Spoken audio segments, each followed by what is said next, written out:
Yes. What it do? Buck City Reloaded. Buck City Reloaded. Your host, Buck World. What is going on? Saturday morning. We up a little later than usual, but it is the weekend. We could get a little break on the weekend, but we gotta get up. We gotta put that put that hard work in. Hunt down. What up? Oat Man, what up, brother? Bub Johnson in the building. Salute. Peter Guns. Delgado, what up, brother? Paul Harris in the building.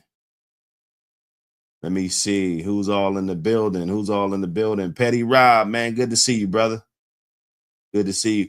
Appreciate everybody that got those magazine purchases in and received those magazine, gave those good reviews, share with friends, everything. People been letting me know, hey, how do I get that magazine? Hey, it's real easy. All you got to do is just text this number. This is the fast track. You want the fast track, cut all the bullshit and all this extra shit. Text me, hey, I need information about the magazine. We'll figure out how to way to pay it. And we're gonna get it in, man. That's my word. You dig? Appreciate everybody that pulled up. Appreciate everybody that pulled up. King Royalty in the building. Salute. Vito Rashad in the building. I see all y'all. Burning Stones in the building. I see you, my brother. I see you. RBG Lone Wolf, Ween Moon, what up? Let's get it. Hey, we getting it in, man. We ain't got much on the menu today. You know,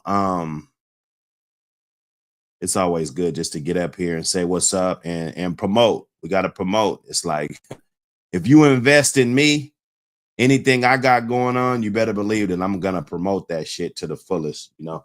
Let me promote this lighter. Try to get some type of motions of a lighter to spark up.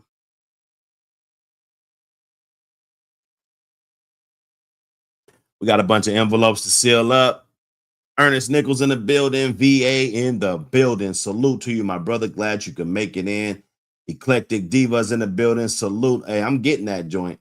I'm getting that joint. You better believe that. Yeah, man. I got these envelopes on my desk. Got envelopes on my desk. And we going in, man. We going in. We're gonna put in that hard work.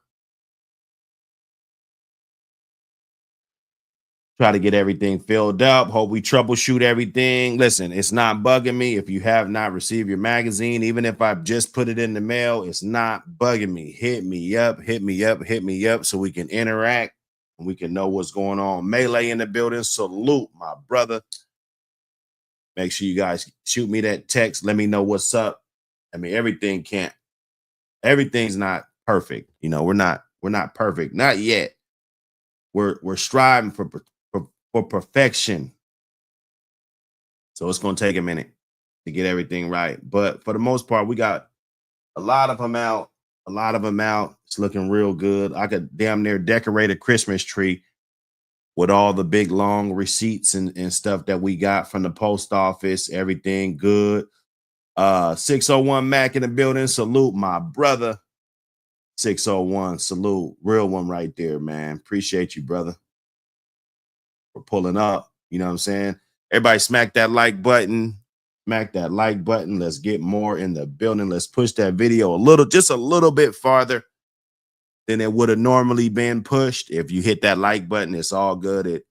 It works on the residual, you know, those views late night. And, you know, if they want something, if they're looking to show people something to watch, then they're going to watch the stuff that everybody likes. So just in case you didn't know how that works, hit the like button, subscribe, and the views are just going to keep going up. We're going to keep going in. They took my monetization. That ain't no big deal. Hard to finish Kindles in the building. Salute. William Torres in the building. Salute, my brothers. Glad everybody could make it. Anyway, they took a pimp's monetization, man. You know what I'm saying? But that ain't gonna stop nothing.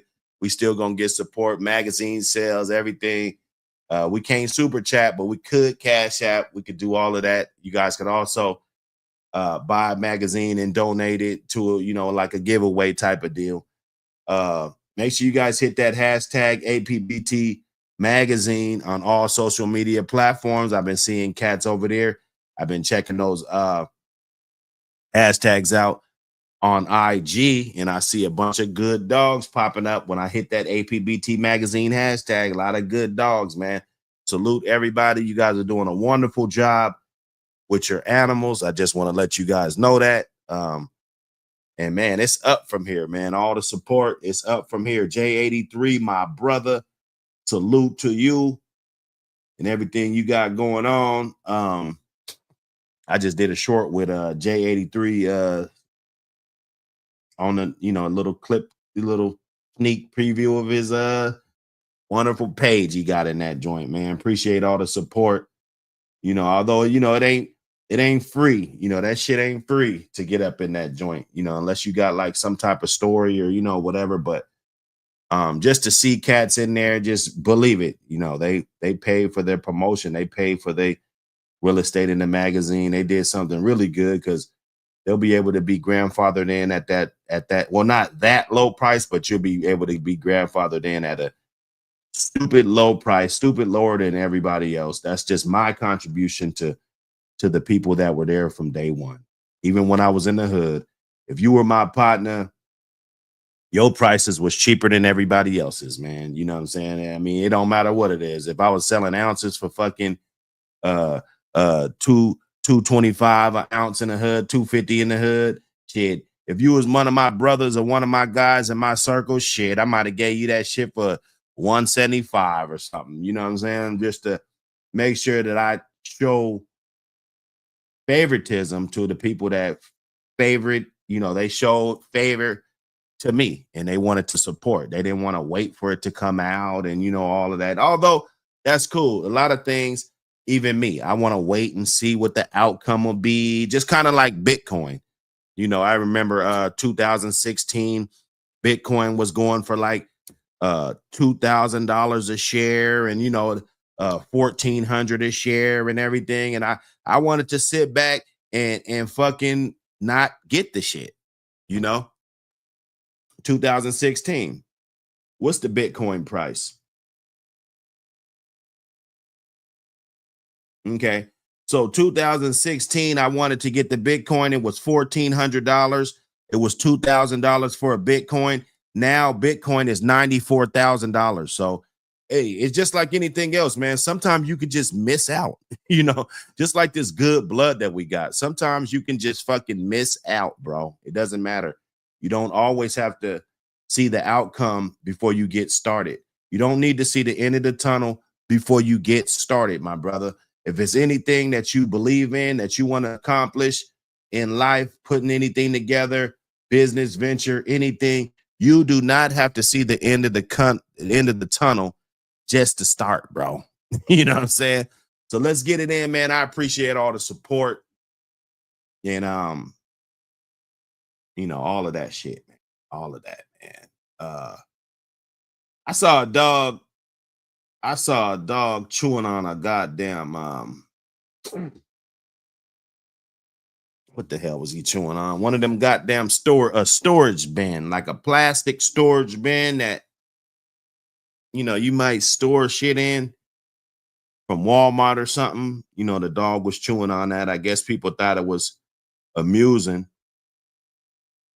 to see the dog do that, And only thing I was thinking is one little piece of that plastic get broken off and that dog ingest that into his system and bye dog, or you're going to have a fat ass bill to go in there and cut his intestines open to get that blockage out that could probably block his intestines, man. I don't know why people think it's cool for dogs to chew on shit.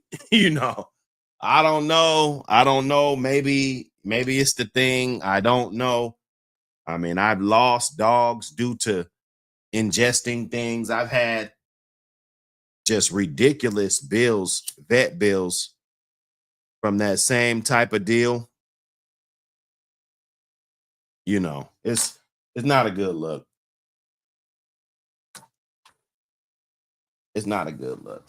It's not a good look. Let me see. MK Knitfit in the building. Salute my brother, Oat Man. Let me see who else up in here. Who else up in this piece?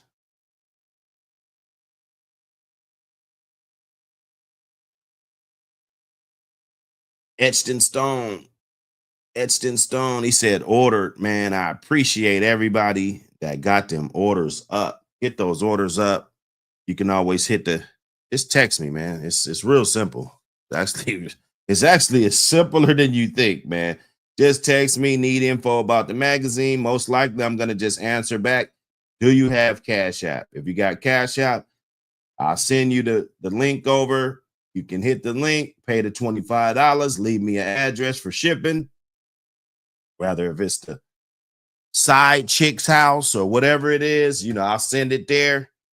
You ain't gonna have no problems. Wherever you want to send the magazine, we can get it going. Somebody asked Do I have digital copies? We're not doing nothing digital right now. I can tell you right now that we're not going to do anything digital. Not right now. We're going to make sure we grow the brand and do all of that, and show some type of respect to the people that actually paid. You fuck around and put it digital, just like Bubba Mex was saying. Motherfuckers will steal the PDF, and then pretty soon nobody will be purchasing it. You know what I'm saying? And I got creative energy, and I'm gonna put some stuff aside for that type of mission, because I think all in all, if they're stealing it or whatever, however they're getting it, whoever is in it and whatever content in it is still gonna be getting around. It's gonna help people that invested into the project. So I always look at the bigger picture, but I definitely want to cater to the day ones. That's what we do over here. We cater to the day ones, everybody that supports the channel and does all of that. That's what we do, man. We show gratitude. I notice it's not common for people to appreciate things, but we do. Bank statement in the building. Salute my brother. Let me see. It's a pretty light day, man. If you guys want to call in for anything, it's all good. And just to say what's up, say thank you for the magazine, and whatever, just to let people know how it is, or whatever, man. It's all appreciated. It's all appreciated. All good content. You guys want to talk about dogs? This is what we do on this channel. We talk about dogs. We talk about dogs on this channel, man. Magazine is fire. I appreciate the review, Bank. Appreciate the review. Hey, Bank, shoot me a text to say t-shirt. Just put t-shirt on there. Cause I swear I got your shit. Put t-shirt. I guess when it's your brothers, it's like, damn, this nigga could wait. You know what I'm saying? I don't want to make you wait, man. Let me get that out there. Text t-shirt. If I don't respond to the text, usually my method is, because the unread messages, they stand out like a sore thumb. So if you ever text me and I don't respond, that's because most of the time, I want that message to stay on top. Now, if I go in there and say hi and all this shit, that message just gonna swoop up to the bottom, and then I be thinking that I just text a little bit. I text a lot. I get a lot of text messages a day. I be scrolling down thinking I'm done, and then I scroll more. I got more. There's more shit here. There's more conversation. So shoot me that text. If it's anything, if you haven't got your magazine, if you haven't got your t-shirts, if you anything, bro, this is me. This isn't the other channel that gets an attitude when people ask you questions and, getting all uptight because other channels are getting support and we're not. And you know what I'm saying? Like, we're blessed and thankful for everything that's coming to us. I'm going to keep putting out this positive energy, keep raising these kings, keep doing this shit, keep giving out good advice, keep helping people troubleshoot their situations. Rather, if you're dealing with law enforcement, anything, I'm gonna give you the raw, because I don't want what happened to me to happen to you.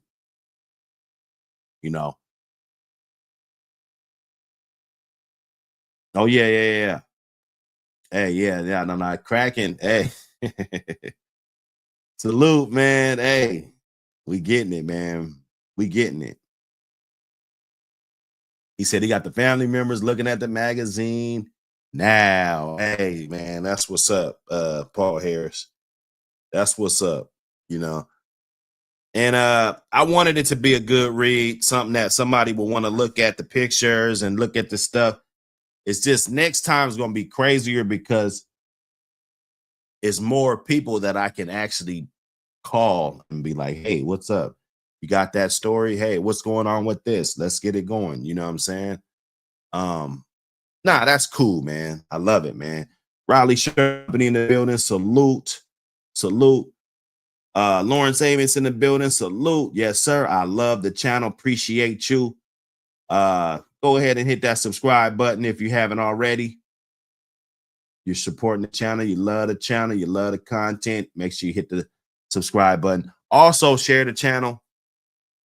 Share the channel. You know, it's really nothing. Go to the share button, copy the link, go to 3 or 4 people in your text messages or whatever. Maybe get a group text going on. Boom, share the channel. You know, it gets out there. Even if somebody like German Shepherds or whatever, get on here, man. You're going to like this content. It's universal. You know, right now we're going to be talking a whole lot about keeping those dogs warm in the wintertime. I'm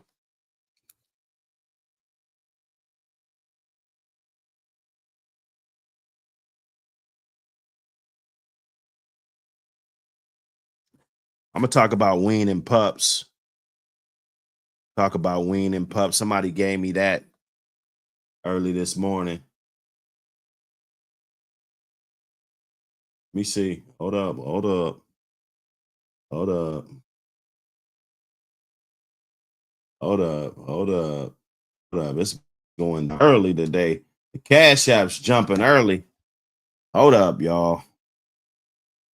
See, YouTube ain't gonna stop us. That's the thing. YouTube ain't stopping shit. They could take the monetization away, but they are not stopping nothing.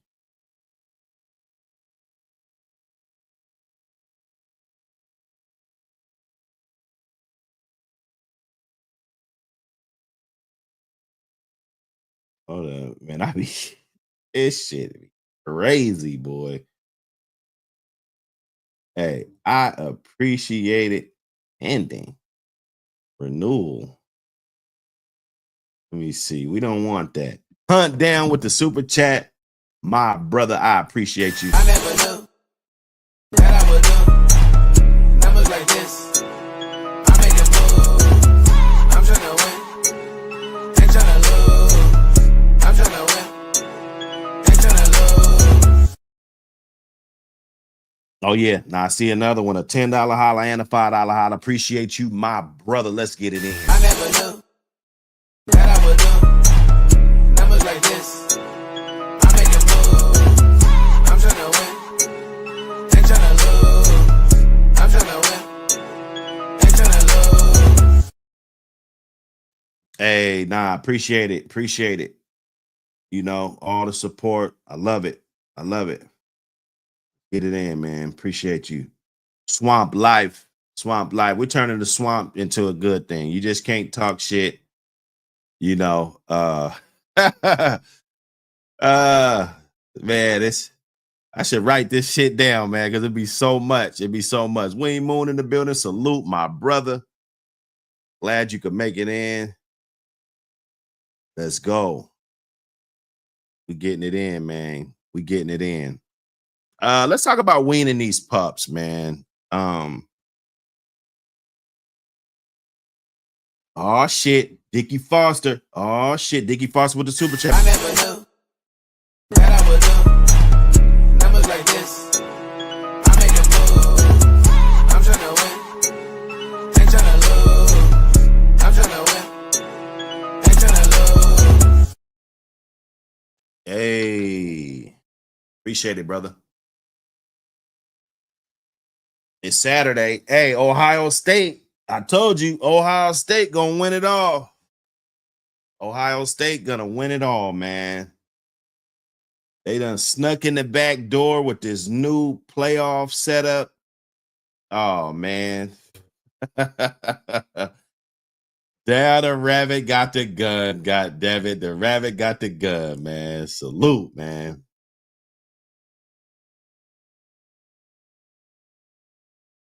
Yeah, now real ones can't be stopped no matter the obstacles. I'm a firm believer. You're only as strong as the shit that you're able to overcome. So if you see a man, if you ever see a man that goes through a lot of shit, right? Whether if he brings it on himself or not, you are only as strong as the shit you are able to overcome. You know, you can think you're strong. You can think you're this and that. But as soon as that obstacle, just like these fucking dogs, As soon as that obstacle comes there, you are only as strong as the obstacles you are able to overcome, triumph in your life. Loss of family members, relationships, assets, all of this shit comes and goes, right? And some people crumble. Some people blame those things on where their life is right now, right? And then you got those certain individuals, you got those certain dogs, you know, because you got the one dogs that make excuses and shit, right? Oh, it was too much time. I wasn't ready. I was, and then you got those ones that no matter what the obstacle is, they find some type of way to make it through. Those are the type of individuals that they're real ones. They're real ones. He said college football sloppy as shit. I'm riding with Preem and Notre Dame. Yeah. I mean, Notre Dame looked good. You really never know what's going to happen when them boys hit each other. Because honestly, I thought Oregon was going to do a hell of a lot better than they did. I thought they would have probably been in the championship right now. If it was the other system, they definitely would have been in there. Ohio State wouldn't have made the Final Four if it was the same format as last year. They wouldn't have made the Final Four. So they wouldn't even been there to knock nobody off. They fucked up in the regular season. You know how it go. You take that L, you fuck up in that regular season, the Big Ten championship or whatever, championship week come around and you take a L, you out of there. Yeah.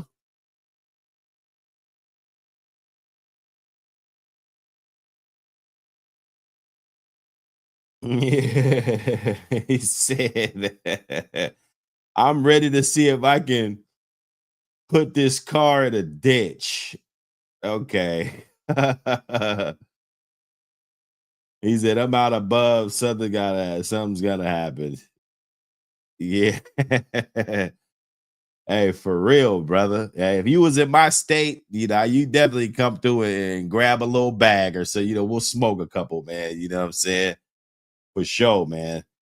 And that's a beautiful thing, man. If you guys got guys in your area, I'm not saying just befriend everybody, but if you got, dog man in your area, man, it's good to barbecue and, just chop it up and, because you'd be surprised, man. We got a lot in common. We got a different type of integrity too. There's this is the only damn thing that, and I'm not saying everybody because there's a lot of scammy motherfuckers out here. You know what I'm saying? You got to watch it, but I don't really know too many things that I've been involved with where you just kind of send a total stranger. This goes on for years. Motherfucking total stranger, your money, and trust them to be able to, what I'm saying? It's this close knit type of deal. And if you get tied in with the right guys, which is not hard to do, it's really not hard to do. You can get that same service without having to worry about going to all these other detours and shit. You know what I'm saying? Because the worst thing I hate is somebody calling me trying to do business, but they got all these trust issues. Talking about this guy beat him, this guy, that guy, like, come on, man. Some people come into this situation and they take advantage of people's kindness and trust because this game has been going on like this for so long. And there's been so many times where you're trusting somebody with X amount of dollars, right? Let's just throw it on there. 7 inches of snow. And a 2015 Hyundai Sonata Sport, I have to make it 20 miles. Nah, that's a task, man. You gotta go slow. You gotta go slow. Believe it or not, those tires, it helps if you got some new fucking tires too. I'm gonna tell you. I mean, I know about snow tires, I know all of that, but like here we don't get that much snow, so when it does get a nice good snow, we still kind of move around in it, even though we shouldn't. And it, a lot of us pay for it with crashing and all, crazy shit, damaging your car.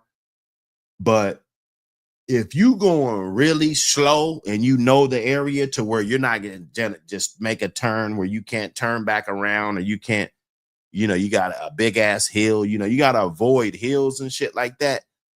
But you can maneuver, man, if you got to. My thing is, in the snow, if I don't have to move, I'm not gonna move, because you'll be sorry, bro. You will really be sorry. Your car will be smashed up. You might have a fat bill, and even if I said fat bill, you might have a fat invoice of some shit that you gotta pay. And after all, man, it's not worth it, man, when you could be just, if you don't have to move. But if you got to get it, man, go get it. I'm going to get it. If I got something to do, I really got to go somewhere, I got to go, man. He said, my wife tell you, them definitely no good. Shit. That's going to be tough. That's going to be tough. Get a shovel.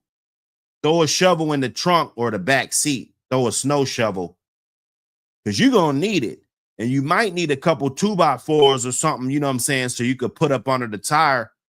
Just keep all that shit with you, though. Like throw that shit in the trunk. You got 4 or 5 little 2x4 chunks that, somebody probably throw away or burn. I keep that type of shit. And shit, if it's a snowy day, I'm going to go get, if it's 2 of us, I'm going to throw 2 snow shovels in that bitch. But if it's one of us, if it's just me, I'm gonna throw a shovel in there, throw a couple little things, because you got to be able to get yourself out of a ditch and shit, right? Or a pothole, or your car stuck on a big old pack of ice and the wheels ain't touching, so you can get out there with that shovel. I did it. I've been out there, man. I've been in these trenches, bruh. You got to do what you got to do, but don't go out there without that shovel. I'm telling you, you're going to be stuck, bro. Your ass going to be stuck. Yes, sir. Hey, salute everybody, man. We just having a combo. This joint's too small, man. Let me roll up another one. Roll up another one, man. Mike Dan, what up?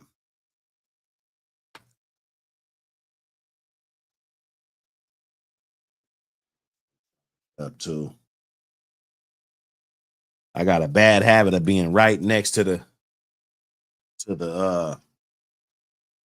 I be right next to the charger and both phones on E. Like, how the hell you do that?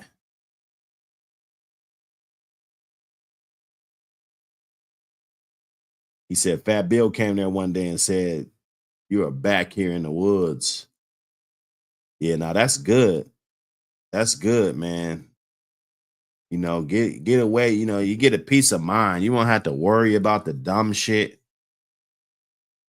All of the silly shit going on. You won't have to deal with none of that. With the city and everybody wanting to do things, and it's kind of crowded, man. It's too much, man. Let me see. Hold up. My brother Wayne Moon. What up? Buck City ABPT Radio, getting it, serving it, working it. What up, though? How's everybody doing? What's up, chat? Get it, chat? Yes, sir. Hey, man, they looking good, man. Them damn things, shit. They a lot bigger than the other day you had them on there. Every day is a situation. You know what I mean? Right. Feeding, staying on top of it. Yeah, I dig it, man. How many's in there? That look about like an 8 or 9. Yeah, there's 10 of them. 10. Woo. 10. Shit. Them jokers is heavy, man. And just the cleanliness, just the, let me blow him up. Let me blow him up. You on a phone, huh? Yeah. See, I'm gonna give you the game. You got to turn the phone sideways so you can activate the widescreen. Okay. The sideways is gonna give you that. Feel me? Hold up. Oh, it didn't flip.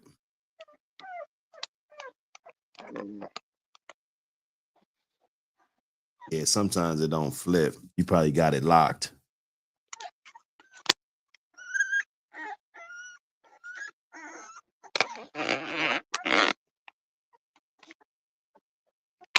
That's a nice little box for him, though. That's a nice little box, man. Yeah, when I run the compost, we break down the yard every 2 months. These are the boxes that all the waste goes into, Right. food, extra scraps from the table, We try to be resourceful. You just refurbish them and paint them up and shit. Well, they plastic, so you soak them in the bleach, you soak them. Gotcha. This is all plastic. Yeah, this is all plastic. Okay. Yeah. Yeah, now you got to be resourceful, man. That makes it fun with these dogs. You'd be surprised you don't have to spend much. Junior, we got Junior a new it's for Christmas, got a couple bed sets and shit. Yeah, I remember my mom used to throw me bed sets and shit. I used to appreciate them and shit. We got him a new he's got like a full-size bed, the new little frame with the the high frame that you could put the storage up under. Yeah. And shit, we bought that for him for Christmas. And then the other day, wife come home with the same damn thing on buy nothing. You see what I'm saying? So it's for the other brother. So now we got the other brother one. All we got to do is put it together.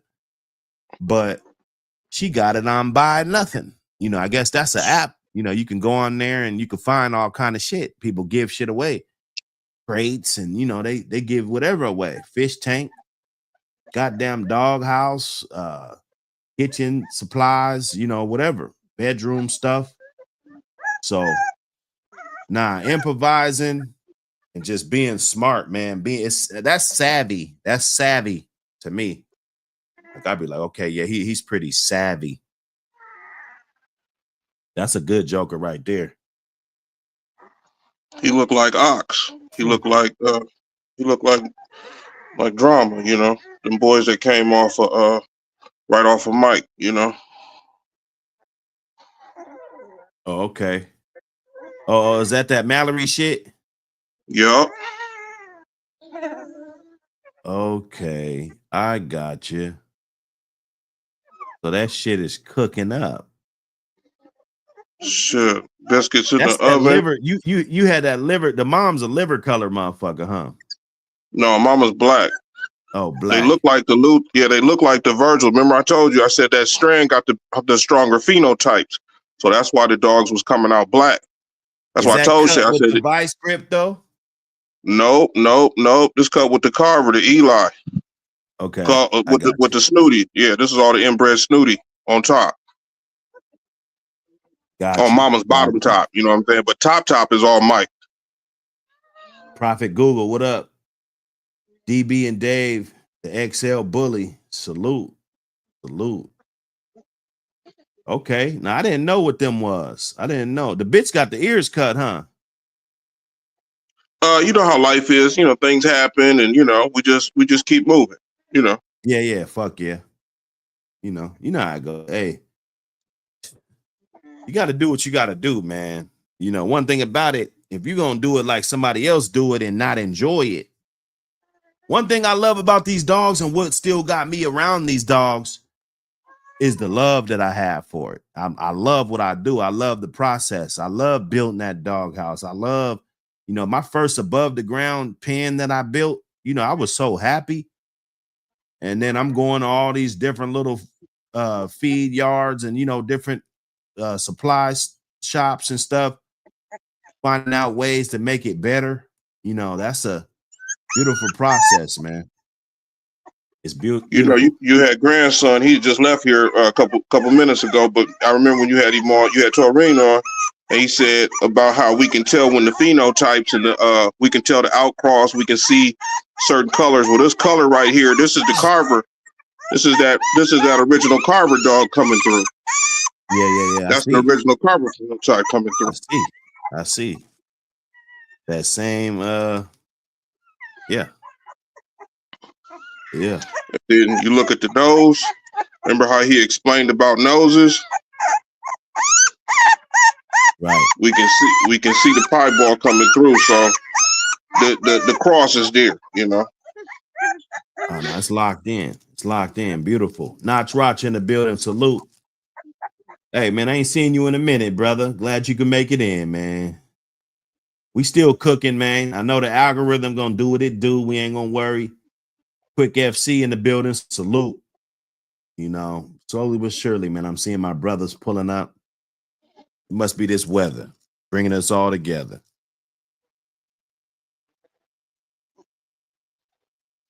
This is that yellow. This is that Mayday. You can tell by the muzzle, the coloring, how the shades start coming through. Yup.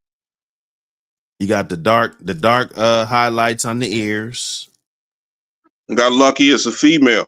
You know what I'm saying? She's one of the bigger ones. I did a weigh out the other day. I might bring the scale in right now and do it for everybody too. I think that'd be cool too. Now that's dope. That's good content. Because a lot of people don't weigh the dogs. I think that's important to weigh them and know what's what and know at least a weekly log of if they're growing or this one's growing more. This one, because there might be one in there that when you got 10, you ain't really noticing it, but last week he probably didn't grow at all. Everybody else grew, but maybe he didn't, and he still look all right. But if you're keeping that data, it's gonna keep you on point, man. It's a great topic though, because I was gonna talk about weaning pups. My way of doing it. Everybody got a different way. I saw H. Lee Robinson. I think it's Sitno band dogs, or he run band dogs or some shit. He had the milk, some different type of milk, and the blender, and he blended up the kibble with the milk and shit. That's probably a good way. There's probably a way that worked for him, great, but that's not my method though. Everybody got their own method. I think that's important to know. And then the reasons why, I think, is huge. Not only see when somebody does something, it's always good to ask why they do it. You feel me? Rather than just look at it for what it is, you got to ask them why they do the shit. Like, why do you do that? Why don't you do that? And a lot of times you'll get a good answer, and that'll help you determine if that's the way you're gonna do it. So me, weaning pups from a mother, I'm gonna wait till they 2.5, 3 weeks old, bruh. No, they're gonna be 3.5 weeks. It's a 3.5 week old process. If the mom is a good mom to where she's not aggressive toward the puppies, a lot of times when you feed her and the puppies are nearby, they're automatically going to be going over there to that bowl, bro, at 3.5 weeks. I don't know what type of puppies dudes got, and maybe your puppies don't do that. Maybe you don't let them do that. Maybe, but a puppy, and they don't need nothing on that kibble, bro. They're going to go over there. They're going to be crunching that shit up at fucking 3.5 weeks old. For sure. I guarantee you this, you know. So doing if the mom lets them do that, I'll do that, because a lot of times she'll be eating so much, she'll drop a couple kibbles on the ground. They'll eat it. Of course, you want the area to be sanitized. You don't want, the puppies to be eating off a not clean surface. But let's say everything is clean. The mom drops a few kibbles on the ground. Those puppies are coming around. Now, I've had bitches that they don't want no puppy coming up to their bowl. They'll fucking hit that puppy, and they'll keep hitting the puppies until the puppies learn, and most of the time puppies don't learn. They just keep taking their ass back over there, and the mom gonna fuck them up again. So if you got a bitch like that, that's when it takes a little bit more time out of your schedule to isolate her for an hour or 30 minutes or 10 minutes, 20 minutes, just to put a small bowl in there, really tiny little bowl in there, put all of them around the bowl. One of them might run from the bowl. You put his nose by the bowl so he can sniff the kibble. He might run because he don't know. You might have to grab him, put him back over there. Once he sees his other brothers and hear them, brothers and sisters, crunching on it and digging in it, they'll get the picture. Them fuckers will get the picture. Sometimes you got to put just maybe one kibble in his mouth, pull him back over there. Don't let him really run from the action, although at 3.5 weeks, all of them may not be on that type of time. You got to understand that. So you're doing that every day. You're doing that every day. Once, at least once a day, letting them get a time to eat on that bowl. Pretty soon, let's say they really get the program. At that point, I'm doing that twice a day, right? My puppies, when they're with their mom, from let's say 4.5 weeks, 5 weeks, that means they know about the food. They know it's coming. They know the smell. They know when I drop that bowl on the ground, I scratch it on the ground. They hear that bowl. I might clink a couple bowls together just to get them that sound going off to where they know what's going on. It's time to eat. Eating time should sound a little bit different. Rather, if you're scooping the goddamn kibble up out the garbage can or whatever you're doing, feeding time should sound slightly different than any other time, right? So once they get the picture of what's going on, I feed my puppies. They can have the mom. They can suck off the mom. They can do whatever the hell they want to do with the mom. But I give them all you can eat twice a day. That's all you got to do. A little puppy, that small puppies like that, weaning puppies, all you can eat 2 times a day. You just put the fucking bowl in there, let them eat, and then I let the mama come back in there. Mama, when they're done eating, they usually go off in the corner. They might all go to sleep over there. It's a mess. There's probably food on the ground. The bowl's halfway eaten, still a little bit of food still in the bowl. You let the mom come in there. She gonna clean all that up. Let me get this screen big so y'all can see some supplements and shit. Man, what's going on, y'all? What's going on, Casino? What's happening, man? Man, I got time today, bro. I'm snowed in. You got time today? Yeah, I'm snowed in, bro. Oh man, that's snow. That's crazy. Down south ain't never been this weather been like this. From what I know, I'm not from there. I went to Texas one time a long time ago. It was snowing, but like being connected with so many brothers across the United States, so we really know what time it is in more places than we used to. Mm-hmm. In real time, mm-hmm. I have never seen so much crazy weather in the South like that, man. What is going on?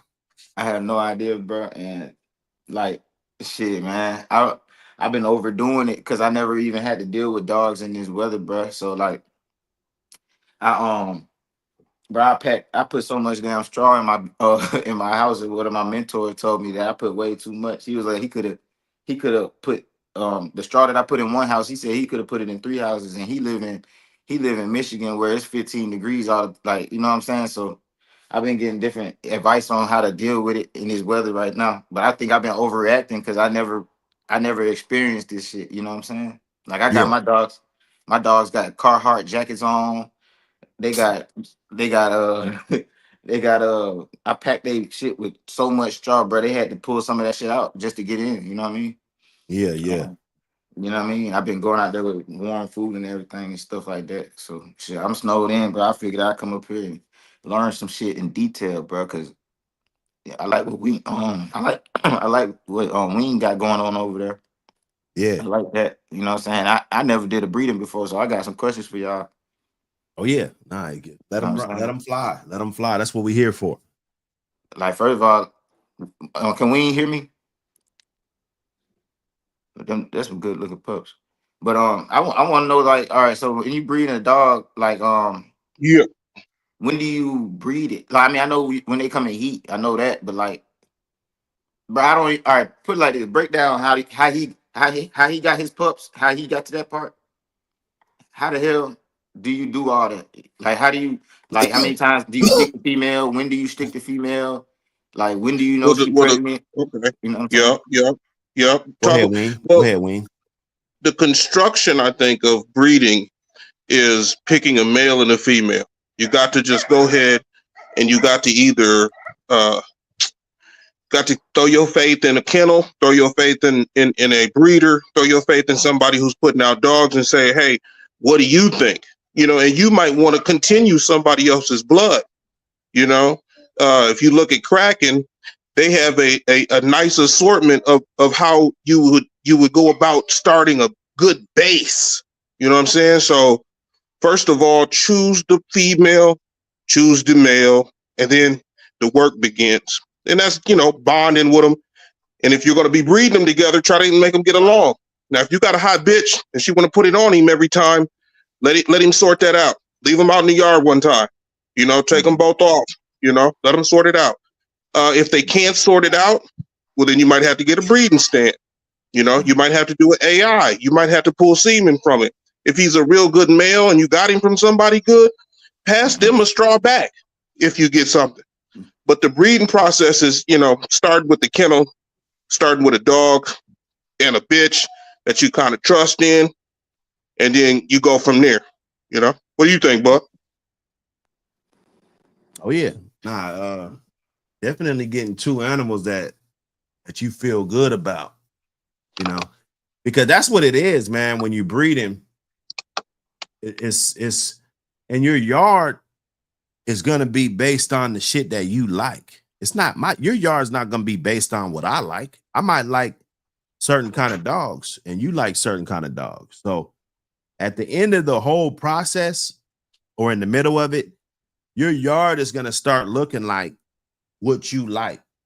Like some people like different type of cars. Some people like, you know, every car they gotta drive, it gotta have music, it gotta, you know, it gotta be a certain way. Some people don't really care, you know, they just rather just have the good old working truck, or you know what I'm saying, you know. So your flavor is gonna change based on what you got going on. Now as far as the, like I heard you say heat and stuff like that, you know, I would monitor. If I'm thinking about breeding my bitch, I'm gonna be checking her backside every day. Mm-hmm. I'm gonna be checking that motherfucker every day, because it's important that, because they all got different sizes, right? So you might have a dog over here, she might be 6 years old, her thing might be small as hell, and then you got this bitch, she 13, 14 months, her shit might be big as hell, right? And they don't always swell up. They don't always bleed a lot to where it's really noticeable. So if I'm looking at breeding my dog, this is something like between now and the summertime, this is something that I'm gonna want to do, or the springtime or whatever. I'm gonna be checking her backside each time. It doesn't take much effort. You know, if you got, I usually put they food pushed against the doghouse to where they gotta eat at a certain angle. Like you gotta turn your back to eat. You see what I'm saying? So once they turn their back to eat, you just take a quick look. It's not that hard. Sometimes you might even reach over there grab her little tail and move it to the side just to see a little bit. Hopefully, the bitch will let you do that type of shit. That's what we talking about, socializing and touching your dog. And you know what I'm saying? Your dog got to be familiar with you. Like I said, if you're not socialized with this dog, I would probably want to socialize them before I breed them, because that could be an even bigger problem. You got this bitch, her hormones change, all this shit. I done seen perfectly good dogs turn into devils, you know, and I done seen dogs that I never had before do good jobs. So you just want to weed out all of the possibilities of failure, you know, weed all that shit out. So You know, let me add on to that a little bit. Go ahead. Another thing, you know, we got to my country folks, you know, sometimes the male that you have chosen for the bitch, he gonna let you know when she ready, because you're gonna come out there one day and he gonna be trying to kill himself to get to her. You know what I'm saying? So the pheromones in the air, you know, don't wash your bitch too much. You know, let her have that funk back there. You know, let her have that scent, because you know, a lot of people be like, "Well, I wash my dog and I washed it." Well, do you kind of washing off the way animals work too? You know, so sometimes a dirty bitch ain't a bad bitch. You know, so we got to make sure that we, you know, you're gonna let nature take its course. You know, but that's the, you know, that's it. All right, so look, I got a question. All right, so when she come in heat, right? Because I got a female that I'm planning on breeding. I think she came in heat back in August, so I'm thinking she finna come in heat like by the end of this month or the beginning of next month, or something like that, right? Right. So when I noticed that she come in heat, I seen somebody in the chat say wait 10 days. Like, is that accurate? Yeah, don't do that. Don't do that. So what do you do? Yeah, don't do that. You I mean, no shit. I mean, we could Google the shit and like we could go through this shit. That's why we're here. Mhm. But okay, I do wait 10 days for something. Now, and I got numbers to prove that my science and my method works. Also, I don't just got like one or two breedings that, you know, that I tried this shit and it worked. You know, it's No, y'all plenty professional. Y'all breedings that professional. work. Yeah. Okay, Y'all so you professional. checking them every day, right? Mhm. She starts to swell up. You notice that. So you're going to keep an eye on her, right? You might check her twice a day after you started noticing that swelling. She's going to be swelling up, and in a perfect world, she's going to start to bleed. Right? That's day one. How do you know it's day one? Because you checked yesterday and there wasn't no blood. You see what I'm saying? So boom, there's blood right there. That's day one. I won't go back. Well, I'm gonna check her every day, but the 10-day mark, I will go check and see, you know, what's really going on with the bitch, because it varies. Some bitches ain't ready to breed. Most bitches are gonna be fertile around the 13th to 15th day of the heat. That's when they're fertile, not when they're flagging. Flagging doesn't mean that they're fertile. See, we gotta draw a line between there. Flagging does not, in no stretch of the imagination, mean that your dog is fertile, right? The eggs don't drop to like the 14th day on an average bitch, right? You can breed on the 10th day because she's letting you and shit, and maybe it might even be the 11th day, because semen, if it's live inside the female and there's no traces of blood, because blood is a spermicide. The killer, yeah. Blood's a spermicide. You got to understand that. That's why they tell you to wait till the blood is gone, completely gone. At that 10th day, sometimes she's not even done bleeding. It's still red at that 10th day. You see what I'm saying? Calendar shit. I got the calendar. You got a calendar. It came with the APBT magazine. Don't write on that. Go photocopy that shit. Go get 20 copies of the front side, 20 copies of the other side. That shit, that calendar is designed. It's going to be your best friend. It might be more valuable than the whole fucking book. And now that I think about it, you know, because that's going to get you through the whole heat cycle and the whole litter, the whole pregnancy process. So you can mark off the days and shit. You'll know the first stick, second, you know, you'll know all of that shit. Okay. So day 10, I'm going to be looking, the blood's not going to be as light as the day 3 and 6, right? It's going to be lighter. It's not going to be as dark, I should say. It should be lighter, but it still should be red, right? 11, 12, 13. It should be, that's between those days, 10 through 13, 14. That shit should be lightening up, almost clear. That's when you should start the breeding right there. But you got a window because the sperm is going to live inside the female. Some studies say 7 days, right? But anywhere from like 3 to 5 days to be you know, so we ain't just getting crazy, you know what I'm saying? So let's say you do stick it on the 13th day. The probability of you getting, the most important day is day 15 in my book. Day 15 is the most important day of this shit.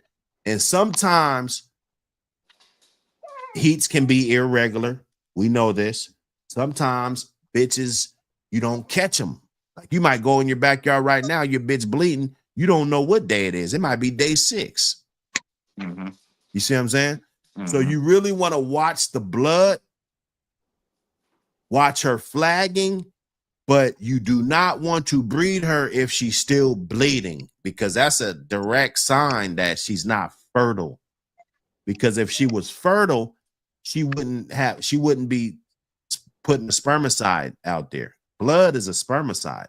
It kills sperm. Oh, I got a question about the blood. Is the blood like just like a human? Is that like eggs coming out? Like That's shedding. It's just wall shedding. It's just the uterus and the it's just shedding. Yeah, it's different with humans. It's slightly different because they do that shit every month. So they're bleeding and then the eggs will come down. You know, so it's slightly different. And that female looking healthy too, like her coat shiny and she looked like she got good weight on her. And I, you know, because I've seen footage of other people, females, and they don't look as healthy as that when they be just had puppies, you know. So you're doing a good job over there, bro. 2,700 calories. 2,700 calories. You got to count calories sometimes with your bitch. I believe in giving all meat. You know, for the first week, I want her to eat nothing but beef fat. You know, that's why she's so shiny. That's why her nails are growing. You know, you'll see it.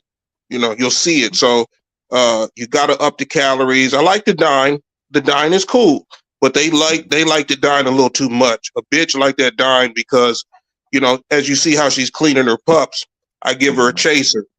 You know, I just don't let a bitch just clean her pups. If she clean that pup, I'm gonna give her a piece of meat to make sure that how, you know, you don't want her teeth. You don't want her breath. You don't want her mouth getting too diseaseful because she got to lick 10. So healthiness, yeah, but that goes with the nutrition, you know. So I got a my bad. I got a go question. All right. So the breeding I'm planning on doing, I got to go out of state to do it, right? So basically, like y'all, from what you were saying, I would need to go out of town basically around what, like the 12, 13 day, and then like how long should I stay there? Like stay there for how many times do I need to breed? Like 3-4 times, or like how many days do I need to stay out of town? Okay, do you have lodging? Do you have lodging? Are you gonna be you got time for this? This is not something that's just gonna, you know, this ain't no one ball strike, you know. If it's a one ball strike, I'm giving you the one ball strike. Masterclass. You could do whatever you want. I'm gonna give you the one ball strike. You've been watching this bitch for 2 weeks. She started swelling up, right? Then the day 3 of the swelling, maybe that bitch started bleeding, right? I'm gonna wait 10 days. I'm gonna look at that bitch, see where the blood is at, right? It's probably still going to be some blood there. I'm going to wait till about 12, 13, looking at the blood. If the blood is gone right there, I got their ass. 13, 14, I'm going to stick that bitch. If I'm going out of town, if I only got one shot. Now, if you got 3-4 shots, or you're going to be there 3-4 days. Yeah, I'm going to get 3-4 days, yeah. Well, if you're going to be there 3-4 days, I will go on the 13th day, unless you miss something, and this bitch done and she's flagging like a motherfucker, and there's no blood. Let's say on the 11th day, let's say on the 10th day, like the brother, I don't know who it was, but whoever in the chat. Let's say it is the 10th day, and that bitch is flagging like a motherfucker, no blood. I'll take her down there from that day and just hit her 3 days straight. Fuck it. You see what I'm saying? But because you're still 10, 11, 12, or 11, 12, 13. I told you the 14, 15 is the most important day in my book. The sperm's still going to be alive on those days, right? But if you only had one shot, I'm telling you, do the 14th day. 14th day. Do the 14th day for live. Now, if you're doing frozen, it'll be like the 17th, 18th day, because it takes a day for the sperm to travel through the canal. Okay. You know, it takes a day. And that's why every time I breed my bitch, if it's a real important breeding like you talking about, going out of town, let's say I had one shot, I would breed that bitch on the 14th, 15th day. And when the male comes out, I will grab her back legs and lift them up so that all that sperm could be traveling down into the canal and not pissing on the ground. And then after I do that, I'll hold her up for 20 minutes. After I do that, I'll carry her. I won't let her piss. I'll carry her to a small crate, not a crate that's big enough where she could piss, a small crate where all she could do is lay down in there. You lay down in that crate. I'm going to let you stay in there for like an hour. You know, let's just say an hour because we're on here. You know what I'm saying? These tree huggers, he said he would let the dog use the bathroom after he bred. Lock him up. You know, like I don't have time for that whole shit. You know, I really don't. So let's just say an hour, and then you let the bitch out, let her use the bathroom and shit, man. I will feel good about that right there. Now, if you got 3 days, shit, and that blood's lightening up on the 12th day, let's say it's getting real pink. It was kind of red, 11th and 12th. Let's say 13th day is really light. I'd probably be like, bruh, I'm coming over. The 14th day, I'm coming through, or the 15th, because you got a window. They stay fertile for a nice little window, you know, maybe like 5 days or something like that. You know, they stay fertile for those period of time before they start going out, like top fertility, you know. So nah, you be good, man. You be good. Just watch the bitch. Now, if you're not watching her, or she's at your partner's, or you got her over here and he said she wasn't heating, you came and checked and she is bleeding, swelling up, bleeding, you know, I wouldn't trust that with like a high profile breeding. Let's say I was doing some frozen semen or something, you know, I was doing some shit. That bitch, even though that was the plan for me to use this semen and all this shit, I probably won't use her, because I'm going to use the bitch that I knew the history on, because I've been checking her every single day. You know what I'm saying? I got Cosmic Cow. I got to get my guys in here, man. I got guys in the chat. They hungry. They want to get up here, man, and chop it up with us. So I got to drop that link. Go ahead. You got it. I got another question. All right. So the day that the puppies was born, like I wait. Hold on. One time. Let me jump in real quick. Yeah. Get some of that. Now, Buck gave you that one strike. Okay, and this is what I be trying to tell chat. Listen up, chat. I'm trying to tell y'all, chat.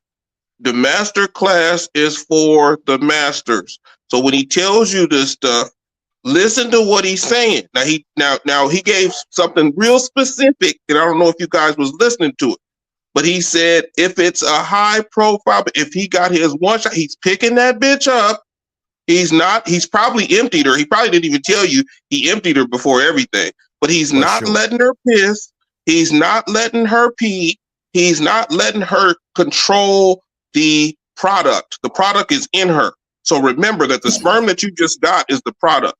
So you got to control the product, you know. And then another thing, you guys, the male, okay, this is crazy about a bitch.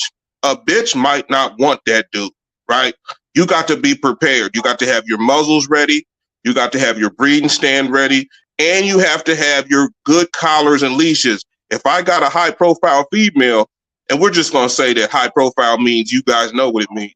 I know I got to have at least a 3-inch collar on her, a 2-inch collar, a good short, a foot leash. I need the leash short. I need to be able to control her neck and her head because you don't want to have an accident. And plus, you don't know the male that you're going to breed with. So you got to trust your mans too. He got to be on point just like you. So when y'all do this shit, make sure that y'all got an agreement that y'all trying to get business done. And you got to be disciplined about it. Okay? So safety first, you know. With this situation, the good thing about it, my buddy, he experienced, you know what I'm saying? You know what I mean? So I think he gonna know what to do because he done bred him multiple times. You know what I'm saying? Yeah, that's good having a stud that's already been up through there. You know, a lot of times they be eager and they want to get up in there quick, and you ain't got to be sweating and doing all this crazy shit, bro. You know? I got a question about the day when the puppies is born, right? Like I see pictures of where they be wrapped up, it be looking like they inside of plastic. I guess that's like a womb, you know what I'm saying? That's the placenta. That's the placenta. That's the sack that they're in. Okay, so they all come in at their own sack, all the puppies. Well, basically break down the day the puppy's born, like everything, you know, like everything y'all could tell me about when the day the puppy born. It's really most it's 61 days from what I've noticed.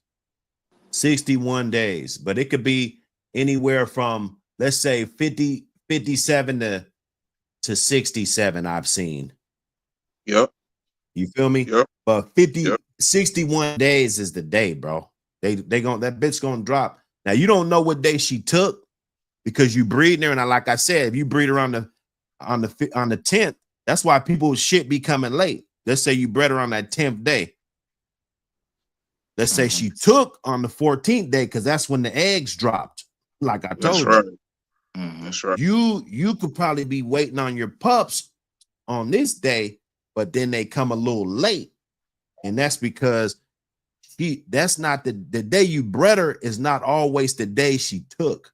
Conception. That's right. Right. Your rock says 60 to 67. See, them 57s was early. You know, them bitches dropped early. You know, it wasn't nothing that I was proud about. You know, that them bitches dropped early, and I was kind of fucked up about that. Nah, but that's about right, your rock. And when you see your female panting, trying to nest, make a nest, digging around, already have her at 60 days. You got to have her in her place. That's what I would say. 60 days. Make sure she's in her area. Nobody's been in her area. It's sanitized. It's ready to go. You can easily access it. You know what I'm saying? Don't bring daddy or uncle, no kids around. You know what I'm saying? Keep it solo. And then when you do see a puppy come out, if you have your hands washed, some people like to do gloves, whatever, but go ahead and pop that sack and make her eat everything. Everything on that ground she should eat. Period. There should be nothing left. You know, if the placenta, which is what the puppy's in. She eats. Yes. Let her eat all that shit. Damn. Yeah. That's why they don't eat. Like you'll notice, like your bitch is gonna drop because she won't eat that day. That's why, because she's got to eat fucking probably 10 sacks in Queen Moon's case. You know. Yeah. Cosmic chicken, Cow, what up, shut brother? Down. What up? Hey, what's going on, man? Is that that bingo? Is that bingo old family? Yeah, that's that Daphne and that bingo. That's that Daphne. He good. Y'all niggas got problems. Come this spring, everybody got problems. I don't know what everybody else got, but I got a good one. So I'm That's a put him nice in looking every. dog. He want to act like he want to be a bulldog. Oh man, So, the structure's great on that dog. That dog could go win oh some man, shows he got right now. control, cuz. Oh, look at the And shoulders he on that look, joint. Look at the back he long, end. but he little. Got a good tuck He on it. long, got long legs and all that. Listen, yeah, Hey, you information. kind of cracking up. Your audio's cracking up. My bad. Can you hear me now? Hey, go back and come back in. It probably worked. It's this phone. It's the phone. I'm gonna jump back on my I'm as a matter of fact, I'm gonna mute this and just jump on my computer. Yep. He looked good. He looked good. Yeah, but Yes, even sir. even if you want to cut the umbilical cord, if you want to make sure their stomachs kind of are smooth, go ahead and clip it. You know that half a centimeter. Go ahead and clip. Even after she bite it off, she might leave some long. From where they're connected to the placenta, you might want to go ahead and cut it shorter. It'll heal a little better. That stomach will be smoother. For sanitary reasons, it's better to cut it so you can just give it a little alcohol swipe. You know what I mean? Give them that first sting of life, and they'll, some of them will squeal a little bit, but that it's just sanitary. That's all. So you cut But the umbilical cord a centimeter, like it need to be like a centimeter long after you cut it. no. I'm just saying that's not a If it's measurement. long, if you leave it long, sometimes Yeah. they'll leave it like 8 inches long and shit. You know? Exactly. Yeah. So you just want to cut it off for sanitary It ain't gonna help purposes. the puppy for it. If it gets snagged, it's going that puppy. That's why you can see some pups got a little. It looks like a little hernia Yeah. on that umbilical cord, but it's really just air in there, and that's because that umbilical cord didn't heal properly because of the surface that they were on, or Yep. that thing could have been on there and it could have got snatched off to where and then the mom licks that shit all the time, you know what I'm saying, and then the pup rolls around on his belly, and before he can really get up off the ground, it'll get infected and then make that little nipple right there. It's nothing wrong with the dog, but sometimes they'll have that. That's what that's from. And you can't be afraid to grab the puppy. Like, I heard somebody the other day talk about, oh, I can't touch my puppies until Blase skip. You remember that bug? Somebody said something like that. Yeah. No, Like that's a lot of people though, bro. I talk to a lot of people. Like I'd be like, they had the pups today. I'd be like, what'd you have? Oh, I ain't even fuck with her. I ain't even like. Well, no. Master class says you better be able to touch them puppies day one till ever. Yeah, for that sure. bitch should love you, and you should love your I believe bitch enough that. to know y'all a team. This is teamwork. Straight up teamwork. Perfect world. I'm gonna have them inside. Like I done had most of my litters been inside. Yep. Just like I you, always you know bring what I'm saying. I'm gonna tell I you. like having winter litters. Yeah, it's good to have winter litters because the first 2 weeks I like to have them, under a real microscope. Like that's I like right. to have the puppies under a microscope so I could see, and it's gonna be easy for me to do that 3 a.m, getting up, when it's inside. You feel me? Yep. And that's also a protection for the puppy because, some mamas, they go to sleep a certain way and they can sleep on one and smother one. When you have them close to you, you can keep checking on them. You can move them. You can, like I give her a 4-piece and I put 5 aside. You know what I'm saying? I don't want them to destroy her belly, all 10 of them at the same time. They can do it if she want to be awake. But once she go down and go to sleep, I start separate. She can only do 4 at a time. I'm not going to let them fight on her belly and scratch her all up or bite on the nipples and pull her nipples all. You know what I mean? You got to protect the babies and the mama. Cut those nails too. Cut those nails. People don't think about that, but that's like mastitis waiting to happen because those puppies, they're biting and clawing, and them dirty ass fucking nails that they be walking all over and playing with each other, and depending on where you got that dog, those nails are scratching into the nipples, infecting the nipples, and scratching her up and shit. And you don't want that. So cut the I fucking I use the 0.5. Yeah, I use the 0.5. If you got a female that do her thing, ask that female for a 0.5 and she'll give you some like these, and you can see they get right down in there and they're real safe for the little pups too. You know, I got mine. I do the nails. That's a good one, Buck. They Yeah, $4.59. The same one the brothers got the 0.5. They $4.59 at the dollar store right now. Yes, sir. Exactly. See? Hey, we in here, man. Hit that like button, y'all. Shreveport Mike, what up, brother? We in here. And this is the game, you know. You gotta listen, like he just said at the dollar store. I don't know where she got them from, but see how this is how the game works. So salute Buck City APPG Radio giving out the motherfucking game. There you go. Absolute. I got a everything. I'm trying to see. I got a nail grinder. Yeah, no, those are good too. Them I got grinders this. are great. I like the grinders because you could really Get down on it. get them edges up off of there. You know, Yeah, I got like the this right here. grinder. Oh no, there you You go. see what I'm saying? And then look at how you socializing your dog. Like they used to that. They're used to that. Not these other motherfuckers that ain't never did it. And then you call yourself trying to do the shit now, and then the dog don't like it. He running and want to bite you and shit. You know.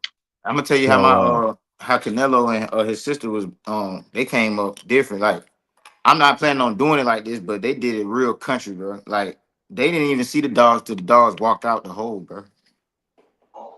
And they ain't lose no puppies. I ain't even gonna lie, they didn't do shit except feed them, take care of the mama and shit. They ain't even see the puppies at all till they crawled out on their own. There ain't nothing wrong. There ain't nothing wrong with that. That's their motion. But just like Buck said, that's you their got motion. to know how you want your yard to go. Yeah, You got to know how you want do your. it like that. I'm gonna do it like y'all saying, Exactly. because I'm gonna bring my female inside the garage and I'm gonna set up a whole area for her and everything like that. But I just basically was saying that because it seemed like for her to be able to do that, I hope that my female got that motherly trait that she got. You see what I'm saying? Because that's a hell of a mom to be able to do that shit. And, Yeah, if you're gonna do a garage, and then if you're gonna do a garage, make sure you get like a shower curtain and get like 2 or 3 shower curtains and make that the base. You know what I'm saying? If you're gonna do garage floors, always use shower curtains. You know, like clear shower curtains. Yeah. Put like 2 or 3 of them down first before you do anything. Don't let that concrete. Don't let that concrete touch the babies.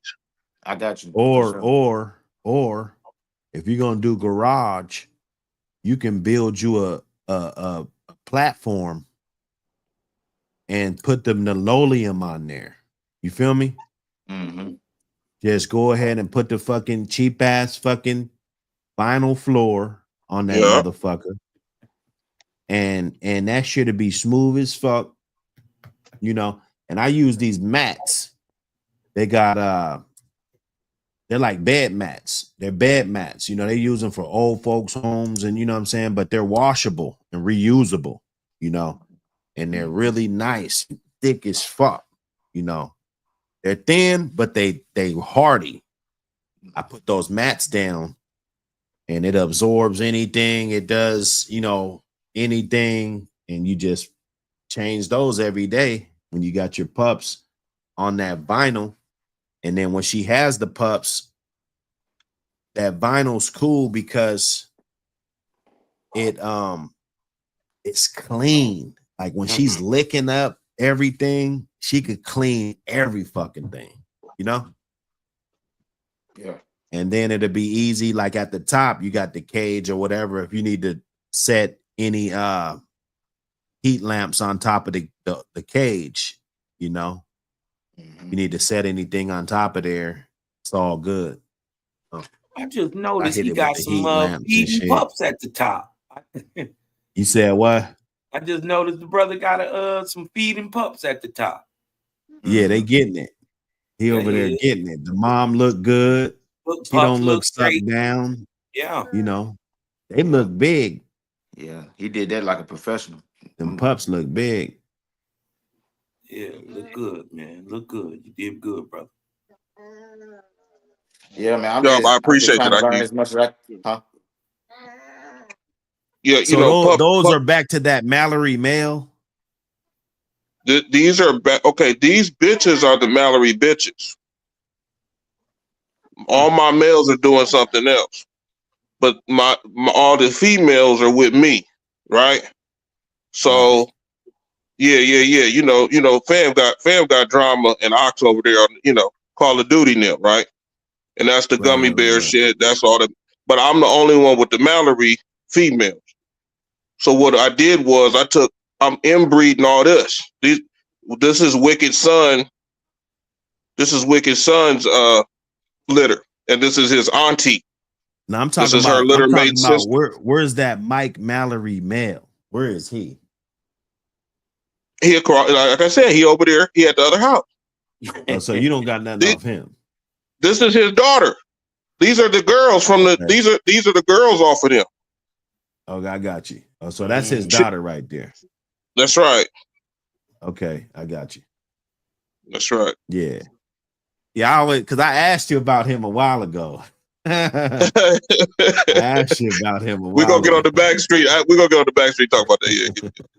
Robo, what up, brother? Vernon Starr in the building. Salute everybody. Yeah, Let's salute go, to all them man. bulldoggers out there, man. All them good dog men out there cleaning up shit early in this cold ass morning. Hey, the next drawing's gonna come from social media. So wherever you at, man, hashtag APBT magazine. That's where we're gonna pick the finalists for the drawing. So just letting y'all know, man, APBT magazine and your hashtags, man, it's all good, man. Let's push You know, this thing. casino life. This is a good time for especially you. You know, and shout out to Robo, shout out to Vito. Y'all know y'all know what it is. See, when you're young and you get to kind of track and record and use your phones and cameras, get as much detail as you can about what you've done, so you can write your own book. Ween. What up, Ween? You? I didn't know that was you, kid. I knew the voice sounded familiar. Shout out OG Ween Mew, man. What it do?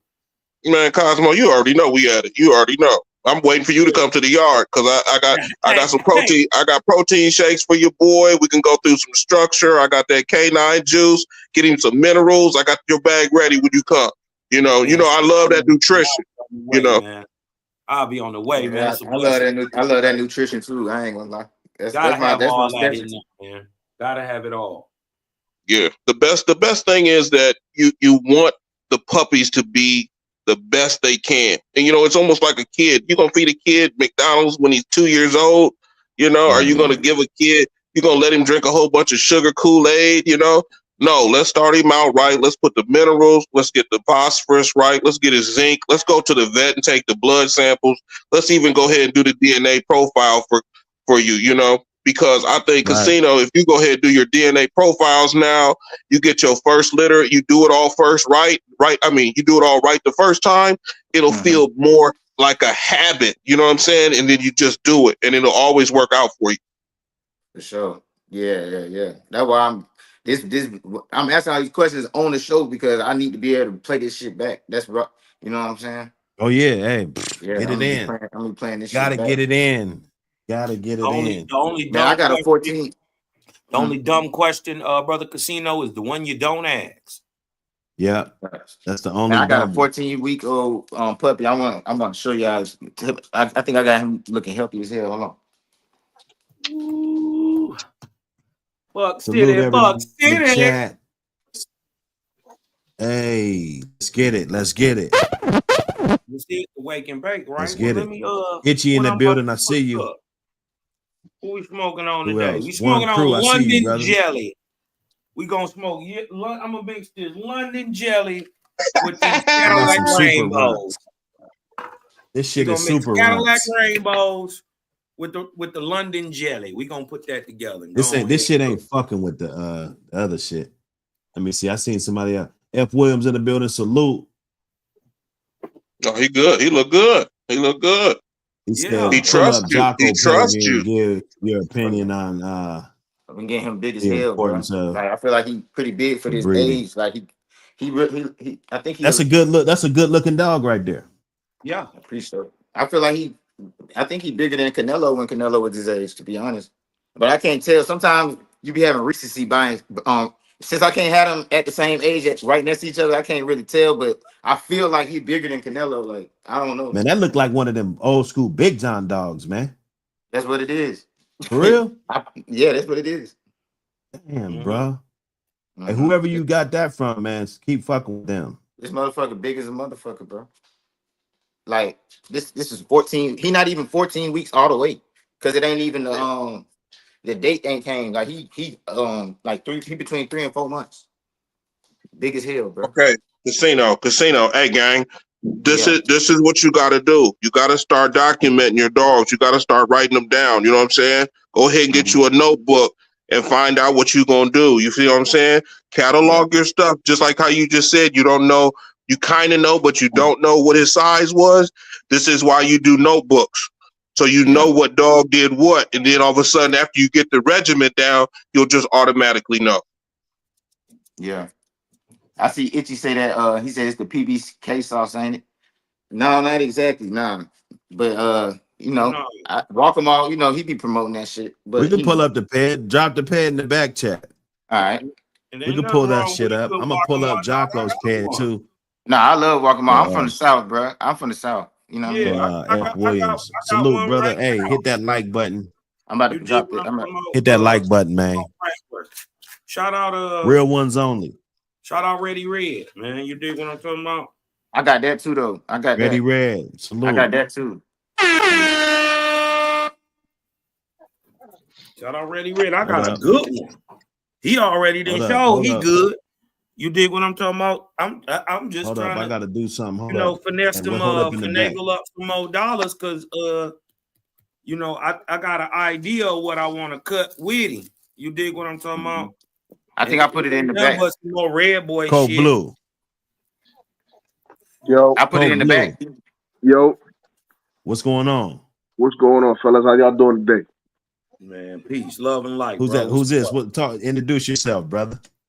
Yeah, my name. Yeah, I mean, I'm known as Coach Blue. I mean, I fuck with these dogs. I fuck with these hounds. I have a very, very peculiar love for these dogs my entire life. You know what I mean? So, yeah, I'm just, you know, seeking knowledge and trying to get better at my craft. That's all. Is that Coach Blue? Oh yeah, nah. Absolutely, absolutely. Wing, what up? What up, Wing? What up? How you feeling, man? Man, you know. What up? Hey, look, I gotta come to York. I gotta come to York, get some of that York money with you, baby. You already know. You know you welcome here. You know you welcome here, man. You already know. That's right. Vernon Starr, you got the only bitch. Hold on, my bad. I ain't mean to cut up. I see Vernon Starr said he has the only bitch out there litter. He talking about, hold on. You motherfucker. You the reason I ain't got no bitch. I'm looking at Vernon Starr. He said he got the only bitch off this litter. I wanted a bitch. So basically he the reason I got a boy. Damn. But I put the pad in the back. I think I put the pad. It say, you see it? Yeah, I got it. I bet.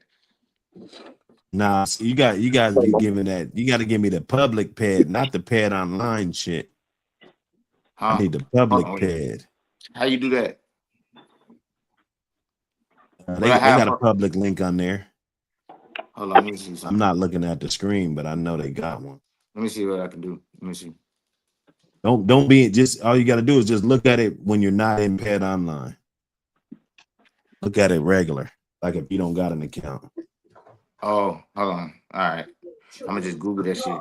Exactly. That's the best way. All right, he didn't gnaw that little thing down, didn't he? You said what? Man, this dog. Hey, listen, man. Oh, you know what? You got the number on here. Hold up. Let me look. Yeah. I don't know what it is about this. No, it don't even show the number. Man, yeah, but I got destructive, bro. I think I got it. Hold on. I done always heard that about the Red Boy dog, that they was real destructive. So when I got Sauce, I was expecting it. And he real cool. He not like destructive. No, that ain't it either, because it looked the same as the other one. Damn, hold on. This I'm damn gonna get the dog number for you. is, listen, he destroys everything. If he can Look, put his mouth on it, he gonna bite it. It's 908-606. 908-606. You hear me? Just type it back there. Oh, 908-606. All right. Your dog's destructive like that, Buck? What you talking about, that red boy shit you got over there? Yeah, that red boy shit. You talking about, well, just like a Michael Myers dog being destructive? Yeah, like, I mean, he dig holes. You get him here and there. His dog house up. He eat your goddamn car chargers. He did. You know what I mean? The nigga put his mouth on air. If he can bite it, he bite it. You might need to fruit. You might need to freeze some chicken breast in a 1 gallon Ziploc and make him work on that. Yeah, cause this nigga be biting down on everything, man. Yeah, I know it's because he a puppy and he wanna. I know it's he wanna bite. You did want to talk about put his mouth on stuff. What does he got? Stop. Hey, Wayne. Yo. Let me ask you a question, bro. You real heavy on nutrition, right? Very much so. Are you familiar with moringa? The moringa you talk about like from a GNC store? Yeah. You are, yup. I wouldn't use that with. Okay, do you use it? Like, are you trying to mix it with food, or you trying to see what it do by itself? Are you doing it like 3 days and watching? You know, is it a lifetime? I mean, I don't know. I might use it. I might use it for like 3 months. Oh, you've been using it for 3 months? No, I said I might want to use it for 3 months, at a time, just to see. Yeah. But speak on it though. Let people know what, you know what I mean? The best way you know how. No, I heard about it. I was asking you because you're familiar. I was seeing if you was familiar with it. You know what I'm saying? I'm always careful on what I add to the program. I try not to add too many different like say you got phosphorus at 1100 milligrams, right? And you give them the phosphorus pill, and all of a sudden they shit come out white. Now I know that dog is at its peak. I don't have to do that with her no more. Yeah, if I give her some zinc and her pee been real yellow or real orange, well then I give her that zinc or I give her that vitamin K, and all of a sudden her shit start clearing up. I know she was way too hot. You see what I'm saying? Mm-hmm. So most of the things I do with nutrition, I pick out a subject, you know what I'm saying? And whatever that motherfucking subject is, I test it, I see what it's gonna do. I try to give it a month. I try to give it a couple of weeks to, add in slowly, nothing heavy, but definitely good. That's good with that's good with the phosphorus and the zinc. Yeah. Okay. Real good for a bitch too. Yeah, let's look at this pet, man. Let's take a look. Let's take a trip down memory lane. That Wakama, okay. That mango. Look at this mango.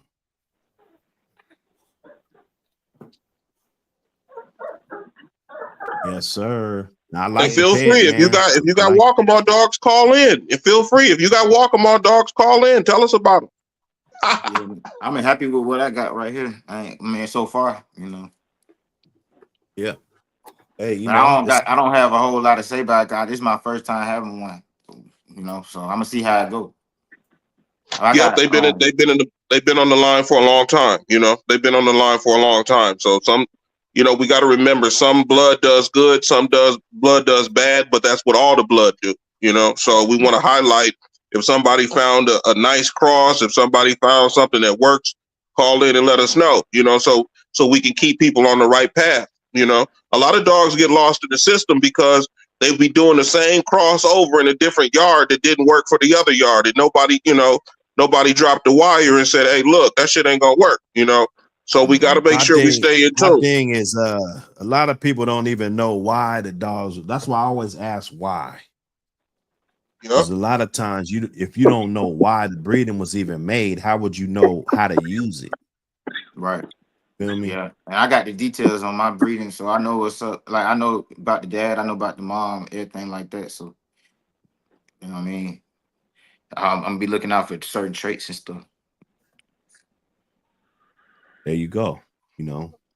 I had some Walkmart shit.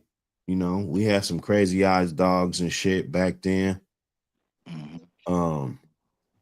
Real good dogs off this breeding right here. It's Crazy Eyes Junior shit. Crazy Eyes Junior.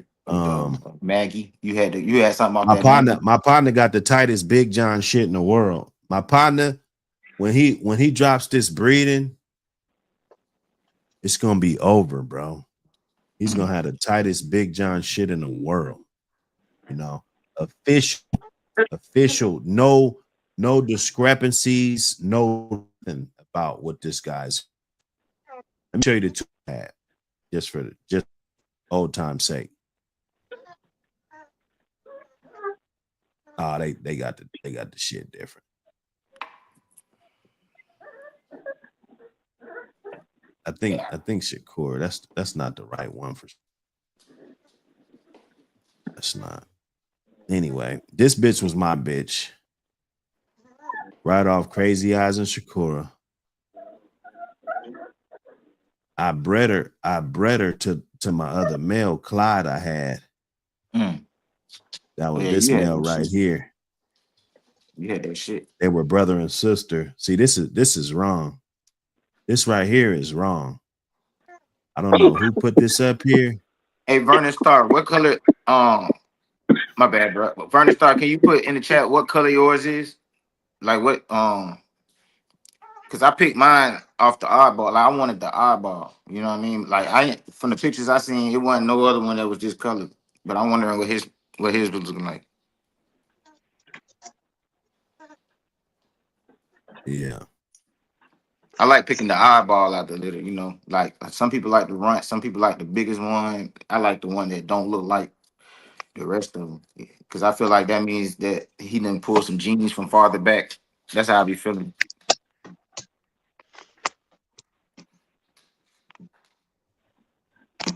Kramer, salute. What up, he Kramer? had one off of Big John and Blondie. That was his littermate sister. People switch up the peds a lot though, so it's kind of hard to find shit. But he still got. I don't know. Nobody got it like that, bro. I'm willing to bet nobody got it like that. So we haven't seen Big John in a pedigree in a long fucking time without clicking on shit. You know what I'm saying? Oh yeah. Oh, It's you been got a something? long time. Somebody got something with it in up close? My partner got semen off a son of Big John back to Big John's littermate sister. Yeah, I think you told me. I think I heard about that.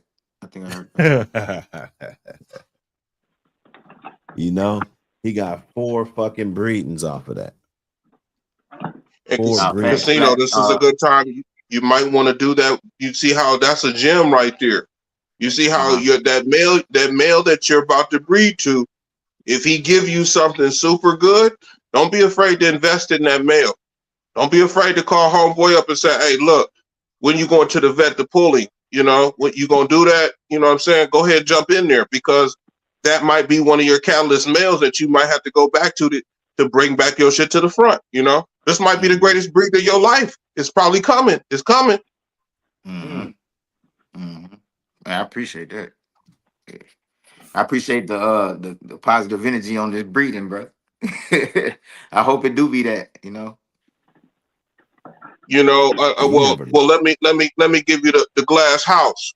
This is the game. So you cross your fingers, you dot your I's, you cross your T's, and you pray to the man upstairs, and hopefully everything go good. But other than that, you know, we down here in the crapshoot.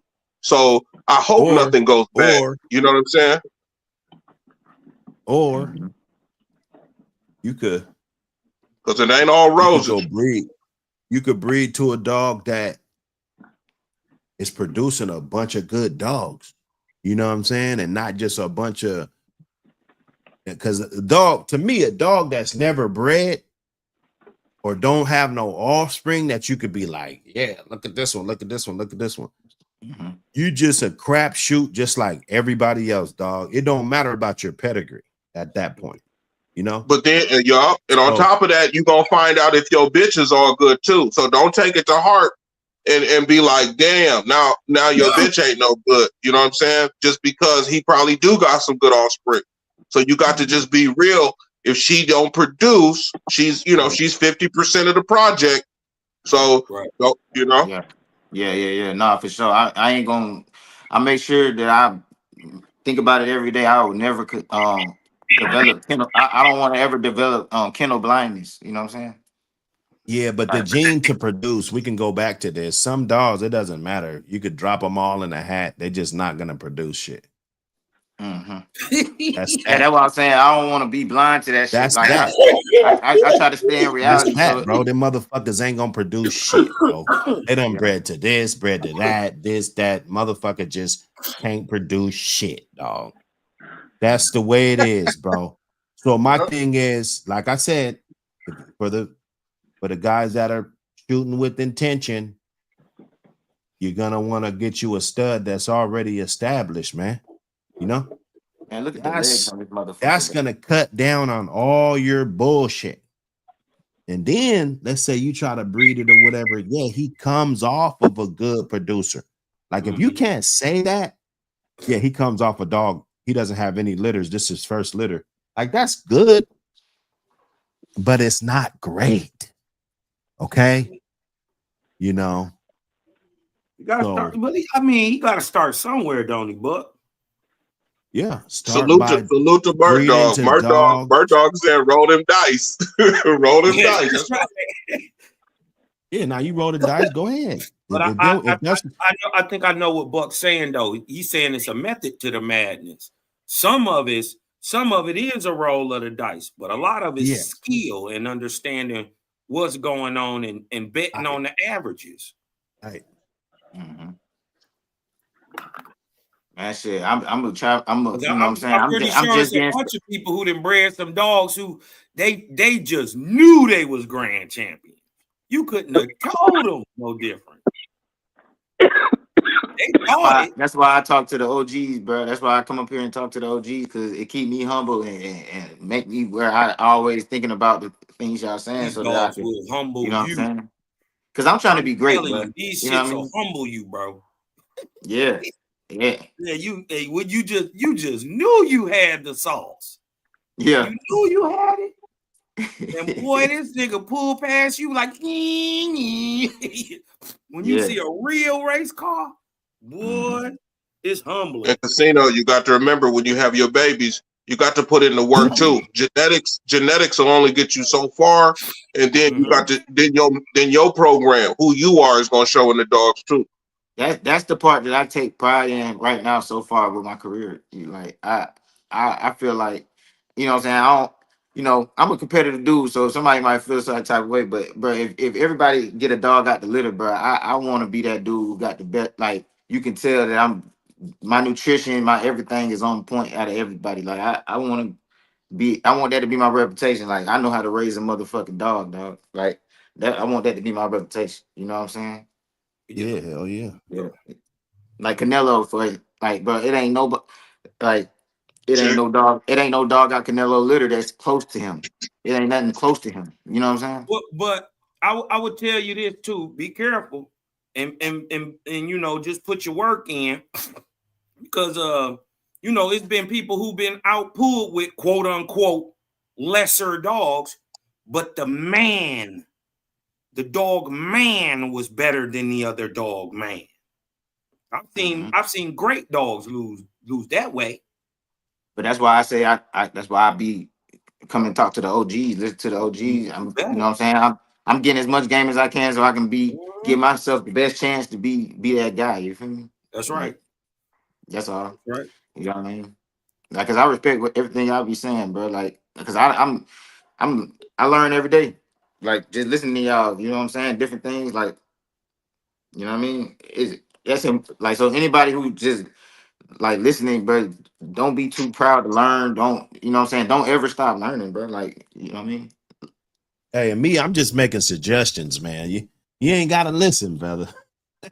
Yeah. I just make a few suggestions and because I did both. I did all that pecking and guessing and shit. Yeah. It doesn't lead to building families, bro. It doesn't, you know. Facts. So what's this right when here? you do, and there's a few. I wouldn't name dogs like that because it's, you know, this ain't no paid promotion type shit, but Team motherfucking Mike. You got dogs out here that Yeah, are producing man. really good. Shout out my nigga LG, OG Loco, Dirt Road, nigga. Shout out Kraken, you dig, and Merc Dog. Salute everybody. I'll be looking. Jenny Johnson said, you want to breed to something, throw good percentages. That's why I'm going out of town. I'm going out of town because of the percentage. That's, you know. I just want to see it work. Breed to something that's producing good dogs. That's my thing. Yeah. Because at least you know this motherfucker can produce a good dog because he's already done it before. Right. So the likelihood of him producing another one is higher than a motherfucker that never produced shit. Right. You know what I'm saying? I ain't gonna speak and then on the owner's trying to tell you, oh yeah, you know, like what can you say? What can you say besides show me the dogs that this dog has produced? Right. You know? Oh, you don't have any of them? So you trying to sell me on a dog that you don't even like because you don't have none. If it's a stud I want to breed to, I want the owner to have multiple. I want the owner to be in love with that dog. You know, like, yes, this is the one. This is why. Look at all those guys right there. See those 6 guys on that back row? Those are his sons. That's what I want, you know. So all that other shit, yeah, throw that shit out the window, bro. It's Saturday. Throw that shit out the window. And close the window. Right after you close that motherfucker quick. Because it's a lot of grifting going on, man. Man, I'm from Missouri. I'm from that wine.com. But I'm from Missouri. You from that Missouri? Ain't that the show me? Yeah, I'm from the D, but I'm from the Missouri. I'm from Missouri. You got to show me. Yeah, I don't believe shit. I don't believe a motherfucking thing. Yeah. Hey, Casino, make sure your home team is rooting for you. You know, don't worry about nobody else. Make sure your home team is rooting for you.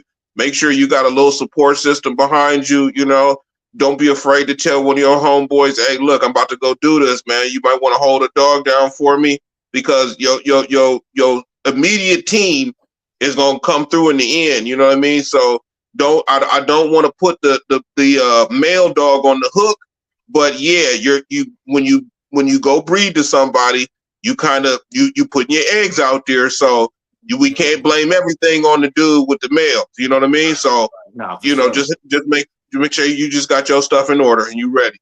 Yeah, and this male right here, bro, I know I can't blame this male. That's why I'm going. You know what I'm saying? if anything go wrong, I know I can't blame this male. You know what I mean?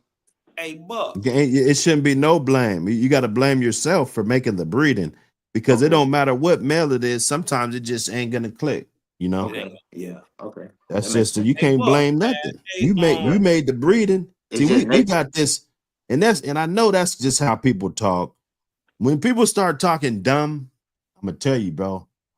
Those are the type of people you don't want in your circle, bro, because they're not mature enough to appreciate, you know, the different values in the dog. You know, they're just blaming this guy, blame that guy. Because people talk about that a lot. And there's no blame. Or you got to blame yourself. It's a learning process. by you learning that breeding, you'll know what to do the next time. You know, Right. maybe they were all right, but they didn't have this, or maybe they were too short. Mm-hmm. You know, so you might want to throw some more leg under there. You're building a created player, dog. That's basically what you're doing when you're fucking breeding a dog, bro. I'm not breeding. Created players have attributes. They don't just for the love of this shit. I go pray at night and get a good dog. Like at some point, you got to have some athletes in there. Your dog's got to be tall. Your dog's got to be, you know, a certain way. They got to be fast. They got to be strong. You know, these are real attributes that the dogs are supposed to have. Smart. So if you're just guessing that shit, because let's just say, because I talk about Mayday all the time. Yeah, Mayday was a strong dog. Yeah, that's cool. But what are the attributes that we're looking at in front of us? That's going to help you. What do you breed your think dog about when people say the greatest attribute that a dog can have is the ability to reproduce itself?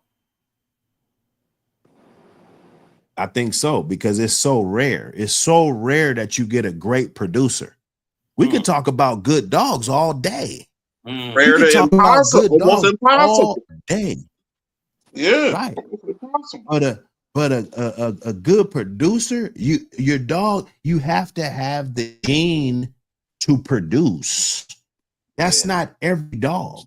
That's trial and error. That's somebody believing. That's why you get good bred dogs, because a good bred dog, people believe in the shit more. If I don't believe in this breeding, I'm not gonna make it. Right. So at some point, somebody has to believe in the shit. You feel That's me? why you said he got 7 sons up on the hill. You know what I'm saying? That's when you know it's right. You believe in this shit. You believe in it. You know? I got the dog. Yeah, here he is. Where's his sons? I don't got nothing. Damn. I'm got some puppies. Bro, what the fuck are we doing? What are we talking about? You know? Unless they trying to get some puppies too. Like that's the only reason why they there.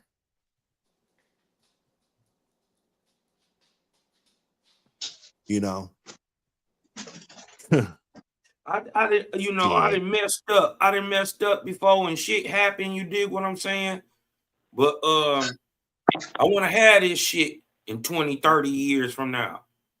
I want to give to my grandbabies. Same dogs. You talking about the blood, right? Yeah.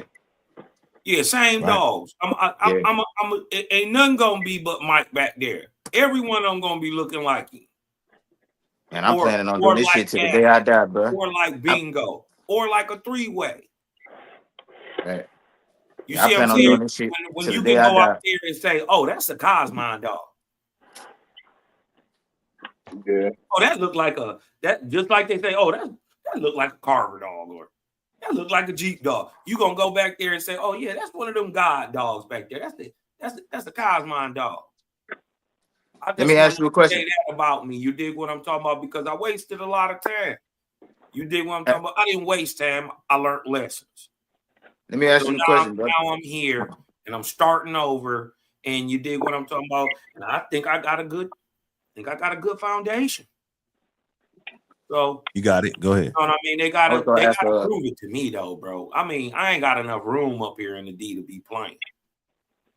I was gonna say, you know, like you see what I got going on. Like, I never did a breed in my life yet, right? So once I do and start getting my things going on, like at what point would I have created my own line of strain? Or, you know what I'm saying? Prove itself. Okay. Say less. I get it for sure. So I'll be right back.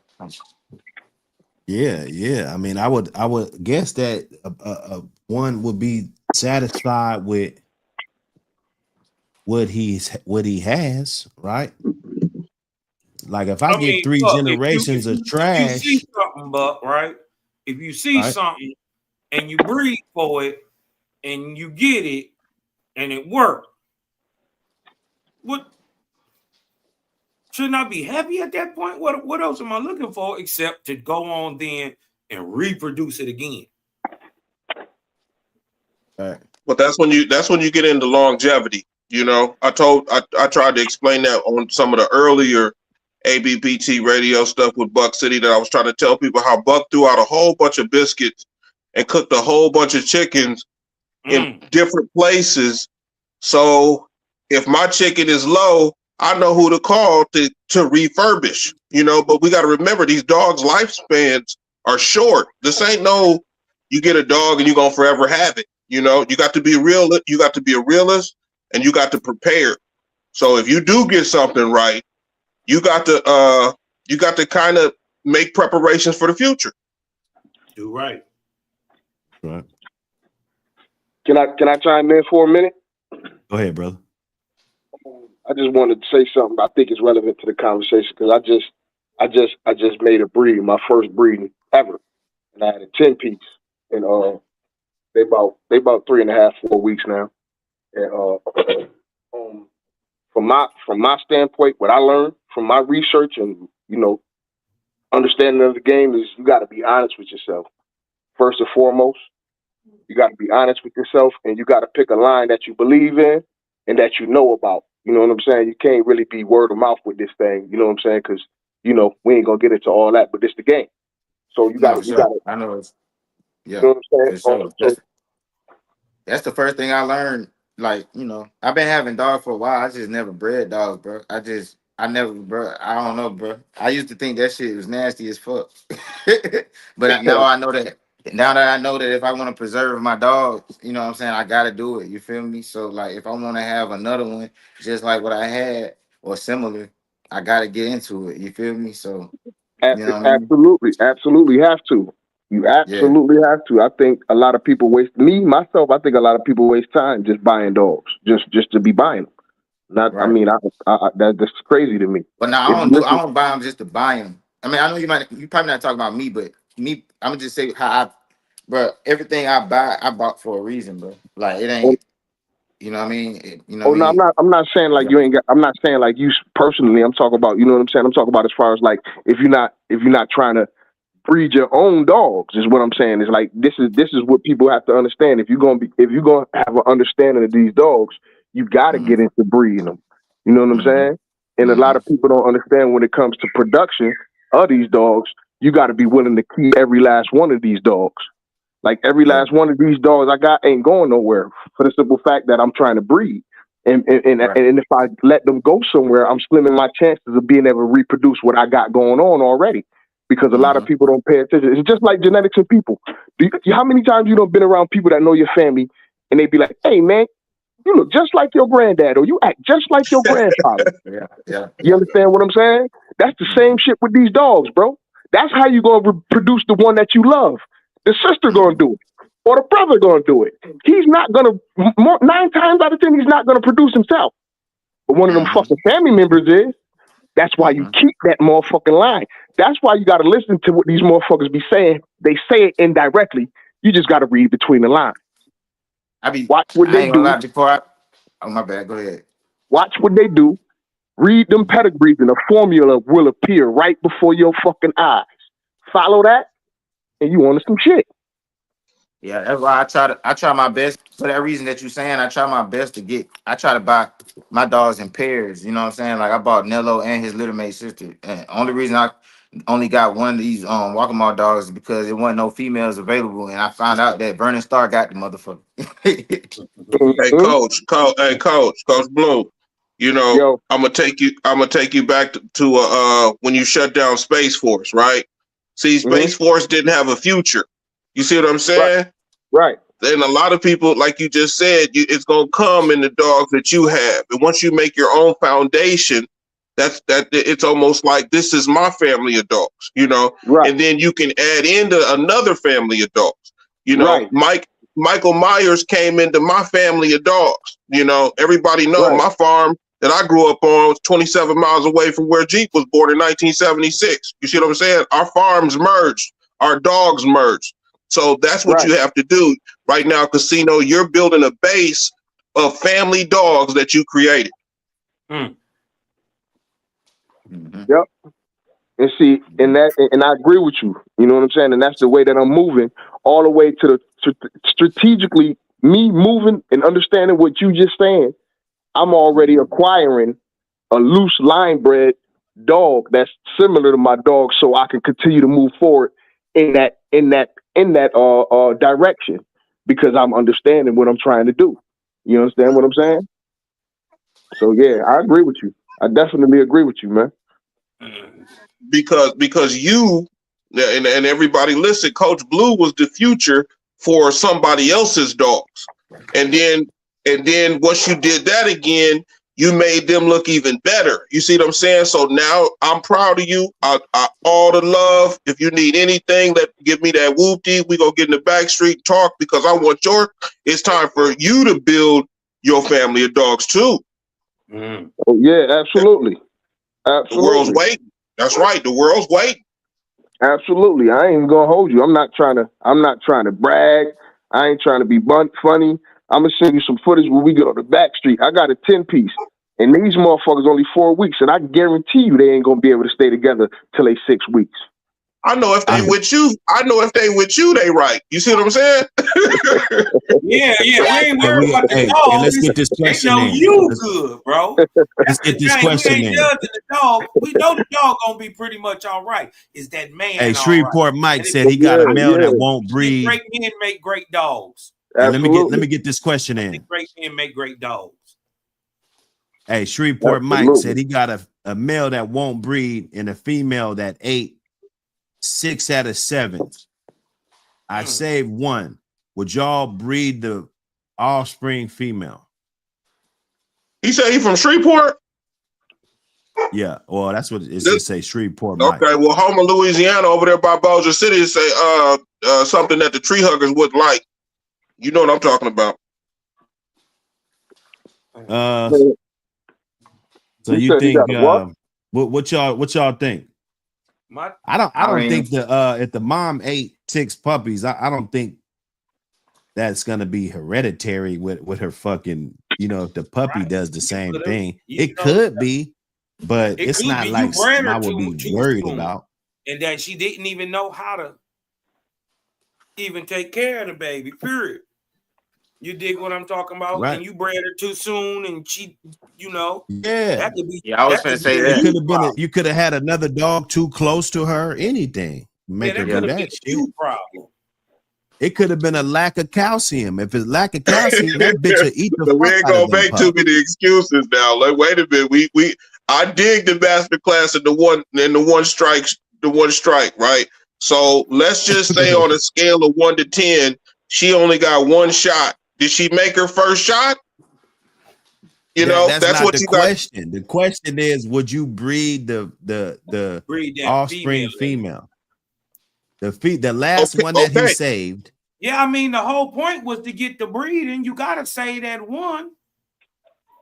That's what I'm saying. So you wouldn't breed that one fucking pup just because of the mom ate the pups on 1 litter?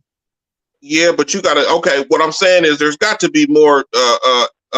There's got to be more substance to that. Does he got other dogs? Is he just concentrated on this one dog? Did he put all his money into this dog and now he like, man, I'm already 30? Let me throw this in there. I got a bitch. Shit.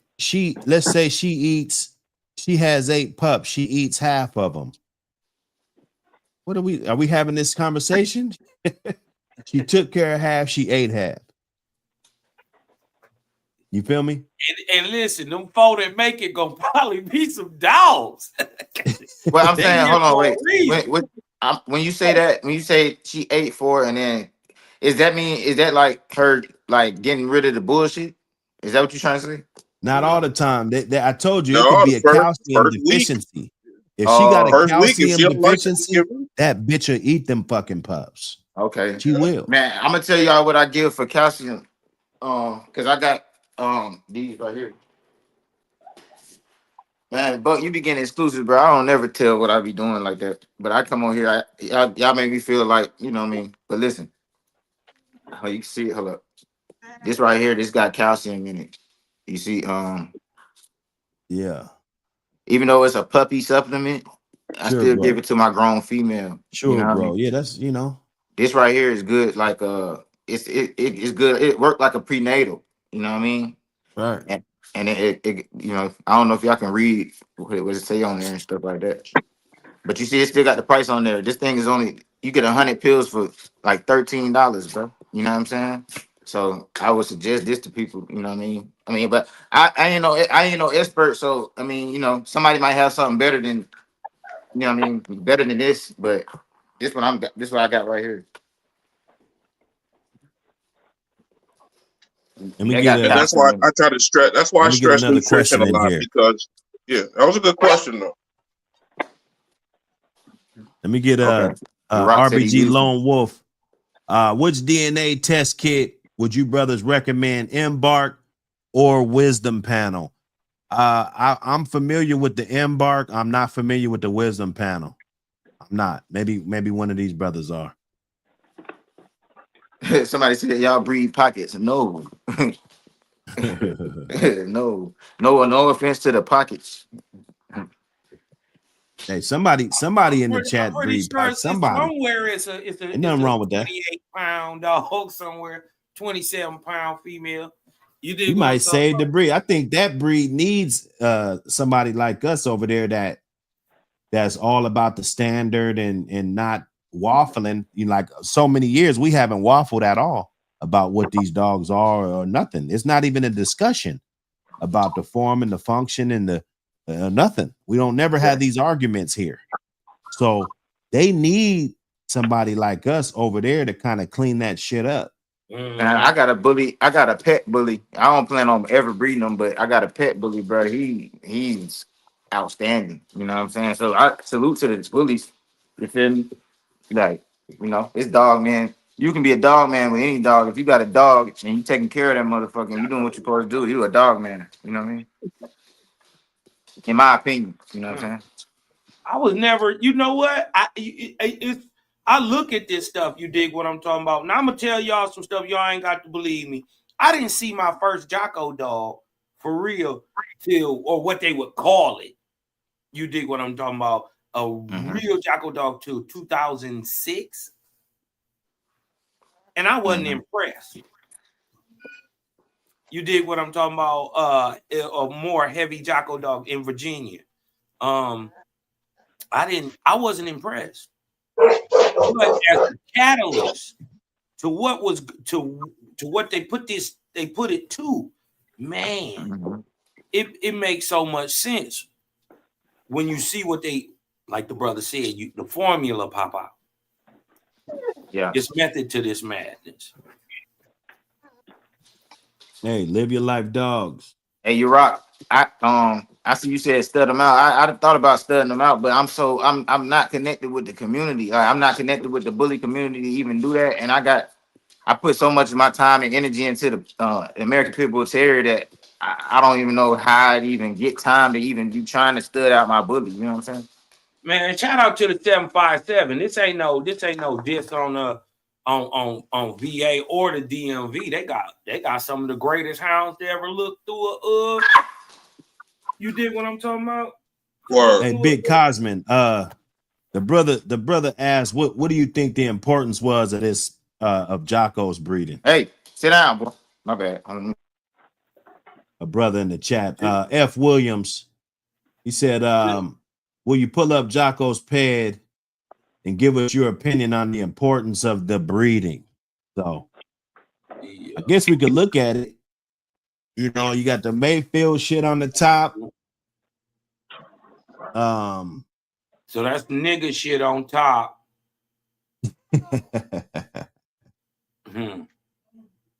Cable Fang, you know, you look at them dogs. I mean, two inbred rockers on top of each other. You know, you got a little old family on the bottom. Yeah, I think a bunch of that's probably old family. Yeah. Hemp Hill stuff, going back into that Leitner stuff, Wallace stuff, probably too. Ain't no telling. Yeah, Williams, all that shit. Corvino. That's some Corvino in there. Yeah, I bet you it's Kobe too. I just heard some stuff with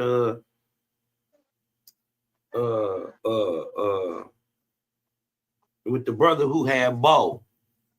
He said them was different types of dogs. than what he was getting from that Kobe stock that he said he was getting. He said them dogs Mr. Finley. different. Yeah. Said them Yeah. dogs were different. They look different too. And You got some Klaus dogs in there too. I mean, this is a hell of a fucking this Teal. right here, boy. Yeah, that feels red lady in there. Two-door stuff. Them old family reds that you had just mentioned, bro.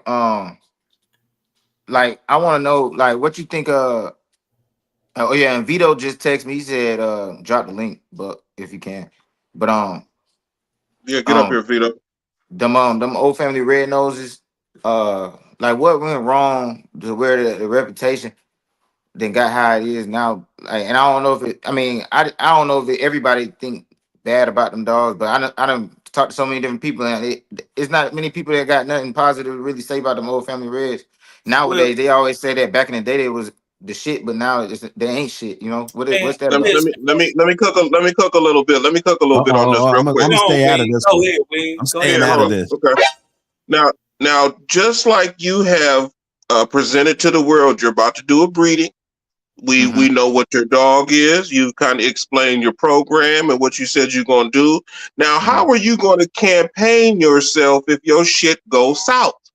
Are you going to campaign yourself like it didn't work? Are you going to point the finger? Are you going to take full responsibility? Like Bug said, you made the breeding. So that comes down to a lot of dogs where some people campaigned and started pointing the finger like somebody else had something to do with them. So man, be a man. If shit goes south, you got to go south with it. You know what I'm saying? Go get it, bring it back, and tell everybody, look, I had to go south. I'm back again, though. Always pick your stuff up and come back. Yeah. Okay. See, for me, that what you just said, that's a no-brainer because I'm a man. You know what I mean? Like, I'm a man. I'm gonna take. I know that if I be transparent, that's how I get ultimate respect regardless. You know what I'm saying? Like, and I think that's what basically what you're saying. Like, you just got to man up and you know. So basically, you're saying like I said, are you gonna have the same energy if shit go bad? I want you to have the same energy if shit go bad because, like they said in the chat, roll the dice. Mert Dog told you roll the dice. So don't have no turn around or oh no, I don't think I want to do this. Go ahead and roll the dice. No, I won't never. Vito Rashad. I ain't never quit. Fellas, who said what's something happening, about Vito? 757, baby? Vito! That's what Vito at. The 757, my boy, to be exact. Yeah, that's what's up. Shout out to the 757 in the 7 cities, man. That's my second home. What that is? That's a 757. What that's from high school down in VA. Shout out VA, man. That's, Hold on 1 second. Hey, boy. And I got turned on to answer the dog brother's question, though, I think this is what I think, and this is what I know for a fact. Because before one of my old schoolers died, he had kept old red dogs forever. He believed in that. He believed in that, and he believed in them old Hetrick dogs for some reason. He said you can always mix them up. So so I think a lot of what they've been calling Red Boy really been OFRN. And a lot of that cut back all the way back to that Fitzwater Goldie, that pure stuff. These red dogs that was coming in out of Tudor stuff and Lightner stuff, Hemp Hill and Wilder and all that stuff. Listen, a lot of that stuff is just really just old family. That's right. That's right. They call Red Boy today.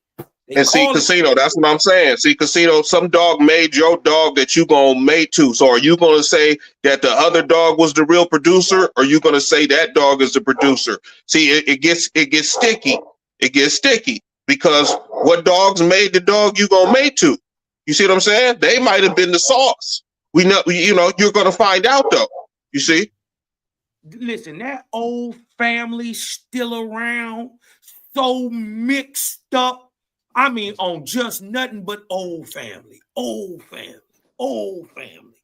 It's some stuff out there, bro, so old that if you cut into it, your dogs can't be good, can't be nothing but good. I know somebody who got some pure shit. I mean, as far as I know, they got some pure Old Family Red Nose. They out here in Georgia. I mean, I be looking at their dogs. They look good, but I don't really know them. You know, like Yes. I don't know nothing about There's this. some dudes out Kramer, here. what up? Some dudes out here, just pay attention. I ain't gonna put him on blast, but you dig what I'm saying? That if you paying attention, you can see right around you. Here, Old Family. Nah, Prophet Google just hit the nail on the head. That Red Devil shit. Yeah, it's all. Like, I know about that. Huh? It's some shit out here, bro. There's some shit out here, and when you get back into the get back, you finding out these boys been fiddling peds forever. They get a dog, and you know what I mean. They don't know what it is. It's just good, but they'll slap a ped onto it. Now it's the son of. You dig what I'm talking about? Grand Champion. Kramer, what up? Or a dog you ain't nobody never even heard of. Where Kramer at? What up, Kramer? Yo, I'm just listening. I'm just listening. Sure you weren't no troll. Big Saw. Oh, no, you know I ain't no troll. What's going on, Wayne? You know the troll might try to come up like he Kramer. You know? Oh, no, they don't play with me like that. Hey, they'll never catch me off guard though. I know that's right. Shit. I be on that ass, boy. Yeah, you know they'll try some funny shit. Yeah, what y'all talking about? Them old families? Yeah, them old families. Yeah, shit. You get them. He was saying the brother asked the question. Why do the Red Nose or the Old Family have the reputation today like they not good dogs? First of all, let's just be real. Through the 90s, most of that red shit was whooping all that shit. Late 80s, whooping everything. Even into the 2000s. This is why I don't like Jocko dogs, because you dig what I'm saying, or that type breed, or even anything that had it in it at the time. Before I got this stuff, because right now I got Red Bull. You dig what I'm talking about? But at the time, the Old Family that I had always had. Don't Jocko got it in? Black dog ever in my life, and I've owned many. Okay, Cos, check it out. Tell him what strand of Red Boy do you campaign that your dogs represent? What strand? You know what I'm saying? Try to let Casino see you what side of the Red Boy you claim. Right. Well, I would be into that Holland stuff. You did what I'm talking about. Beautiful. Yeah, beautiful. You know what I'm talking about, and the bingo stuff, but mine is still Old Family. I'm straight cut from the Old Family. I'm telling you, when you look at these old genetics, like when you look at the Old Family, they'll have a pinstriping of color on them. They'll have little swirls of skin. Yeah, the hair pattern. You talk about the hair pattern. Yeah, the patterns. They'll even when you get a real good one and he fired up, he'll have a red line down his back.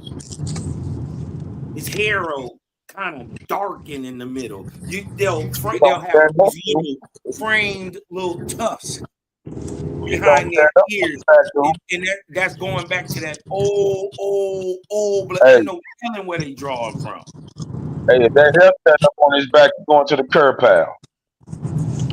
No. But you see how Casino, you see how he can close his eyes and he sees what he sees. You know what I'm saying? So we want you to be able to do the same with your dog. You know what I'm saying? I've had this. What I'm telling you is, it's not like what I'm telling you. The patch of hair are darkened even on a chocolate dog. Yep. You dig what I'm talking about? What I'm saying is, I've seen this so much. Shout out to the real old school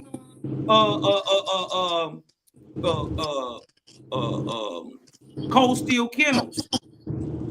You dig what I'm talking about? They used to catch the fire Will and Wallace shit before the lady died. I got some of the last Wyandotte County. Just because I was just in the right place. That's the only reason I got it. And that was one of the best dogs I ever had. And even won 4 OTC way back in the day. Way back in the day. You know what I mean? But won 4 OTC in the 2000s. So you dig what I'm saying?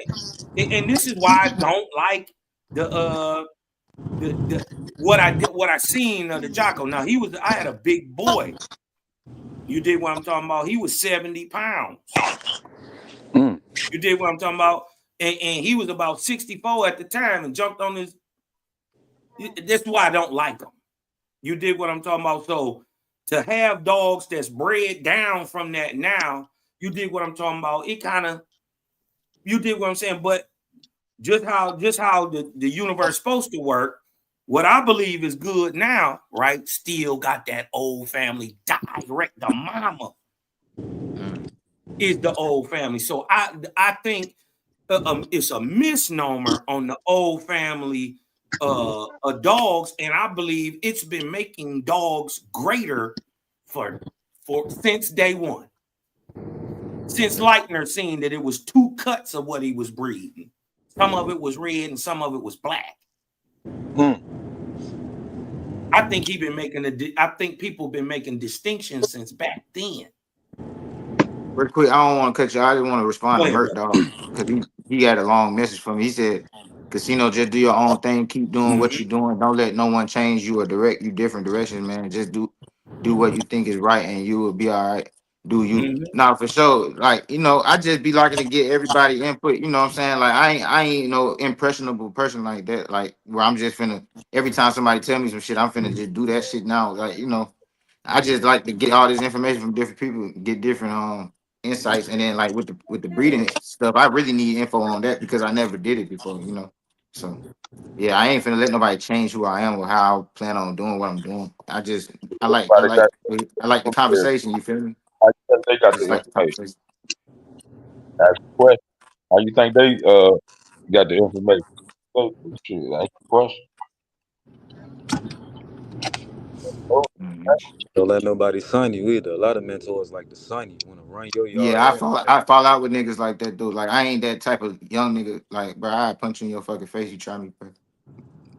like I ain't with that, bro. I can tell when somebody is got good intentions with what they telling me, and sometimes people are, they don't got good intentions, bro. So I can tell the difference. You know what I mean? I was dealing with somebody trying to make me get rid of my kids' dogs. What the fuck my kids' dogs got to do with what we got going on, bro? Yeah, that happened to me before.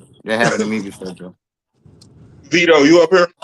I know some niggas be mad. Some niggas mad that I am hands down impressed with your situation. I appreciate you, man. Hey, thank you. And I analyzed it. You must have done your homework before you got that one. You talking about the boy? That youngest one. The youngest one. The youngest one. I got them off my new mentor. He been holding it down, like for real. Like that's good, Lord Jesus. God bless that. Whoever that is, bless that. I actually got 2. Me and him gonna co-own the other one, and then I got him at the crib with me. That's what's up, man. Yeah, that's what's up. You got good, man. Well, listen, man. This shit, man. To know that it's still good niggas out here, bro. Yeah, because he hated to hear. Because he do something good for me, man. It do something good for me, man. Y'all keep bulldogging, man. Oh, I am. He knew the dude that I was under at first, so him and him fell out. So when he found out who I was under, what I was going through, he understood. So that really bothered him. Like I said, he trying to get me to get rid of my kids, dogs, and shit. Like, what the fuck that got to do with you, bro? Bro, you'll be surprised how many people I fell out with just because I go to confirmation shows and got trophies, bro. What? Like, bro, I fall out with people like that, bro. I'm telling you, bro. Yeah. You saying you said what? What exactly, bro? But it's unbelievable, bro. But you know, I ain't gonna even get into it because I don't want to talk no shit about nobody on the internet, you know. But Well, I go through a Casino, lot we of shit, count, we bro. count, we need you, man. We get a need lot you. of We hate, counting bro. on you. We rooting for you. You know what I'm saying? Get it. I Handle appreciate your it. business. For sure. That's right. Appreciate it, bro. Oh yeah, Young and I, man, him be chopping it up on the back street. Man, I be chopping up with Wayne. I might text Buck every now and then. You know, real good dudes, man. Answer your questions. You know, they don't just leave you on red. That's Right. what's up. Right. And you know, that's why the community important to me, bro, because when I come like the community like this, you know what I'm saying? People you know, yeah, like the things y'all saying, like keep doing what you're doing, things like that. I be liking to hear that kind of stuff, bro, because in real life, bro, like I be getting some real hate, bro. And like in the back street, like I get messages, bro, hating ass shit, like, bro. And you know what I'm saying? I get hating ass shit a lot, dog. So I You gonna get that. This the internet. See, back in the day, niggas just talk Especially if behind you're your doing back. something right, bro. If somebody perceive you doing something right, you gonna get some hate. And keep, like Mark said, man, keep doing what you're doing, man. Fuck a hater, man. Shout out my dog, Casino, man. Y'all gonna keep getting it. I bet you they try to get a pup from you when them bitches hit. I bet you. Man, that shit crazy. And one thing about a You know what dog, I'm saying? man, I if never he don't understood care how how you he can feel like, about you, he gonna make his way to get a pup. He gonna send somebody or something. Man, shout out Team Mike. They be hating. They do be hating Casino, on that's my one old boy dog. huh? That's They one really old boy hating dog. on that Buck, man. But he got What that you talking about? fire. This one in my hand? As a matter of fact, Shit. I put the little nigga on camera on Wing talking about as soon as I get in this I crib. don't want to Had say to go it. get wifey some food. You talking about that BG dog? Lone Wolf in the building. This some walk. Salute, fellas. Salute. This some walk. Yeah, Peace I to the yeah, dog. I know how it's bred, but is it one of his dogs though? Did you get it from him? That's what I was saying. We had just message me, bro. I don't know, you know what I'm saying? Just message me. Like private, you know what I mean? Yeah. But Shit. I want to see if they can take that shit, you know what I mean, to the top. You dig what I'm saying? Go get that Optimize. bag. That's my dog You right dig what I'm there. talking? I want him to go Optimize. get that bag. And if Bag. he even anywhere close, I'm with that shit. And look, man, you know what? To learn that it was so many melanated Negro, Indian, African American, Black people in these preserving this breed for so long, man. You go back, you see some of them old pictures and to learn that the Tudors and what's your boy name? Like, was dealing with brothers. You dig what I'm talking about? Some of the most famous names you know that I had always thought was white folks was niggas. Go right here, Wayne. Hold on. That's that Vito special.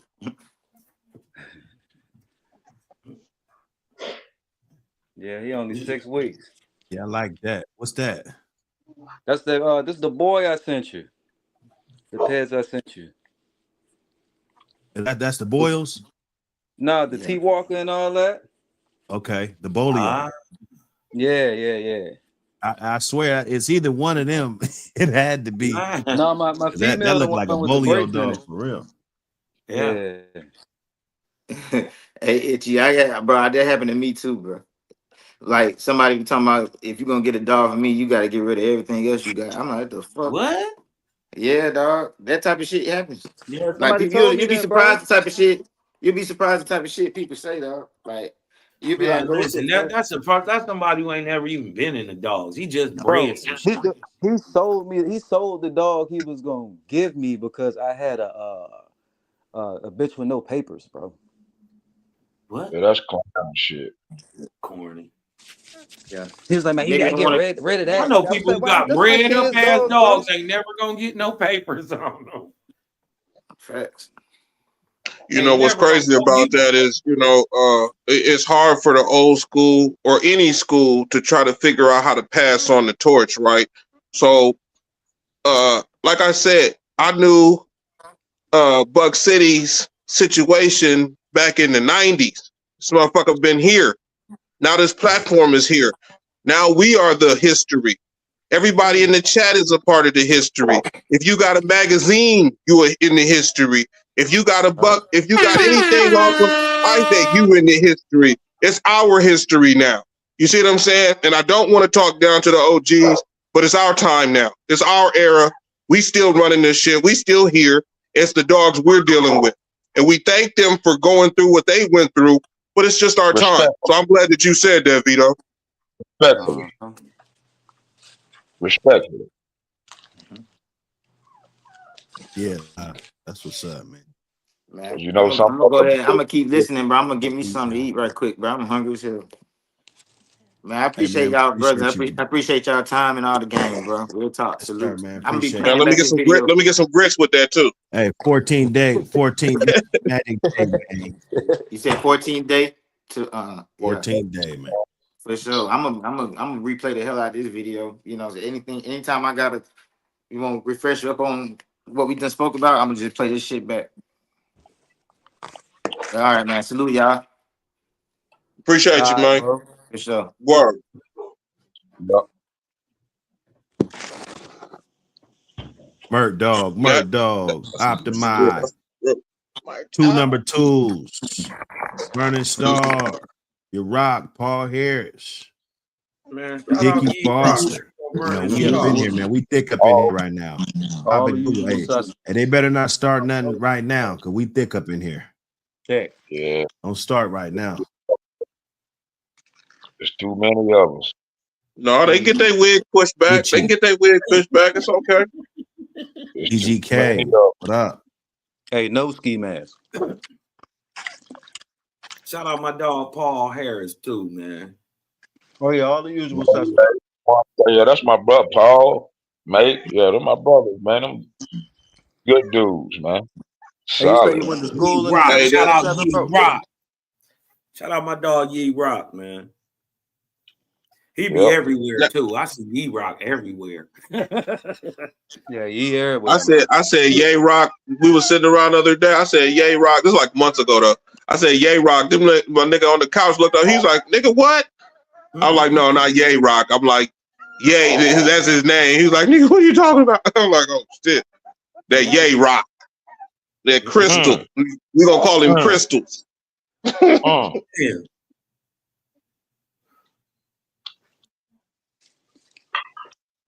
Yeah, they was bad, but some of them manipulate if you play around with them. OG, I done seen some. You dig what I'm talking about? They get real gnarly. You dig what I'm talking about? Now, when you got, I think the better big red dogs, old family, be the big boys. And then, but the good part about it is that my OG is always taught me. Shout out to the rise and power to the OG Dog Man Day. The OG dog. He say the good thing about the red boy is you can just keep stacking it and stacking it and stacking it, and it'll get better and better and better the more you inbreed it. Sound like a dog y'all ever heard of? Hey. Just saying. I'll be listening when them old niggas talk. Shut the fuck up. When he leave, I'll be talking again. So I'm from Virginia, but I got turned out in Barstow, California when I was like 12. It be like that, bro. Yeah, these old family dogs, man, you know. I really like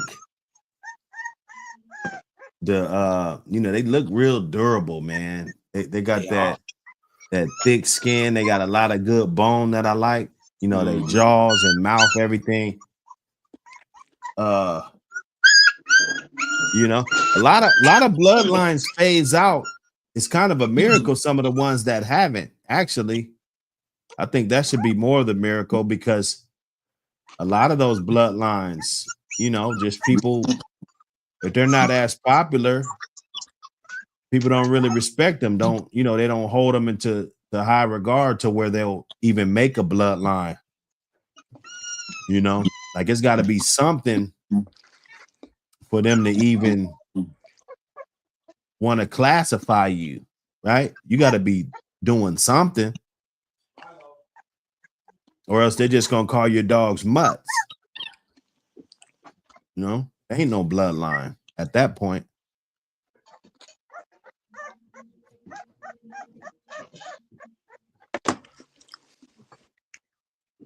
That gets kind of into the campaign, you know, the campaign. Casino had a good campaign. I don't know. He so far, that's why I root for the Young Bucks. You know what I'm saying? He came up here, spit his spiel. He might have one of the best ones in about 5-6 years. Yeah, he asked this question and he sat back and listened. Hey man, that'd be crazy if OG Loco just popped up on here and talked about the old family shit. Shout out my nigga OG Loco. That'd be nuts. Pueblo, what up? That'd be nuts, man. Hold on, man. Who is this, man? OG Loco, man. What's up, man? Loco.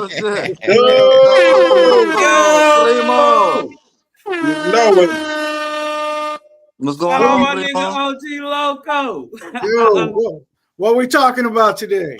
Man, we talking about Gaffney, man. Tell us about man. Gaffney. First of We all, I don't just want to shit else but salute that dog OG that can damn Loco. near do everything but talk.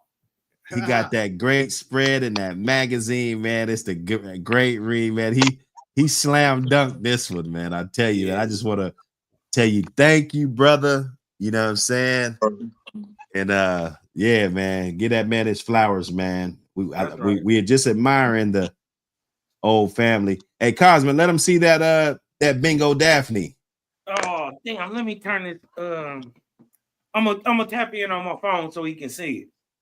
Yeah, you got one of those that one that Miss Bingo's off of that same thing, right? Yeah, she's hot. I really like her. Yeah. How's that the brother doing? He's doing good. He's doing great. I'm about to show you in a minute. Yeah, nah, he looked real good, man. He looked like he can Milo. go. I let my kids name him. So his name is Milo. OG Loco, salute from Minnesota. You know, Minnesota's running behind you at all times. We always with you up here. All right, appreciate it. Thank you, guys. I just try to keep it simple. Hey, you know, one thing that I really don't know, and I would always real quick, but look to you for. Okay, hold up. I got you. Is the correlation between, let's just say, like the Hempels, Williams, all of that, and then how it came to the old family of today. Yeah, right? and that's what, because it took. I'm sure that was a hell of a journey. Yeah, and you gotta remember, my generation is like when I got in the 80s. I'm doing research from 80s backwards because that's sort of when I got into the dogs. So I'm carrying like a lot of old knowledge that's getting lost today, and I'm just trying to share it with everybody. Is like, if we don't share this stuff, it's going to get lost in the next generation. No one's going to know. So really what I was just trying to show is how these dogs game dogs are built on the back of game dogs. You know, that's how it was developed. So all these dogs we have today, if you look at their pedigrees and you look at their genetics, they were built on the back of game dogs, which pretty much were the old family reds back in the 1800s.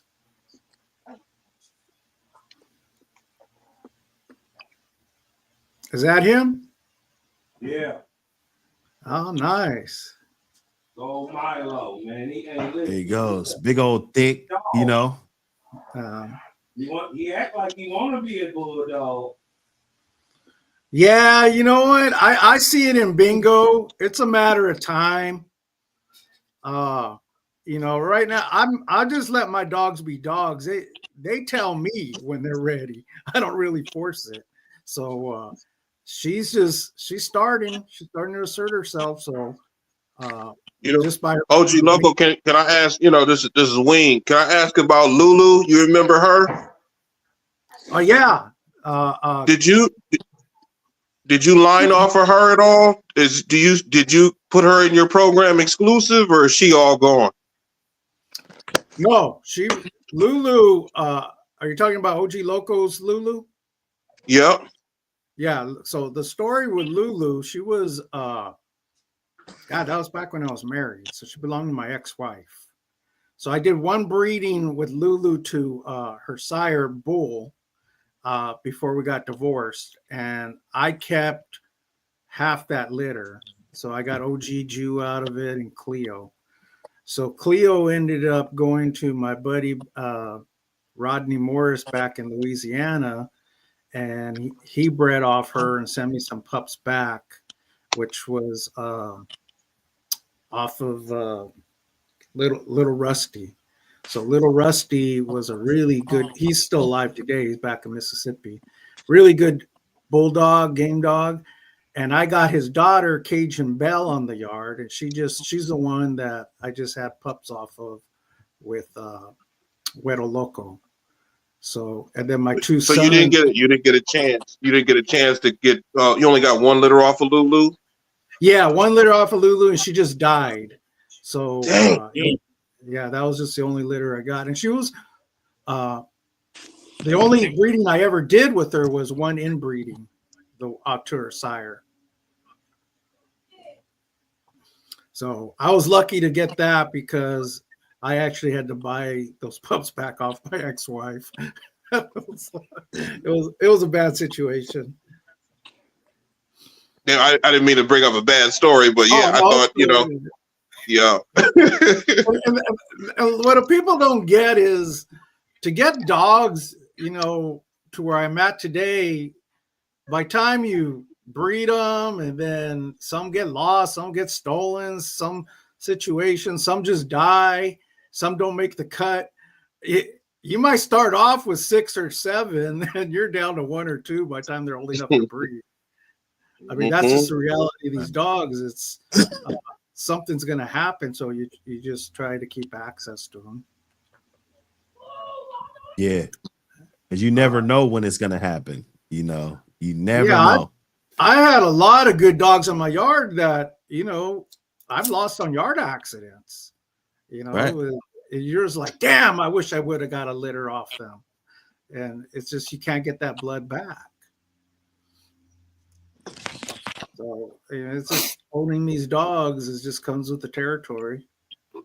What got you in the preserving the old family line, OG Loco? Why you choose that line specifically? Well, when I got into it, it was like late 80s. I didn't even know I had an old family red, to be honest with you. It was like I got there was a dog for sale.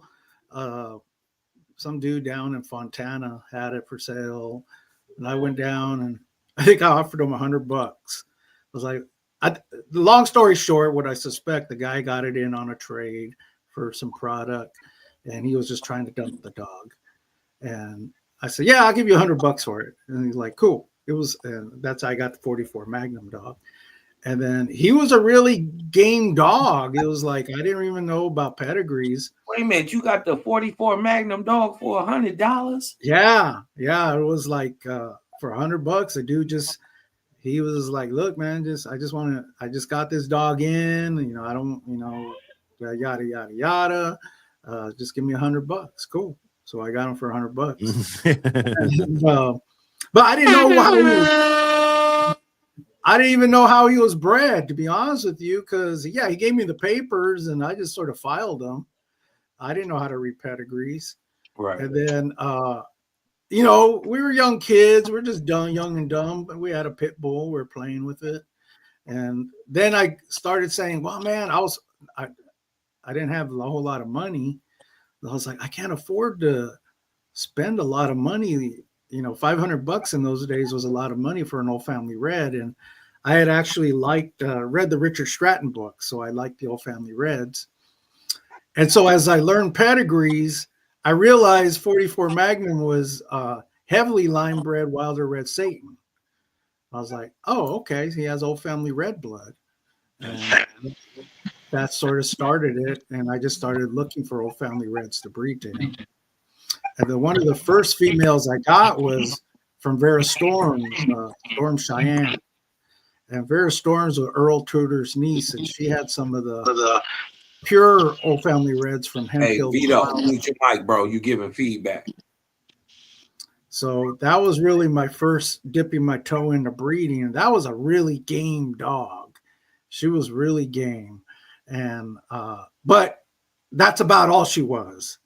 She had no ability, no mouth, no bone. Those inbred Old Family Reds, they were pretty pathetic looking, real fine bone, but they were game. That was the great thing about them. They really were game dogs. So once I dipped my toes with the Storm Cheyenne dog, then I started looking for more and more Old Family Reds, and then I hooked up with OFBA, one of the guys from OFBA, who their program was specifically to take the old Hemphill dogs and get them back to a high working status. And a lot of their stock wasn't available to the public. So I was able to get some breedings, and then it sort of just took off from there. And that's where I created my own bloodline. And I liked them. I mean, I've had other dogs. I've had Jeep dogs. I've had, when you're like running in a circle with friends, we're always like, hey, you want a dog? Here, you want to try this one? So I had some good dogs, but it was always the 44 Magnum dogs that I pretty much stuck with. So that's why.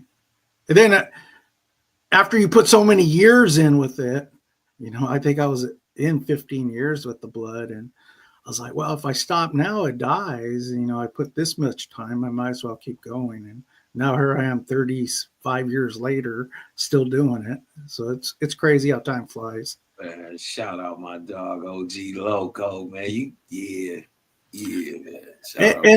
And one of the things, like, I guess people don't understand is I only bred for my own yard. I only went public maybe 10 years ago.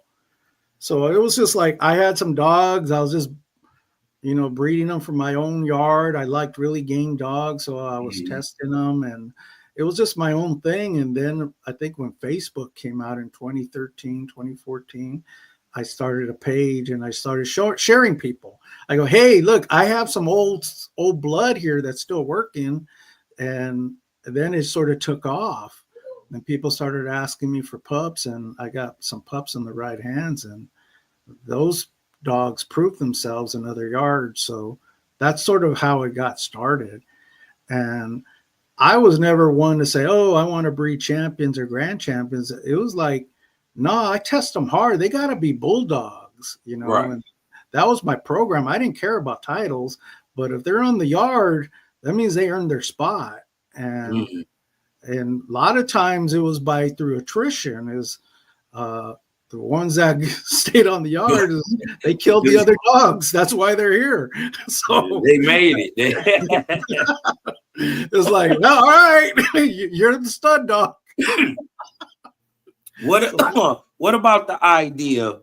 The brother asked a good question earlier. He said, why is it that people have this negative connotation on Old Family Red Noses today? Could it be that they just don't know what they're looking at?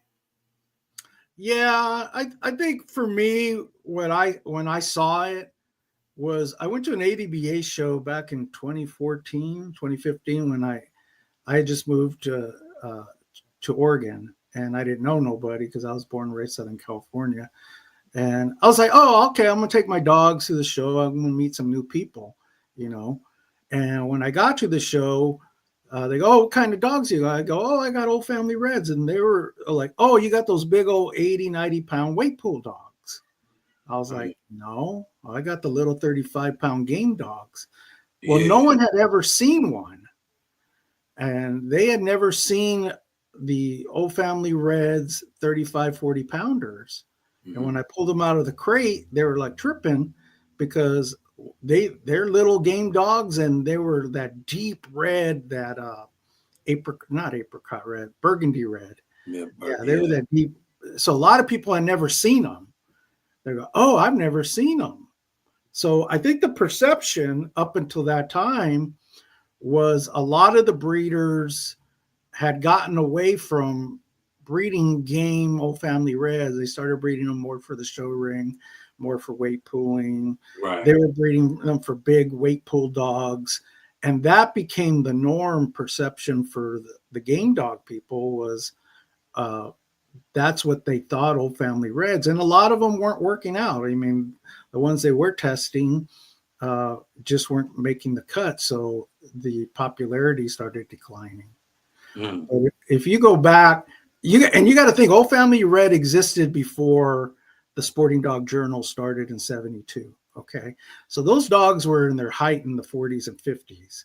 So think about Red Boy today. Old family red was like in those days is what like Red Boy is today. Right. And Daibo in those days is like what Eli is today. So if you wanted to add deep game blood to your dogs, you went with old family red in those days. And it's just, we're just dealing with different generations now.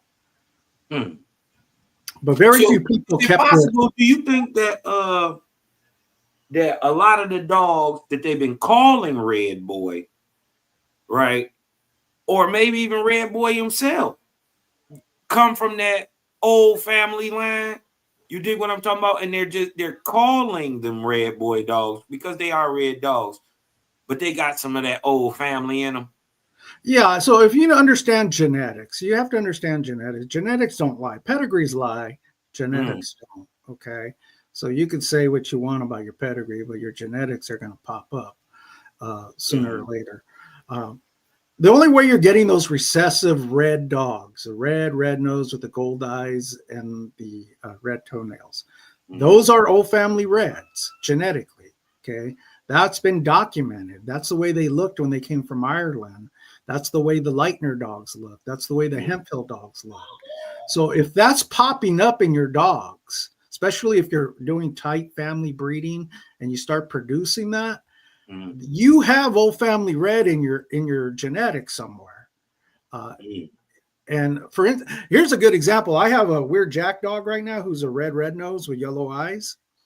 There's no red dogs in the first 6 generations, so the only red she's pulling from is Red Boy because that's all I can find. So somewhere in her gene pool, she's pulling red recessive color, and she's out of 2 black dogs. So, you could say that with the Cottingham dogs that are red nose now, the Red Boy dogs that are red boy, even some of the Bolio dogs are coming out red nose, and the Tombstone dogs. Yeah. So they're all carrying a recessive old family red trait somewhere in them. It's truly old family. They truly are. They just don't call them that no more. And you got to remember, old family red nose was a family of dogs that Bob Hemphill marketed. Okay, they were basically Leitner dogs. Okay, that's what he did. He line bred Leitner dogs, the red-nosed Leitner dogs, because Leitner had black-nosed dogs too, a separate bloodline. But the red-nosed Leitner dogs are what created the Hemphill dogs. And then the people that use those dogs in their program, a lot of the Carver dogs, the Carver Black Widow stuff is old family red, off the Williams stuff. What about Fitzwater Goldie? Yeah, she carries I think she carries the old Leitner blood from what I recall on her pedigree. The one that trips you out the most is Zebo and Vindicator. Their grandmother was Beale's Red Lady, which was a pure old family red-nosed dog. So a lot of people don't know that. And Beale's Red Lady broke off and created the Cottingham dog. So she's also the grandmother of the Cottingham dogs, which was Medlin's Red. And she's the granddaughter of the Zebo dogs. So there's a family link right there. A lot of people don't know how the family tree's connected. So you start studying, because I'm big on genetics, I look for line breeding. So I'm looking for blood that carries my dog's blood, because if I breed it right, it should click. Yeah, it should work right. Right, it should work because the blood's lining up. The genes are lining up between the mom and the dad, that if the mom carries old family red genes somewhere and the dad carries old family red genes somewhere, even if it's way back, they're going to line up and that blood should click. and you've seen it work enough when it does click that you kind of know when it's looking right, you know? Yes. Yeah. Yeah. You get to know your family of dogs. I mean, especially when you're dealing with the same blood for generations. You start seeing how they're progressing. You already know because they're progressing just like the parents and the grandparents did. You know which ones are probably going to make it, and you know which ones are probably not going to make it. It's just sort of, you know, your blood. And I know OG Loco Family Reds like the back of my hand. I couldn't really tell you much about other bloodlines because I don't really work in that bloodline. So like I'm learning the Weird Jack, and I'm talking to other people that are more familiar with the Jeep Red Boy blood because this is my first time. So I'm, you know, even though I've been doing it a long time, I'm still learning. Pure. You kept it. You were doing something different than what other guys were doing with it. Yeah. Okay. And when people say, "Well, Old Family Reds aren't this or aren't that," I can't tell you if other breeders Old Family Reds are this or that. I could tell you what mines can do, right? But just because they're Old Family Reds, they don't mean they're all the same. That's right. And the OG Loco dogs are heavily bred off of the Hemphill Klaus, Hemphill Wilder blood, off the Wilder's Red Satan and the Serona blood. So that's where my genes are pulling from. Well, since I got skin in the game, you dig what I'm talking about? Could you give us a little breakdown on Daphne and what is her parentage and how what was working in your mind when you thought to bring that breeding up? So I got to start. Daphne actually starts 3 generations before Daphne. So when I was looking for my foundation studs, okay. Yeah. So when I was breeding off Bull and Bones, and the story starts with Bones. I already had Bull. Bull was a serial killer. Okay. He was off my 44 Magnum blood. I've owned that blood 15 years, and he was a straight up killer. He just couldn't be loose. Yeah. So when I was looking to breed again, because I had stopped breeding for a couple of years, I was like, okay, if you're going to start breeding again, what kind of dog? So I looked for the purest Hemphill Wilder dog I could find at the time. That was Ellison's No Bones About It. She was heavily line bred off the OFBA stuff on top and heavily line bred Hemphill Wilder on the bottom. And I ended up going to Washington and buying her. And she wasn't much, other than her breeding, her pedigree, she wasn't much of a dog. But I was banking on that. Bull's a game dog. So I knew my percentages were going to be low, but I knew I was going to get something good. Right. I had to be patient. So the first 2 or 3 breedings when I was looking were the best foundation dogs off Bull and Bones that I wanted to move forward with. And I ended up picking 3 sons, Kratos and Ruger, which were off Bulls and Bones, and then Jew, which was off Lulu and Bull. And Jew was the only inbred son. So each of those males earned their spot on the yard one way or another. But Jew especially, I put him through a really hard test, probably harder than I did most of my dogs, just because Jew was killing my pups. He was attacking females. He was attacking all males. I mean, he was really an aggressive dog. And I was like, okay, are you game or are you just mean? Which one is it? And I was like, I need to find out because you're doing a lot of damage on my yard. It was like, if I'm going to keep you, you better be worth it. Right. And so I put him through a hog hunt and took him to basically the edge of death, and he made it. And so he was my gamest dog. When I tell people, people ask me all the time, when I say hard mouth, I'm talking hard mouth compared to an Eli dog today. When I talk deep game, I'm talking compared to a red boy dog today. Okay, so that's my basis of comparison. So I called Jew he's red boy game. I mean, that's how game that dog was. And so I started line breeding off him. and he produced OG Scooby and his sister. God, what is his sister's name? She died. So Scooby and the sister were the two I kept. And Scooby I have in my yard. And right now, Scooby's probably my gamest dog. Scooby's a lot like his dad. If he gets loose, he just likes to bang. I mean, that's Scooby. It's like he just, yeah. You could try to make him get along. It's not going to happen. He likes it. And here's a trippy part about Scooby. He's not dog aggressive. He just likes to fight. It's weird. That's crazy. So I had an English bulldog. Him and Scooby were good buddies. But Scooby would tune him up like for just the fuck of it, no reason. And I was like, "You're killing my bulldog." I go pull him off. I could come home and I catch Scooby tuning him up.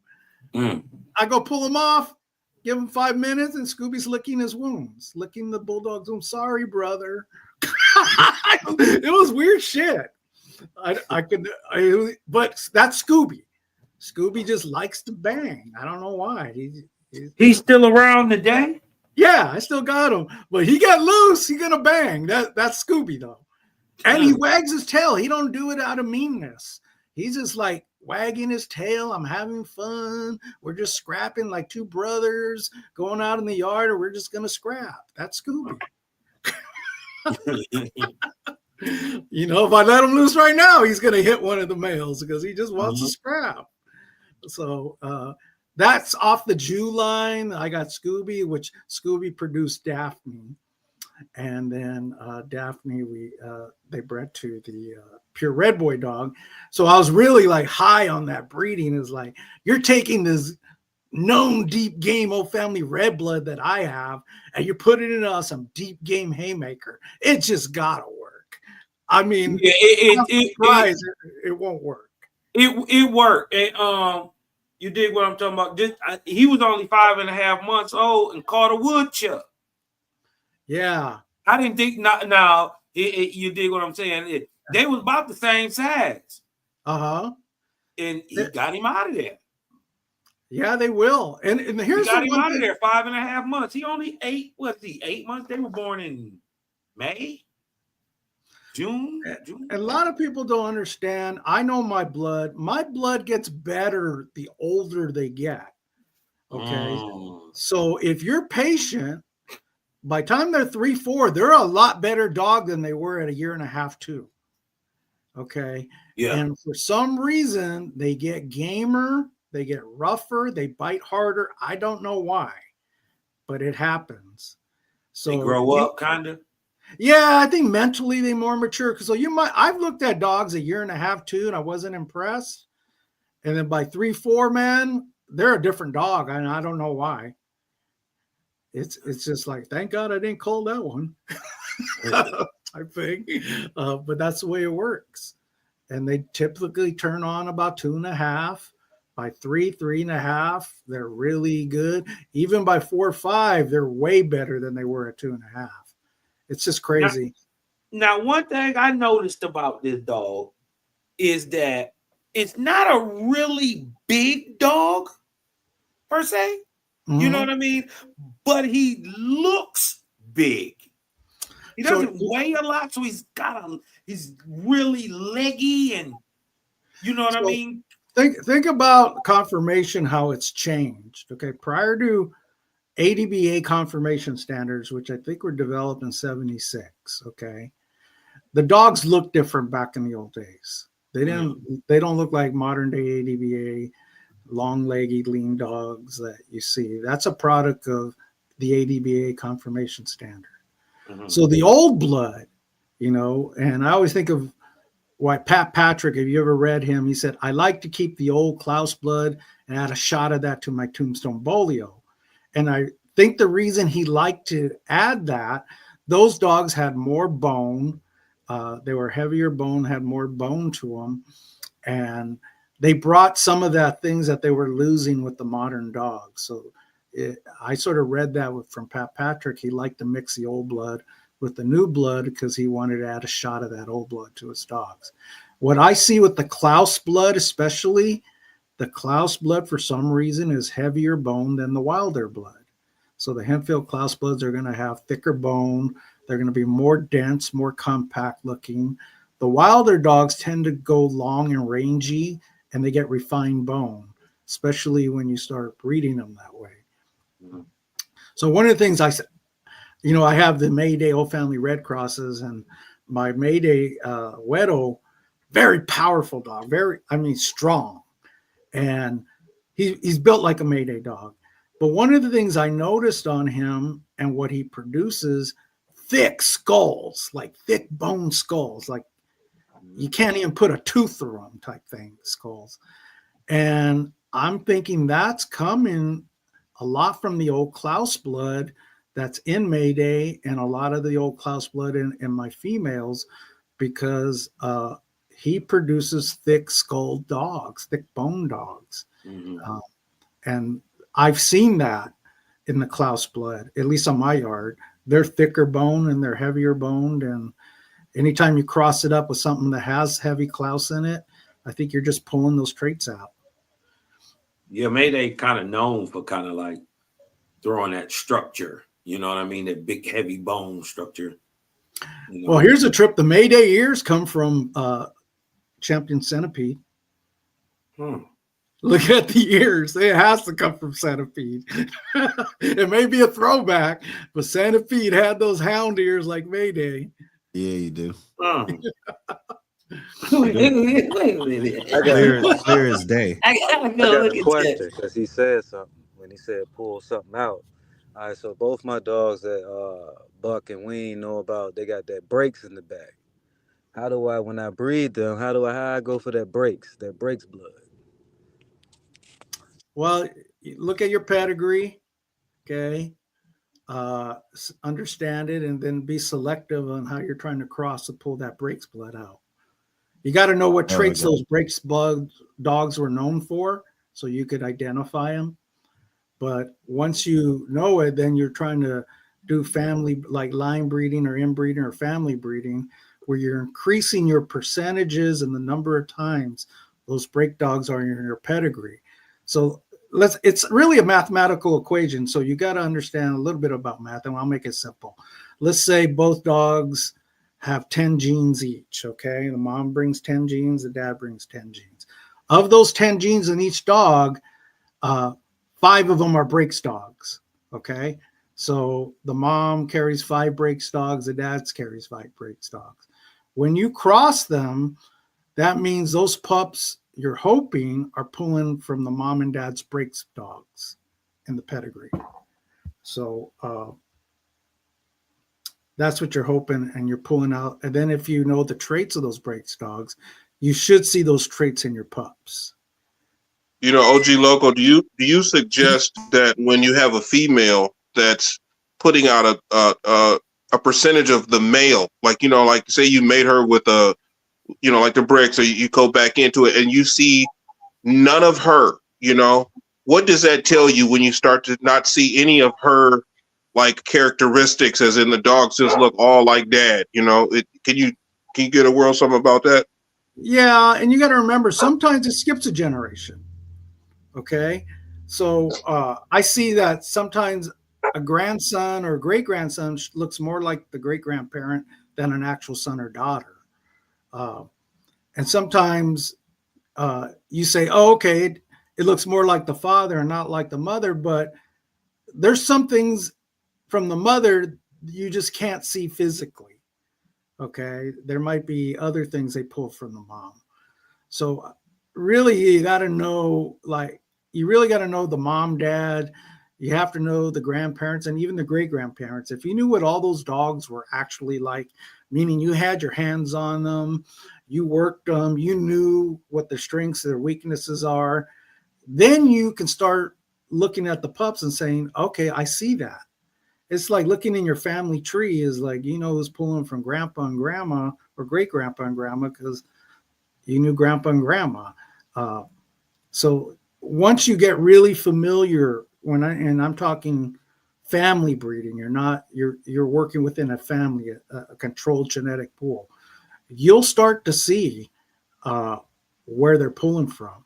So I have dogs, for instance, that, like I'll take a chance on a dog because two things happen. Either you're working for me or you're producing working dogs. If you're not doing either, you're probably not on my yard. You're not on my yard.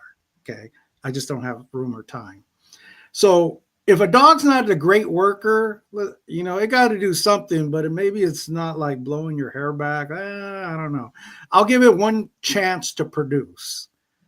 And if it could produce way better than itself because it's pulling from the grandparents.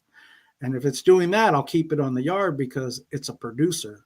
And that's how you got POR and ROM dogs that weren't champions or grand champions. So that's why I look is just because it's not the greatest working dog, it could be my greatest producer. And that's happened. It's happened that a dog that just didn't really show me nothing produced some killers. So it's crazy.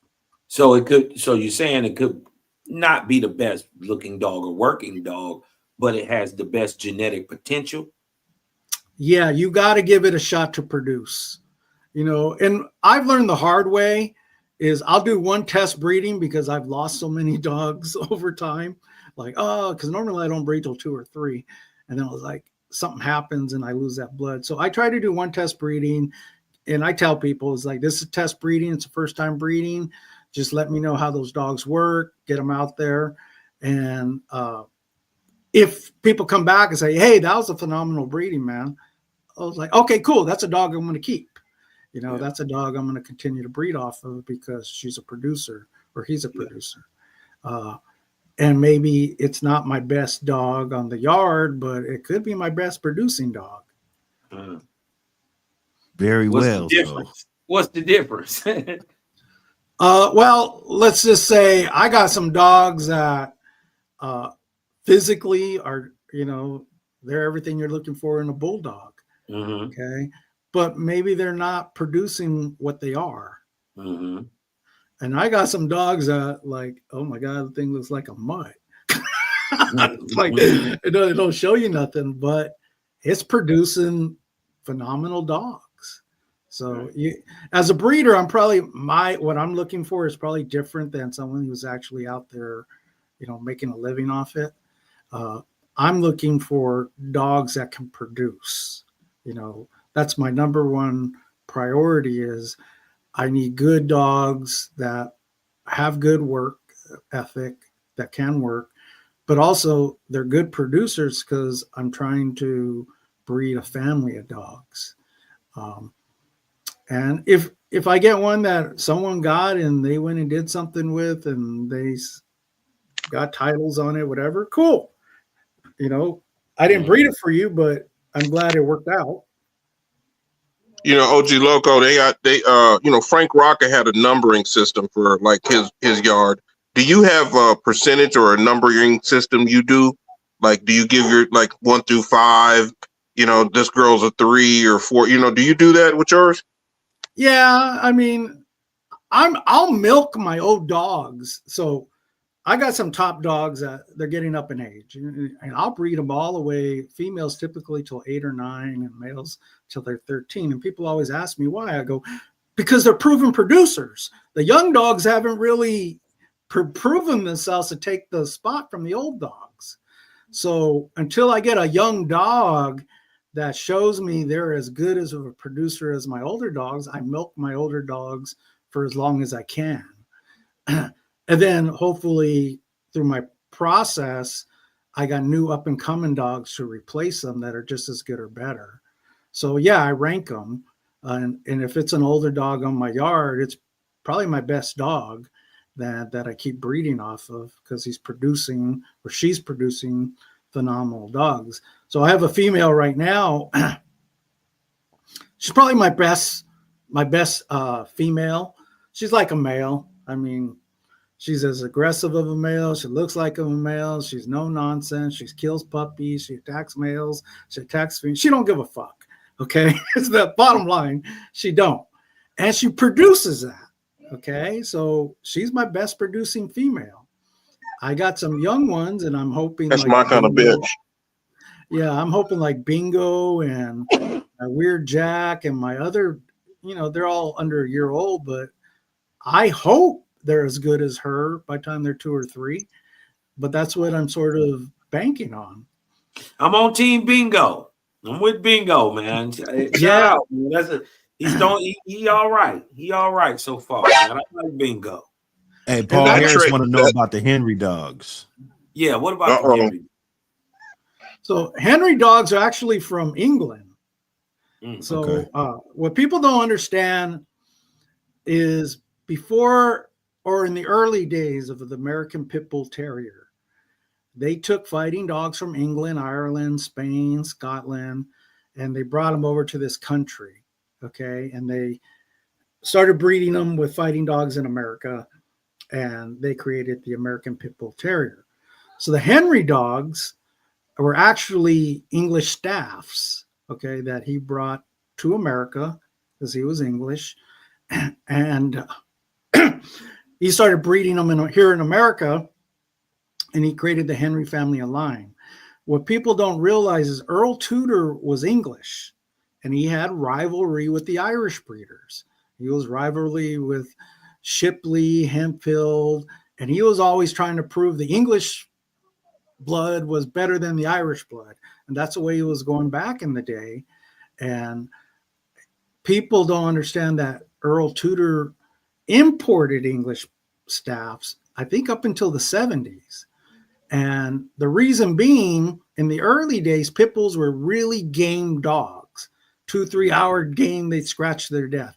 But they didn't have a lot of mouth. They weren't known for being hard biting, rough dogs. Earl changed that because he was really about hard mouth.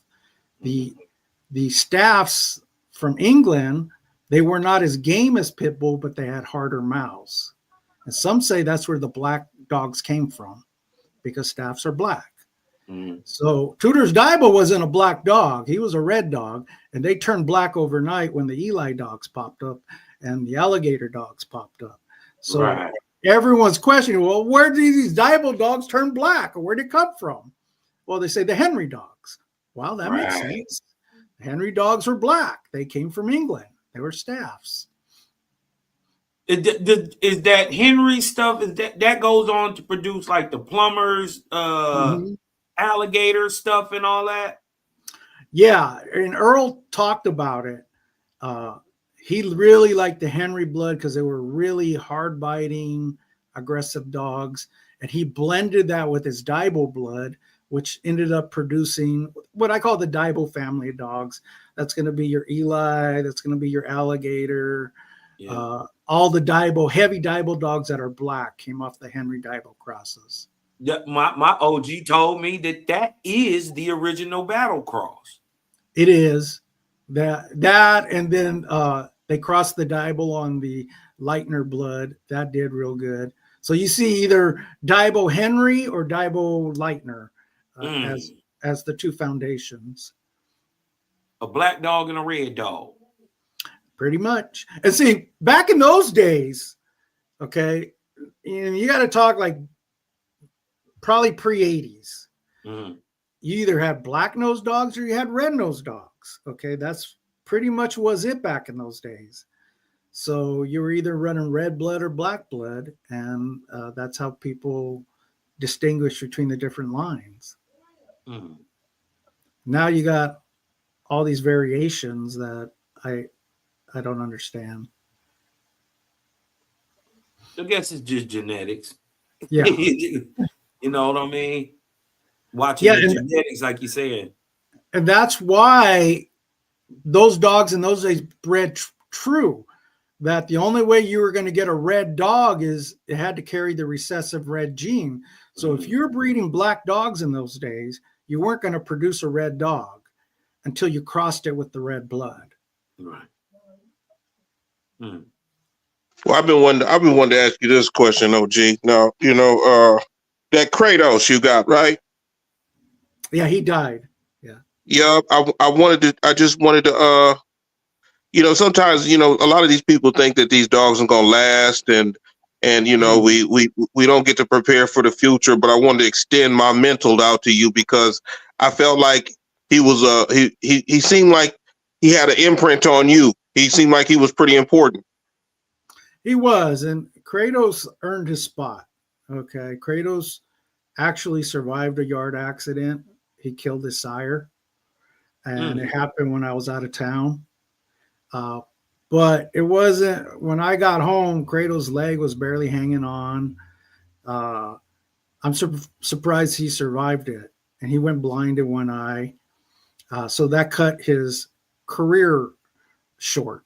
You know, I was like, hey, what you went through, you don't need nothing else to prove to me, other than now prove that you're a producer. And he proved it. He was a very high energy, high strung dog, like he was on speed, and he passed that along. So it was something that he was a little different than his brothers, because he was so hyper, so energetic. And it was funny because I had OG Knox on the yard at the same time, and he was from Tom Garner. He was an inbred of Garner Champion Chemo. So I had Knox and Kratos tied next to each other, and they would just go all day firing off on each other. And I used to tell people, Kratos is stupid, man. He can't read a pedigree. Doesn't he know that dog can kill him? And I was like, that stupid dog thinks he's a pit bull. So people used to crack up. But that was Kratos. We put more emphasis on pedigrees. These dogs don't know. They could care less. They're bulldogs. Has his sons been pretty impressed? Have you kind of extended his line longer than you thought, or it's working out to be what you thought it was going to be? Yeah, I think those two sons I got are better. I think Scarface, at least what I've seen. Scarface, yeah, that's Scarface. Man, what I've seen out of this dog, he's not even 2 yet. One of the things we see and what I've heard, I get feedback that some of my pure old family reds with no outcrosses bite as hard as Eli dogs, and it pops up. Not all the time, but it does pop up. And I was like, oh, wow. And I've gotten that from a few people. Scarface is one of those dogs. He bites hard, definitely harder than Scooby and harder than the other dogs. So whatever trait he's pulling from that really hard mouth. He actually looks more like a Tombstone dog, more than an old family red. And maybe it's the other way around. Tombstone looks more old family red. When I mean old family red, old school old family red, not the newer stuff. Because when I look at Scarface, I was like, you look like a Tombstone dog to me. What can you tell us about Daphne's ped? Okay, Daphne. So I got her ped on the screen. Yeah, FYI. yeah. So you could see that where I started. Copper Bull, bred to Lulu, which is unknown, and then Kratos, who was off Copper Bull, bred to his full littermate sister Bella, produced Delilah, and then Bull bred. Then we got Ruger, which was a littermate to Bella and Kratos. So Ruger, Bella, and Kratos were littermates, and then I bred Ruger back to his mom, which was Bones, to produce Jinx. So then I bred Jinx back to Scooby, which produced Daphne. All that blood is related one way or the other. There's actually no outs. I mean, because it's all siblings, pretty much siblings, to produce Daphne. And they were all looked at, I wouldn't, Bella stands out because I think the guy that had her, he was hunting nutria rats, and she had killed 200 of them. Like, for some reason, she had a knack for catching them. And so I bred her to Kratos, and we produced Delilah. And Delilah actually was more of a better producer than an actual bulldog. And when I bred her to the Garner stuff, she produced killers. So we saw Delilah, her blood run strong today. Ruger went down in history as probably one of the best hog hunting dogs.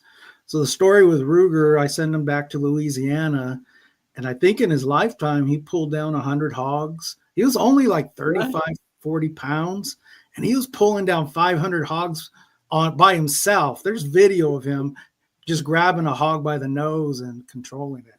So Ruger is just, he was probably more valued as a catch dog than anything, but he was game too. So he was checked.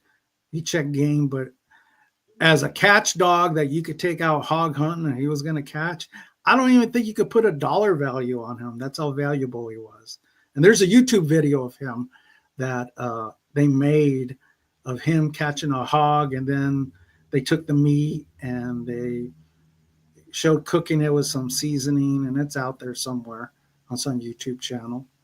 Mm. And he's in the picture in Bucks magazine. That's Ruger holding a hog. And the cool thing about Ruger, he's smart.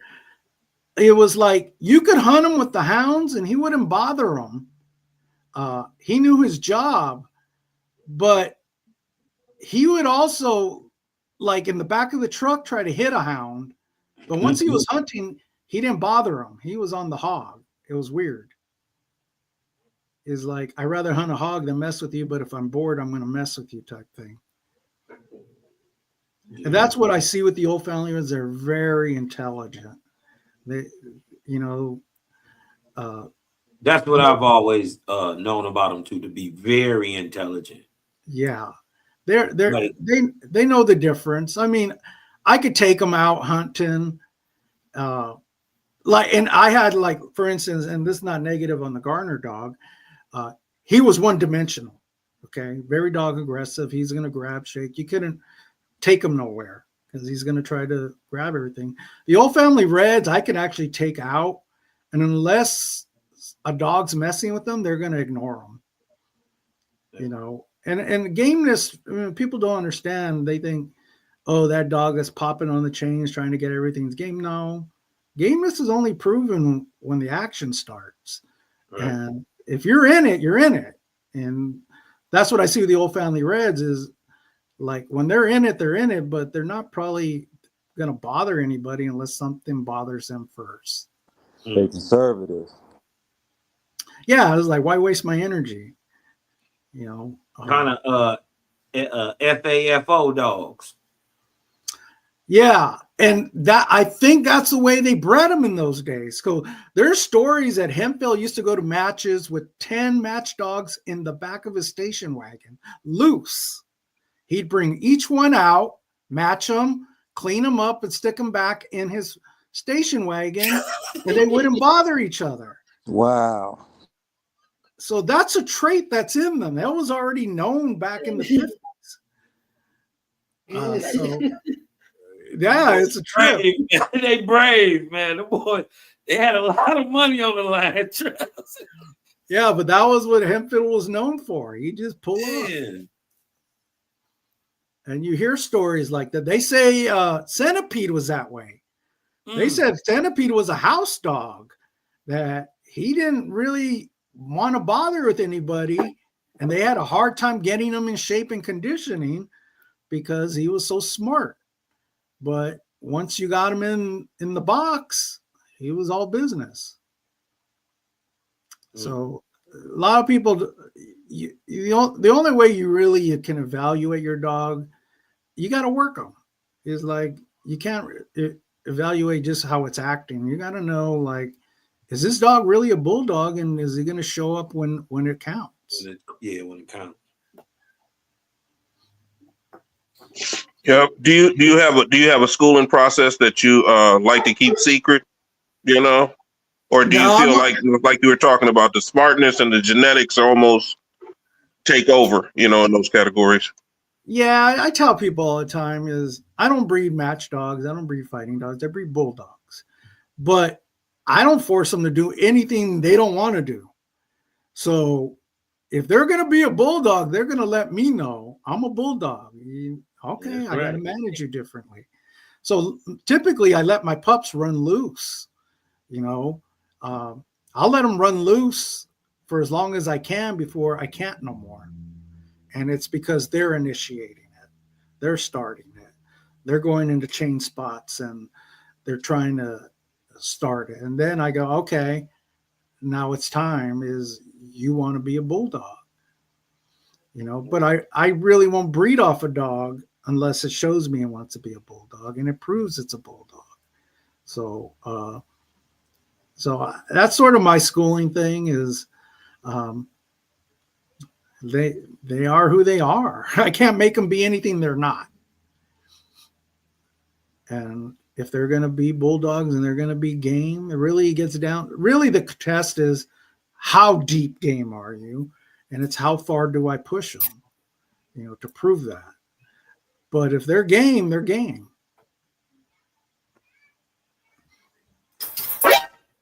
Hey, Wicked Kennels got a good question.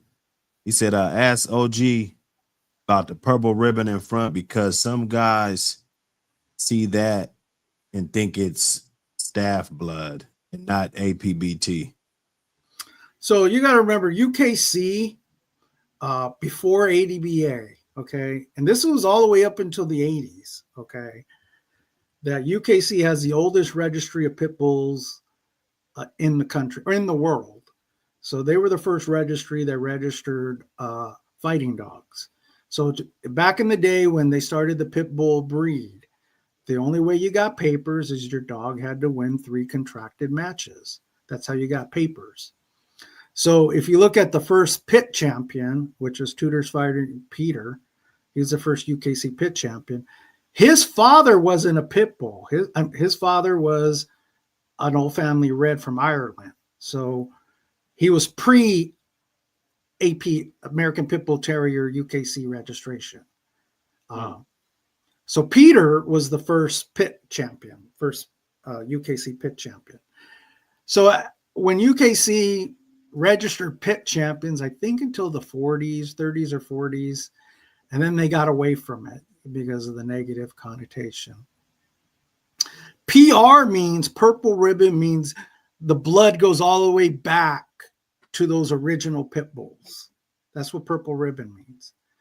So if your dog has a PR in UKC registration, that's all it's saying is that your dog's pedigree goes all the way back to the original pit bulls when the UKC started. So UKC also has registration of dogs that are not PR, meaning they got papers later. They don't go all the way back to the original pit bulls. But if it had a PR, that's all it means. But and some of those were box dogs too. Hey, he flexed on them. Hey, you flexed on him with that, man. Yeah, and I look at it this way: is we put titles and pedigrees on dogs. If the dog's a bulldog, he's a bulldog. I don't care how he's bred. You can't take that away from him. Right. You can't take away that dog's a bull. He's a game bulldog. You could say what you want about his registration or his sire and dam, and he earned it. And that's where respect has to come. Is if they went through fire, they earned the respect to be called a bulldog. Yeah, good info. Good info. Appreciate that, Wicked Kennels, with that question. Yeah. Anything else you guys want to know while I'm on the subject before I forget? Like, what's some of the great old families that you've been able to see? You dig what I'm talking about? Or seeing with your own eyes actually get down. You dig what I'm saying? Yeah. So when I was younger, when it was a small, people had pit bulls and people had bulldogs, Stone ages. Right. And so you start hanging around with people. If you do bulldogs, you do bulldogs. You're hanging around people that do bulldogs. If you do pit bulls, you do pit bulls. 2 different circles. Okay. Most of my friends did bulldogs. That's who I was running with. And I wouldn't say we weren't like fast lane, but we had pride. So it was like, yeah, what you doing tonight? Oh, we're bulldogging. All right, come on over. Bring what you got. Stuff like that. That's sort of how it went through. And then there was the fast lane guys that were actually running in the Sporting Dog Journal, okay, who were, I would say, more serious because they were actually traveling on the circuit. They were open to the world, and you know, they were very active. So one of the first, you know, bulldogs that I saw that competed in the Sporting Dog Journal was OFBA's Flatliner. I didn't see him go, but I saw him in person, and I had read the stories about him. And he was a Puro family red. I think he was matched in Florida, and he lost game.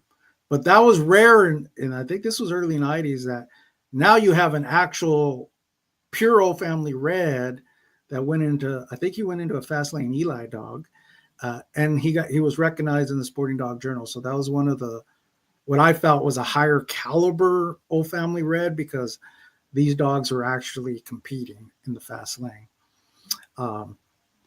And I saw dogs off that Flatliner dog that did real good. You know, my dogs carry the blood. Speaking of the Fast Lane, I personally think that destroyed a lot of the breed. What do you think about that? Well, the breed was built off the Fast Lane, but I think what happened was, okay, so I think what happened is a lot of good dogs got pushed to the side if you weren't able to compete at that top 1%, and that's why. Are you talking about the gambling aspect of it? Yeah. Okay. Yep. So what happened is, and this is true, I mean, it goes with the law. So prior to 76, dogfighting was legal. So you could have open matches in a forum and invite people, and there were 2-3 hour matches. It was a form of entertainment on the weekend. You know, we're going to have matches this weekend. You're welcome to come and make your bets. And those dogs were bred for gameness. So it was a scratching game. Last dog to scratch wins. When the law changed and became illegal, you couldn't do 2-3 hour matches no more. You needed dogs that can go in there, get the work done, and be out in 15-20 minutes, because now it's a felony. And that pushed it deep underground, and that they started breeding the dogs differently. They started breeding for killers, hard mouth, rugged dogs that can get it done. And as a result, deep gameness got pushed to the side. So you see a lot of dogs that are quitting on top. They're dominating, they're in control, and they lose interest like 45 minutes. Like, I'm done. I was like, why you quit? Well, I'm just done. And that's a result. You know, that's a result of how the breeding changed. And that's something that's been known. The Daibo dogs are known for that. They're known for, they'll kill you in 15 minutes, but they'll lose interest by 45. So Pete Sparks even wrote about it. He said, you got to cross it with the deep game Colby blood. And when you cross the Daibo with the Colby blood, now you get the hard mouth killers with a dog that could go 2-3 hours, and that they clean that up. But yeah, I think that's what happened, not on purpose, just by the law, that the breeding changed, and we're losing deep gameness with the dog, was what the breed is known for. I remember years ago, this is like early 90s, I got invited to a hog hunt, and I took 44 Magnum, and I picked them up in the hog hunt. I picked them up, and they go, "Are you upset?" I go, "No." And they go, "Why?" I go, "Look at him. He's bouncing. He wants more." It actually, what happened, they got into his nuts and his rear end, the hog did. And I was like, this ain't worth losing my stud dog over. He proved he was game. I go, he's game. He wants to still go. I'm the one who stopped it. There's nothing to be ashamed of. But I was more about a game dog than a winning dog. Exactly. Integrity will always outstand the match. The match is not what the real, and I'm glad you said that about the fast lane, because I think a lot of people hear, "Oh, I had a fast lane dog." That doesn't mean you had a great dog.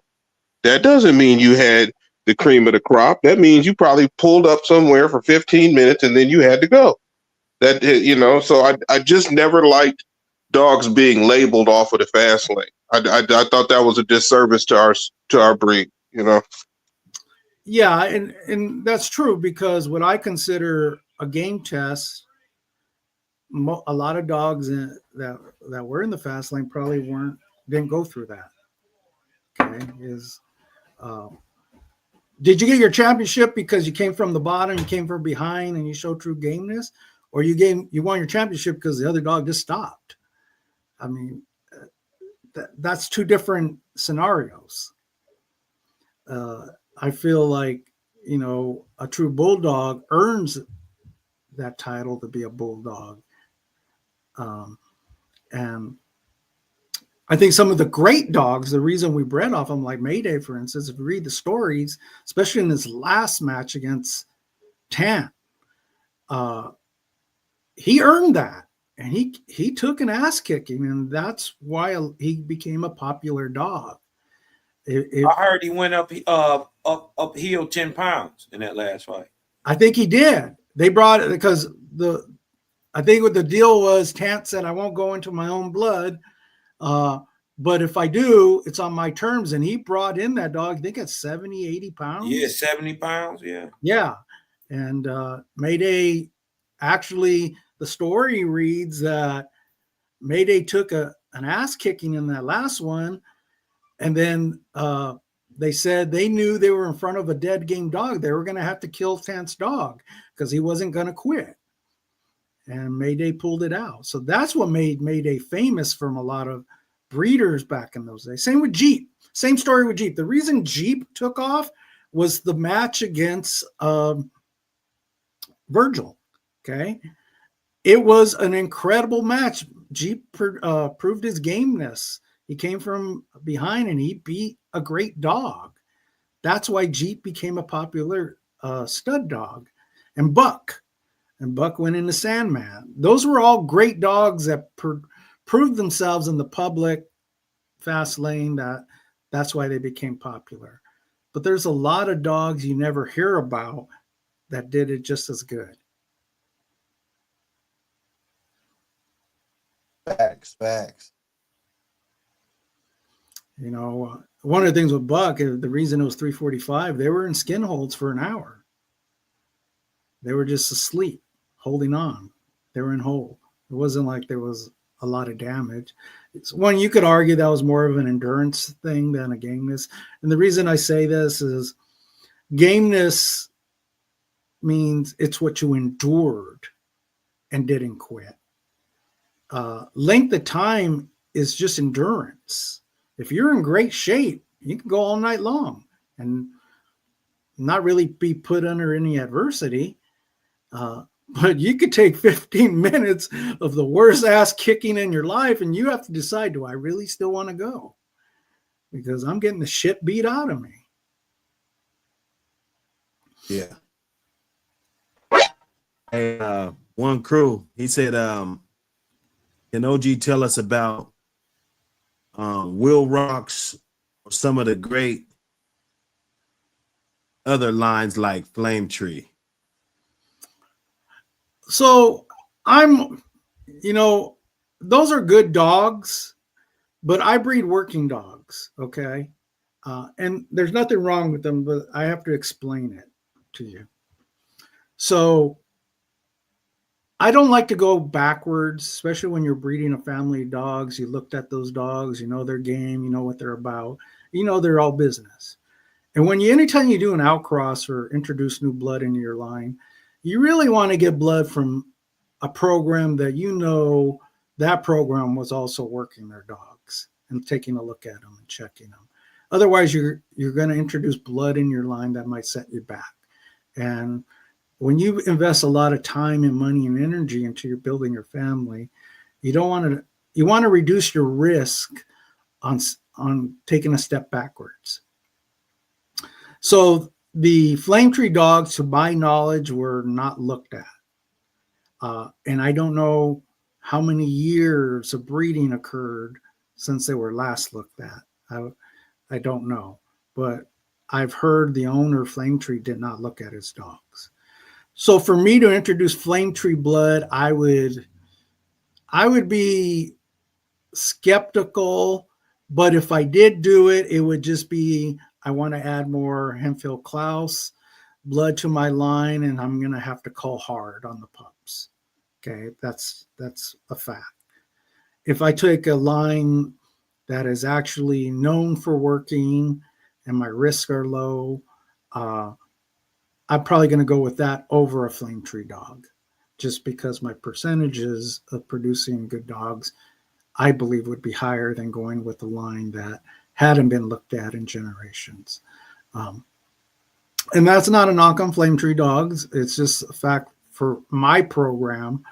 It would be too much risk for me to introduce it, especially as much work I've put in my line. The Will Rocks dogs are sort of the same, but I would say they're a little gamer than the Flame Tree dogs, because I think some of those Will Rocks dogs were looked at. I don't know how many of them, but the Will Rocks dogs were not really known as a working line. They were more known as a show line, I guess. They showed those dogs a lot.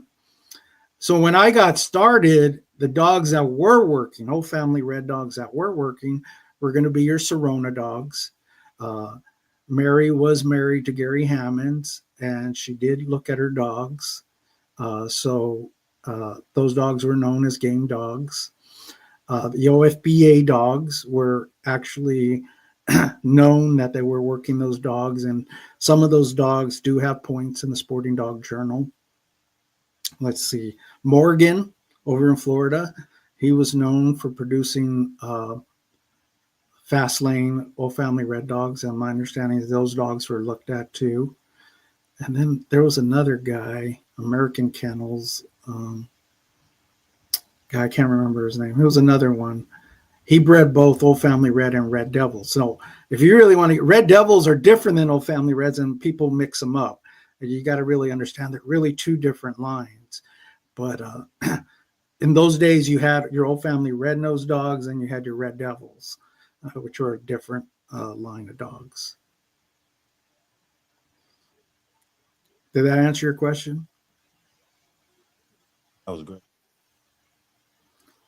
Yeah, and people forget is like, I'd like to see Red Devils recognized as its own line, separate than Old Family Reds, because I think they've earned that right to be called their own families. We just don't recognize it that way. What about the Nordozo's Hemphill Tiger dogs? Yeah, I think those are off the Amon's blood, right? I think they're off Amon's, NORAD dogs. I don't know much about those. Again, NORAD had made accusations that the Amon's dogs were not off his dogs. And that's what he promoted, or he stated through up until his death.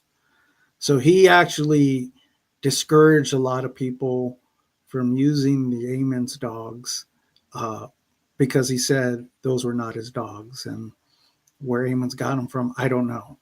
Now, I haven't had any dealings with the Amon's blood. I don't know.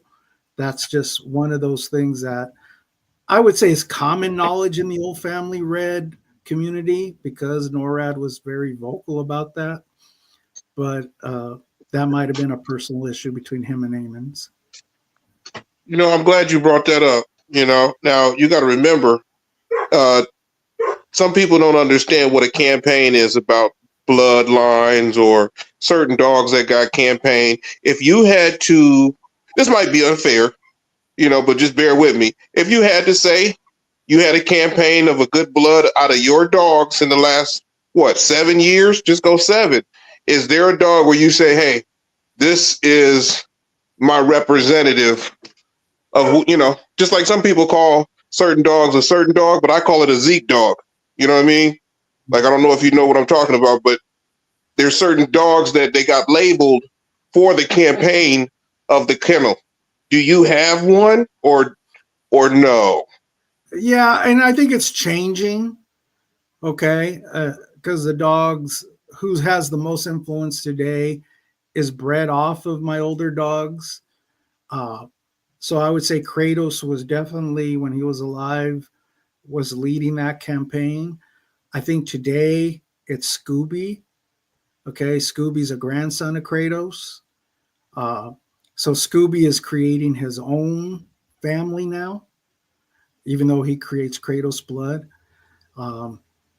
And then, you know, Scarface or his brother Crazy Horse, one of those two, or maybe both, may create their own family, even though they're off Kratos, but they're not off Scooby. So I think ultimately it's all within the OG Loco family. All these dogs are bred off of each other. They're all related. But I would say today Scooby's probably my leading producer, and he'll continue to be the leading producer probably till I stop breeding him. And then we'll see who picks it up next generation. Okay, well then I want to make sure I apologize to you because somebody was talking about your dogs. I'm not going to say who it was, but I told them Kratos was holding it down. Period, point blank. That's who I said I felt represented your kennel. But I'm glad that you said Scooby. Then now y'all heard it. It's Scooby then, you know? Yeah, and if you have a Kratos dog, Kratos died last year. So those dogs, I'm talking to, like, I don't even know how you put a value on them. You're not getting that blood back. And he was a great producer. So I think Kratos, at least for another generation, while his sons are alive and daughters are alive, you can't go wrong with Kratos because Kratos proved himself for a decade. It's just that Scooby's what I have now and alive today. And I am breeding him to Kratos' daughters. So it is keeping it all together, I guess. But I'm excited about Wedo. Actually, Wedo, who's my Mayday family rat, he's turned out to be a really good producer. And everything I'm hearing on what he's producing is he's producing finishing hog hunters and fast. So Wedo's right there with Scooby. Okay, he's just not pure. He's just the Mayday cross. And people go, oh, which one are you going to breed back? I said, well, I got a granddaughter of Wedo, who's also a granddaughter of Scooby. She's going back to both. So Bingo, no, not Bingo. No, the new pups I have, they're granddaughters of Wedo and they're granddaughters of Wedo on the top and granddaughter of Scooby on the bottom. They'll be bred to each one of their grandfathers at some point in time. And knowing my breeding and my genetics and my program, I don't think I can go wrong with whatever I get out of those breedings. Is the risk factor is low. I should get something good. My logic is pretty simple. I just use good dogs, and I just see, I think if you breed good dogs and you know them, you're going to get good dogs, and that's just what I try to do. And people ask me is like, when you got back into the dogs, is I had to start from bottom again. When I got back into breeding in 2013, I just did it like old school. You just get dogs, check them hard, look for what you're looking for, and breed off them and repeat the process. And you just keep repeating that process, and your dogs just get better. And they are getting better. I don't think I've bred my best dogs yet. I think the best are still to come. I'm betting on Scarface. I think ceiling. So. Yeah. High ceiling. That's good, man. Yeah. You haven't even bred your best dog. That's huge. That's huge. Oh yeah. And the Scarface. Yeah. Everything I've seen out of him, I like him. And he ain't even come into his own yet. When he comes into his own, when he believes he's unbeatable, I think he's a different dog. So my Chinaman dogs do real good too. I'll tell you a little story. This happened I think last year, a couple years ago, a while back. So I had a friend. He had some of the Mayday Old Family Red Crosses, and he had some of my Chinaman old family red crosses. This is why you really don't want to keep these dogs on your own yard. So one of the brothers, he had 2 Mayday old family red brother litter mates, and they got into a yard accident, and one killed the brother. Okay. I was really high off this dog. I was like, man, he's bred in the purple. He's great looking. Wow, we got to get some pups off him. Well, that dog got loose again and hit the Chinaman old family red and got killed by the Chinaman old family red. So now the guy lost 2 really good young males, and then the Chinaman old family red died a week later from the injuries. So he lost 3 good dogs in yard accidents within, I think, 2-3 weeks. And these were all off my blood. So how do you replace that? How do you get that back? We weren't able to get any pups off those dogs. So those things happen, you know. Man. Yeah, I'm telling you, hey, they do, man. I felt that one, man. Yeah, it was like, you're just like, damn, kick yourself. And some of these, I only breed my dogs once. Okay, very rarely do I repeat the breeding. So a lot of these breedings I do are one of a kind. There's only 5 in the world that came off that sire and down. So when you lose it, you can't go back and get it back. It's lost. You know, you might get something related to it, but it's not the same. Have you thought about your bone density? Like, or do you? Okay, check this out. Like, say you're doing like how much? Okay, do you do meat? Do you do a percentage of meat or fat or in your feed? You know, I don't want to go too into it, but you know what? I'm so basic. I mean, everything I do is like I lived 100 years ago. My dogs, they better, they better be strong. They better be. I don't take them to the vet. Okay, and so these dogs, I don't save puppies. So strong survive. And I've been doing that for 30 years. So amen, brother. If these dogs have yard accidents, I treat them myself. And if they pull out of it, great. If they don't, they don't. But I've learned that, you're not able to, if you take your dogs in to get treated and you can't treat them yourself, they're going to come take all your dogs. So when you live on a farm, I mean, the same thing with my horses is I can't afford $1,000 vet bills, and I can't afford to get caught up in something that innocently happened. It was like, this was truly a yard accident.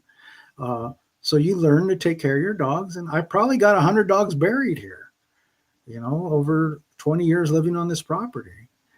Things happen. And I'm not an advocate for dog fighting, but these dogs do fight. Is like, yeah, they do.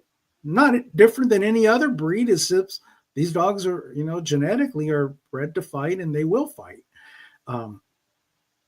So, anytime you own working dogs, you have to be very responsible. It's a lot of work. I got to rotate to change one dog's chain spot means I'm strategically 4 dogs chain spots because I can't put that dog next to that dog, and I can't put that dog next to that dog. And how am I going to do this? And, so I got to lay it out. And every dog that I do let loose, I got to keep an eye on, and I got to watch their behavior. Are they getting along, or is this about to get serious? It's a lot of work.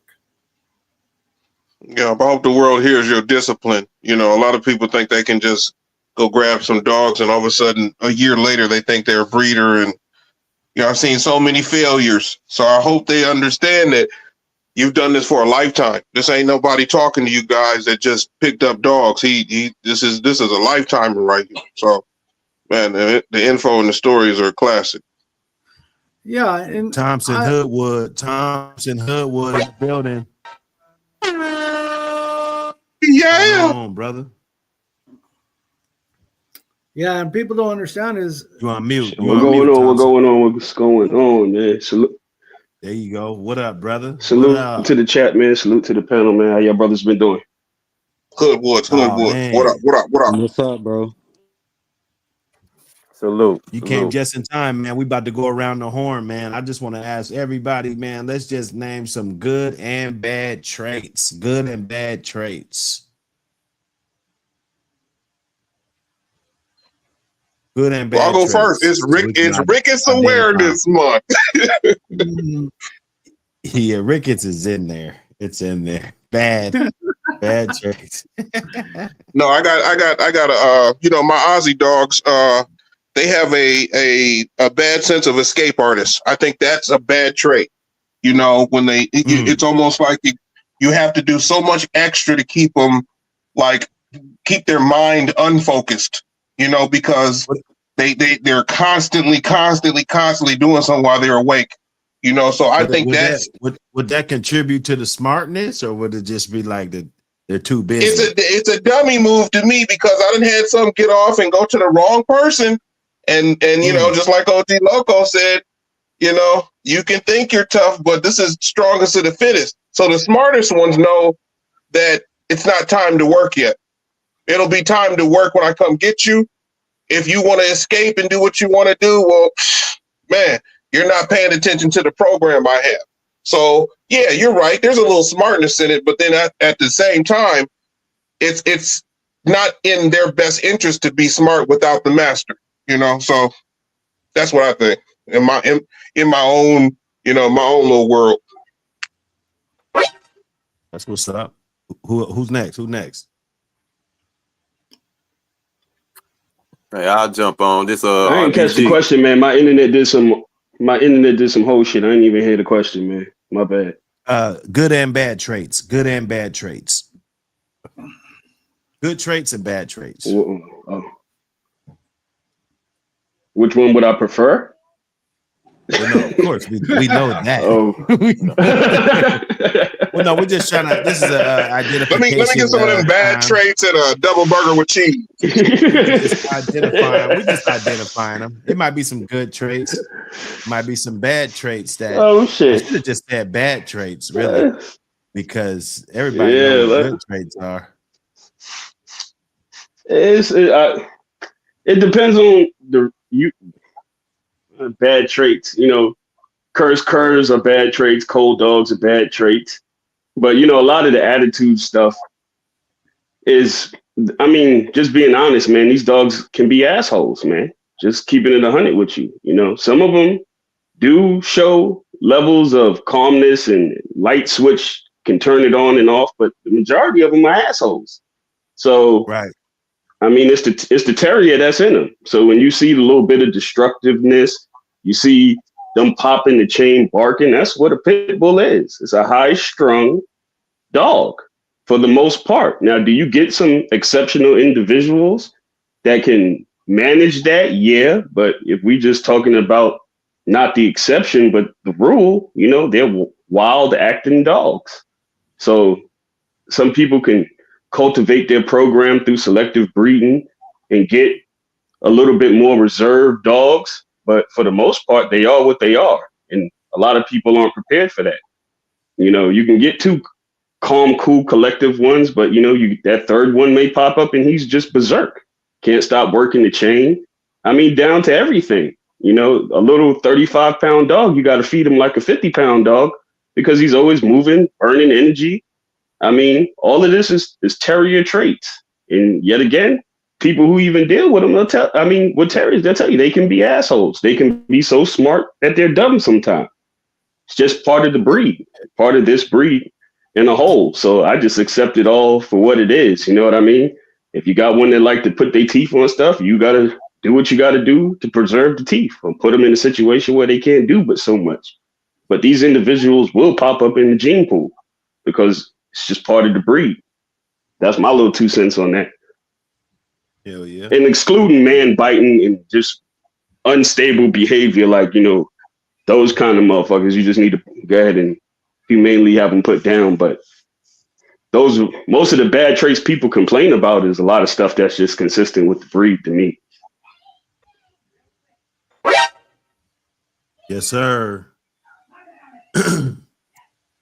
Round the horn. Hey, I'm gonna say chewing on shit, man. I think that's a bad trait, bro. You know, it's I think it can be fixed with selected breeding, like you said. You know, I don't think it has anything to do with the dog being a good dog. You know, he's not showing signs of a good dog. Yeah, he's chewing on shit.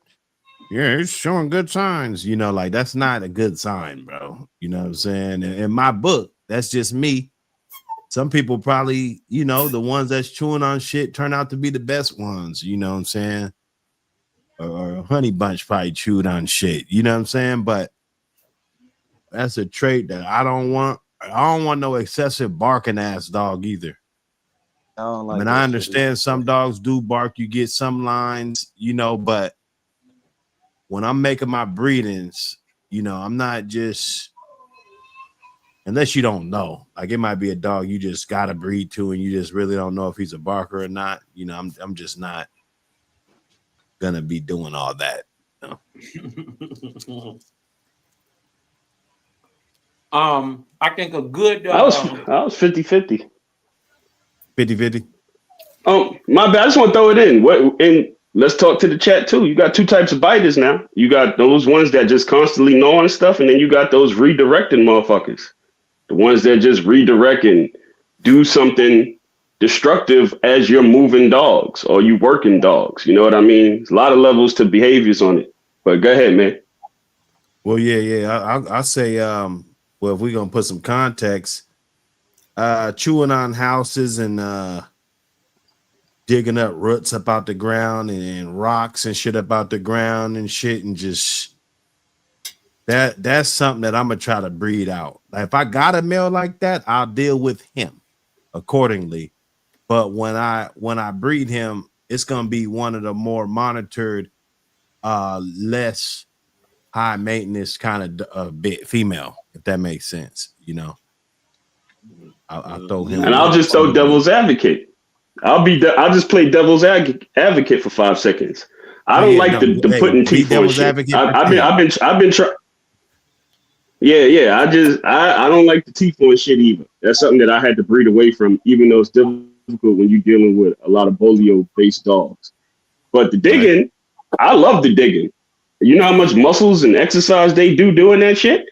Go ahead, knock yourself out, man. Dig yourself to China. For me personally, I like dogs that work themselves. I like digging and chewing roots. I mean, because if they just chewing the roots up out the ground, that could be harmful to their teeth. But if they just digging with their paws and you know, maybe their nose and their paws, you know, that's fine, I guess, to a certain extent, you know. I gotta shoot up out of here in a little bit, so let me just get my little thing on a good trait that I like to see, especially in my pup, is prey drive. I like to see that they're active, that they want what they're trying to get after. A bad trait that I see in dogs that I don't like, that I've seen in good dogs that I don't like, jaw popping. You ever seen them do that jaw popping? What, just they got clacking the teeth when they like they just itching to bite something. You dig what I'm talking about? You be looking at these niggas sitting next to you. I don't mind that. Hold on, cuz. I don't mind that. I don't like that trait in them. Some dogs do that jaw popping, and I don't know. I love that shit. Oh yeah, a lazy ass dog. I think that's a bad trait too. Just a lazy ass dog. Mm-hmm. You know, they be 2.5. You think, you know, they moving around like they 6 years old and stuff. You know, they get like that. It's a I noticed the phenotype is more of a low muscle content with a higher fat content. You'll get a lot of those. And when I first saw them, people, act like they're kind of brood dogs and shit, like, you know what I'm saying? But really, those are like couch potato, non-athletic dogs, in my opinion. I think shit, your brood dog should look just as good as any other dog, man. You know what I'm saying? He should look like a sack of potatoes. Even an older bitch, she should be looking good. I would say somebody's dog that reminds me of this, but I ain't even gonna do that. You jump in here, fellas, because Buckner said about 2-3 of my bad traits I don't like. It's RBG. First off, let me start off saluting the panel. I appreciate what you brothers do for the community. Hey, I appreciate you, brother. And let me see, another bad trait I would say, I don't keep no bitch that's not a good mother to her pups. I don't deal with that at all. And okay. I say a good trait, I like give her a shot dog. though. Hold up, slow down now. Slow down. Let's play some advocate here. So what? Just a one shot? I have a litter. Let's say she lose 6 puppies. I think that's a pretty lousy job right there. Would you give her the benefit of the doubt, or does she fall under that category, or what? Talk to us. If I give her another shot, but if she fuck up on that second chance, it's over with for her. I can't do it. The second time she have 7, she lose 4. Now what? Where do you go? I don't think I'm gonna be fucking with her no more, Buck. Honestly, just 100. No, I ain't fucking with her no more. Yeah. And I say a good trait. I like intelligence. I like a smart dog. I don't like no whole dummy out here, man. Like intelligence. And also the Thompson. That was me that sent you that email the other day, brother, about our brother NWA Connie Corso. He was trying to he had a show the other day. He was saying he might want to interview you. Oh, all right, cool, man. Shit, I'll check my emails. I've been ripping and running and shit. I ain't even get a chance to. I just seen Buck Joint pop up. I said, let me. Yeah, you check it out. The next little phase of the day. Yeah, I appreciate it, man. I can definitely lock in. No problem. And that's my little 2 cents I had to add to the convo. Hell yeah, that's what's up. Now, traits here and there, some things you overlook. Like I said, the dog is that, if he's that much of a good dog, if he holds a lot of the other traits, we'll overlook some of these things, but couple pet peeves. But if they chewing on shit, they fucking up their teeth before they even, chain fighting and, just kind of wired up a little bit too wrapped up. Because sometimes you'll breed them, they a little too hot, right? You put your goddamn hand in there, they take they try to get anything that, is just a little bit too hot, So you got to know how to scale that shit down. And with breeding, select breeding, you can do that. Yeah, that's one of them traits I was gonna say, that excessive barking too. I don't like that either. You just barking for no damn reason. Like, god damn. Yeah. It's my bolio bitch right there, all that fucking barking. I don't like that shit.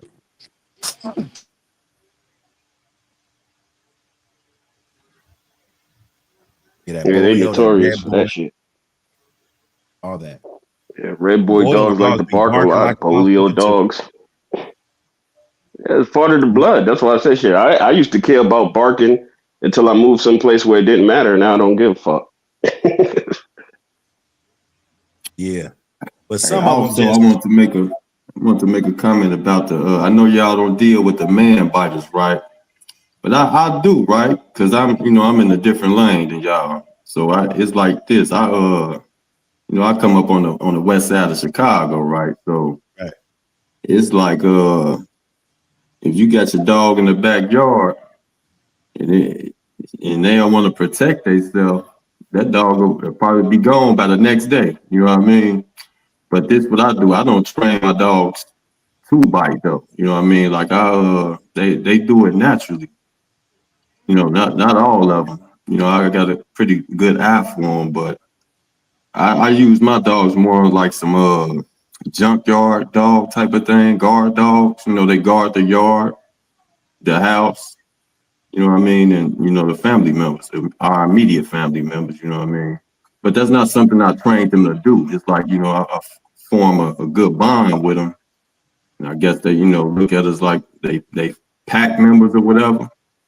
And man, it's like once they reach like a certain age, they just be on that. Ain't nothing not like necessarily trained for. But like once they reach like a certain age, I also, you know, test them to see where they at with that too. So, but it's just not with the pit bulls either though. Like, you know, I've been dealing with these dogs since like elementary school. So I done had all type of different breeds of dogs. But that was one thing. If you was getting in this house, getting fed, you know, got a nice place to lay your head at, you got to do some type of work. And that as far as protecting the household and family members, that was the main thing you had to do, you know, if you're in my household. Shit, dog is a dog, man. We always had those conversations in the game dog world about the man biters, but there's levels to it. I understand that though. Why y'all wouldn't want the man? Yeah, it's levels. I won't knock a dog for being. If a stranger walks up and I'm not on my yard and they approach a certain dog and the dog kind of shows them a little bit, hey man, I don't know you, bro. Are you supposed to be here?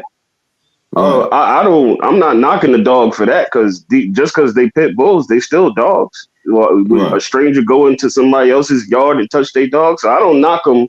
Now, uncontrollable man bite, like you're attacking me, my family, people that are around that you know, that's different. But I never knock a dog for being a dog. If motherfucker even barking in a way where strangers on my yard and they are bucking at them and stuff, that's not something I'm gonna knock a dog for. You know, even if they don't know you, common sense, man. You don't know that dog, don't put your hands on it.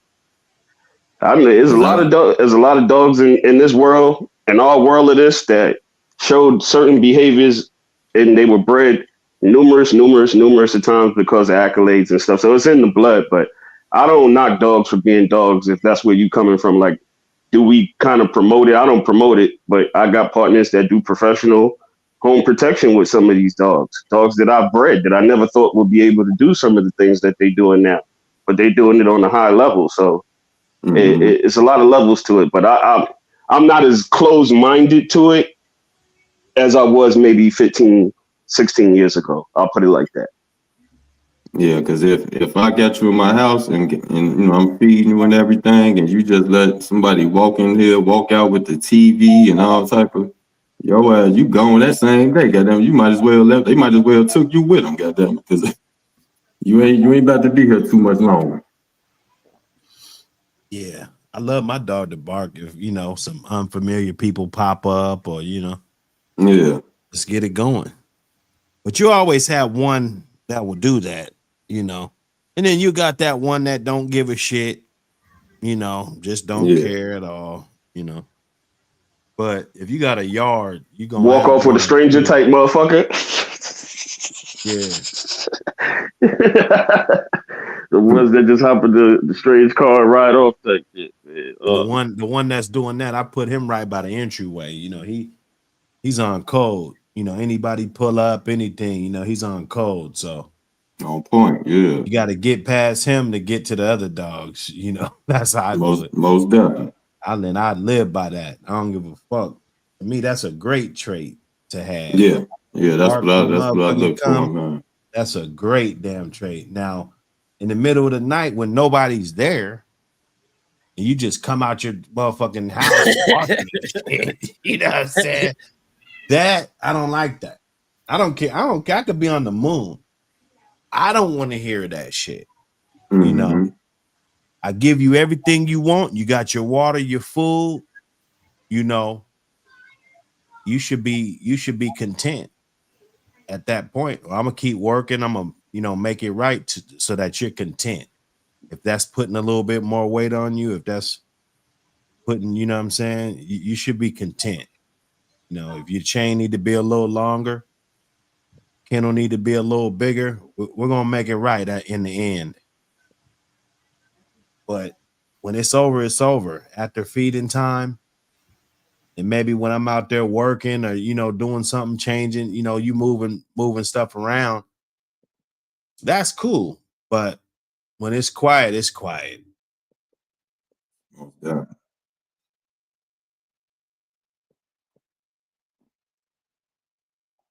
That loud motherfucker, he gonna come inside. Here, you come on. I got a spot just for you. We ain't gonna do that.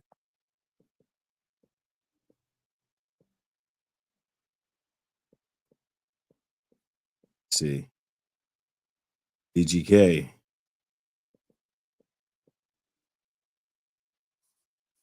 We had a stupid cook today, boy. Man, I couldn't have picked a better day to introduce myself to the panel. Got OG Loco on here too. Yeah, OG Loco. Something pop up. Yeah, I couldn't have picked a better day. Thank you. Big Cosman always come through with that. Appreciate it, brother. Good talk.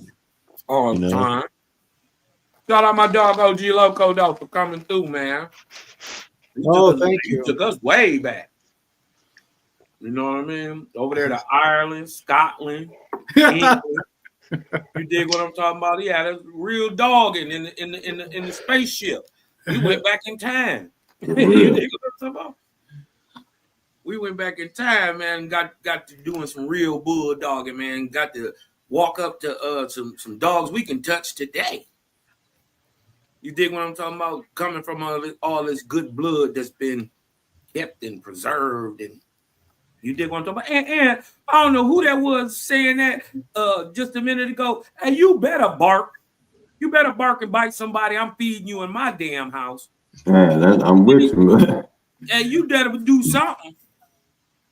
Like you said, you might as well have took him with you. You better, yeah. Somebody breaking the house, the dog just sitting there watching them take your stuff. Oh hell no, you got it. They might as well took you too, goddamn. They put the TV on his back. He carried the TV outside. So let me give you my 2 cents on a man biter, because I think we misunderstand that term. A dog being protective of its owner and its family, to me, is not a man biter. Okay. That's a dog being protective. Mm-hmm. A man biter in the old days of terms is the one that would bite his owner. Oh, okay. That if you go over there and feed that dog, he's going to bite you. That's right. a dog you put down. He won't survive either. Yeah, because back in the day, when you're matching dogs, you have to be able to handle them. And they didn't like man biters because they couldn't handle dogs that were biting them in the pit. You will lose the match. Right. It's just your dog's attacking you. It's not focusing on, and you're going to get bit. Nobody wants to deal with that. But that's what a man biter is. But a dog that's protecting its owner, its yard against strangers or anyone trying to harm them, to me, that's a protective dog. It's not a man biter. Okay. Because that's why I say protection. Because I think, don't they consider like protection work and like guard dogs, like different two different lanes or something like that? Yes. Nah, see, protection works different, man. They're actually teaching the dog how to bite somebody. See, right. That's not what I do. That's different. Okay. I'm not saying it's wrong. Yeah, they're doing man stopping stoppage with their dogs, But just a dog guarding the yard, like he ain't like gonna bite you in a certain spot or nothing. Like he just gonna bite your ass, or he just gonna bark. Most of them, I'm gonna tell you, they gonna bark like that, but they probably not gonna do shit either. Straight up, they might be aggressively barking like a motherfucker. And if it's really a threat, like face-to-face threat, and they met with that decision, maybe. But a lot of times it's kind of good enough just to kind of bark and get the attention. And, if somebody's prowling around, that's usually good enough. Okay. I live on a circular driveway, and all my dogs line my driveway, so my alarm goes off as soon as you pull in. Okay. They great watchdogs. I give them that. My bad, bro.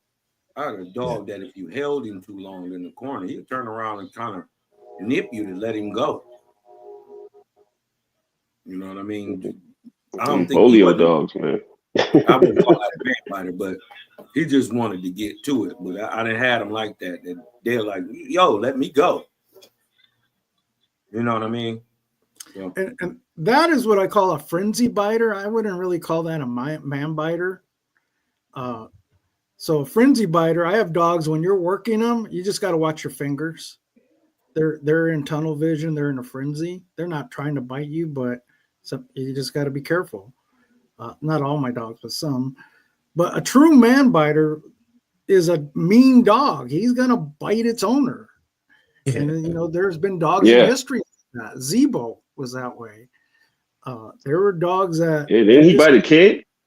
Mm-hmm. I think Bolio did too. Yeah, it was a kid. Yeah, Bolio did too. A couple of them snatched a couple kids' faces off, man. Yeah. That's what they're talking about. I think we've sort of lost that in the definition. And then Bolio dogs will bite your ass. They're not to play with. They're wild acting. That's a wild acting bloodline. You gotta watch. It's a real wild acting bloodline. Yep, all they do is jump on the chain all day, dig holes, tear the dog house up. And I hear that's the drive. I hear the same thing out of that's all the drive. Yeah, you got some sleepy shit. That'll wake it up. That'll wake it up. I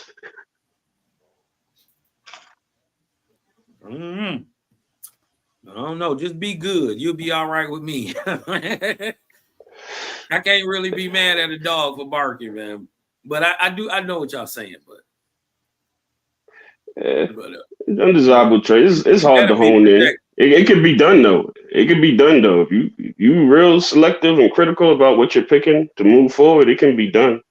Because I got away from traits. I got away from a lot of traits I didn't desire originally early in the program. It could be done, but it still pops up. It'll still pop up. But you can only run so far from your shadow. You knowing what you got, you watching the genetics, knowing how it interacts with each other. You dig what I'm saying? You just you breed for what you like. You dig what I'm saying?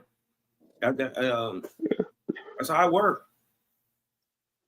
The dogs will continuously change as they change hands, depending on who's selecting the dogs to be bred. We could all have the same bloodline of dogs and say, hey, we'll come back in 15 years and see what we got. Even though we started with the same shit, everybody's eyes ain't the same. Those dogs would be dramatically different depending on who's breeding. So, and then it don't take 2-3 breedings to do it, just one.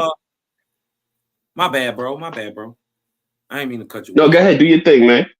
No, I gotta shoot up out of here, man. I want to just say love, light, balance out there. Keep scratching all the good dog, man. Shout out to my dog, Buck City. Shout out to my guy, OG Loco, man. Hey, listen, I'm sending him back. I want one that's heavy on the old family side. Then I'm gonna cut another one heavy back again on the Mayday side. And then I'm gonna blend them and make my dog. So I'll be hey, you can't be scared to blend it, man. Huh? Can't be scared to blend it, you know. Oh hell no, not when I know they good. I don't care if it was a some people want to keep it so good. Tight. I don't understand. I don't understand. Goddamn alligator. If it's good and it's gonna keep scratching and it's deep game, I like it. You dig what I'm saying? So we gonna go ahead and tap back in with OG Loco. We know where it's at. You dig what I'm saying? Shout out to my dog Buck City, man. Y'all hit that Cash App and support the channel, man. Hey, give me one of them. I never knew before I leave this. Man. You dig what I'm talking about? Y'all support the channel, man. Peace and keep dogging out there, y'all. Peace. Peace. Likewise, and salute, bro. Yes, sir. Old line. Salute, brother from Maryland. He said some of them keep it tight for peddling purposes. I get it, but they just following suit. A lot of dudes I see, they following suit. We can go look at a bunch of pedigrees, man. They ain't nobody bringing nothing into the gene pool. They keeping it real tight. And even gotta be a real purpose. I know dog guys with 2 different lines, and they refuse to cross them. You know, like if that don't tell you what they doing, you just come on, man. Like, what are we talking about? It's 2 good lines. They go great together, but they never breed them together. You know, it's like, wow, this is a service. It's a service, you know, but to each its own. You got to learn from somebody. That's how they've been doing it. The dog man told me, he was like, shit, because he was liking the breedings I was doing and what we was getting out of it. He was like, shit, I would do more breedings like you. He said, but when I cross it up, when I do crosses and shit, people don't buy them. That's what he said. You know, and I was like, damn, that's dumb, you know, but that's true. No, they'll rather have that tight ass dog. It don't matter. They just want the tight dog. And it's influencing more breeders to just not want to go outside your lane and create something new, a new wave. That's a dangerous game, though. And a lot of people don't truly understand that. Because when you're breeding tight for a purpose. When I came in, I was breeding tight, but I was breeding tight for a purpose. I wanted to see the good, the bad, and the ugly from what the foundation stock was going to be. The base of my program, I got to see the good, the bad, the ugly. That information from those breedings is going to give me a lot. It's going to tell me how far I could take it, what individuals I could take it. Because when you start inbreeding and doing heavy stuff, you're going to see the good, the bad, the ugly. And it's real dangerous game for a lot of novice breeders, is when you take that approach and then you go ahead and you start distributing dogs, somebody's going to get the ugly. And it's going to be an epic failure. So it's hard culling involved with that shit. It has to be done responsibly. It's not something you just do and sell to people, because it's good, bad, and ugly. Ugly. And you got to be able to see the ugly and color it. So just my 2 cents for a lot of brothers for that being promoted out here now. Man, the big dog. Hey, the big dogs is doing it, man. You know, talk about the big dogs on this channel. You know, they breeding that shit tight. Who cares? Female, 15 months old, she tight, breed it back tight. Oh, repeat the cycle. You know, got a female left over, nobody bought her. She come in heat, breed her ass again, tight. And that's the process. Of course, you got to pay attention. That ain't as obvious as I make it seem, but you know, I be knowing when breedings are done. Yeah. Wait a minute, I know how old. I'm talking about serious health issues popping up down the line. Serious health issues, and some of those things ain't things you can see as a puppy. Some of them things can pop up at 2 years old, 18 months. You doing some heavy shit. My advice for the youngsters and the young homies, you better be keeping a lot of that shit, bro, and picking the best for trying to find the good out the bad and the ugly.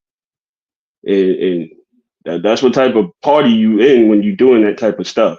And I wasn't selling them dogs. I kept a lot of them dogs, and I had to go through them dogs. So, because there ain't nothing wrong. I mean, hip hips, joints, all type of shit can fall apart. They look good into 10 months old. They look good to 15 months, and then a health issue pops up. You know, it's a dangerous game when you're playing like that.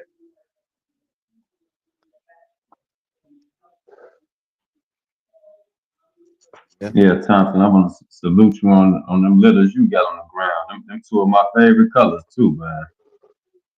Both of them litters. Appreciate it, man. Look good. Wood. I'm trying to blend it up, man. Trying to blend it up, man. That's where I'm at with it right now. Just trying to get. Ain't nothing gonna be perfect dealing in these dogs. You try to shoot to get complete dogs, but there's always something. If you sit down and look at them, you can pick them apart to the T and find a bunch of shit that you could improve on. You know, that's why we do this shit, because we just keep. It's always something you can see that you can say, hey man, it could be a little bit better.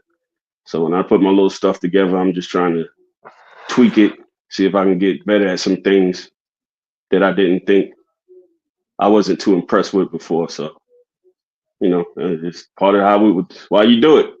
That's why we in it. Have you been experiencing rickets? Hell no. Have you been experiencing a large amount of rickets, buddy? Hell no, man. Nah, man. That's what happens when you're inbreeding and line breeding and you're doing a lot of that stuff. You're going to pull out the bag. You know, you may do a heavy inbreeding, heavy line breeding, get 4 dogs, for example.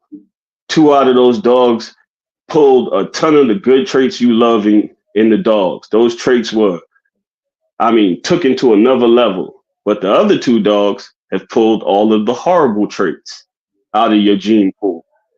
And that's why it's dangerous, because you it's going to come out. And then if you're not on top of it, you get the horrible underbites, overbites, rickets, visionary problems, deaf dogs.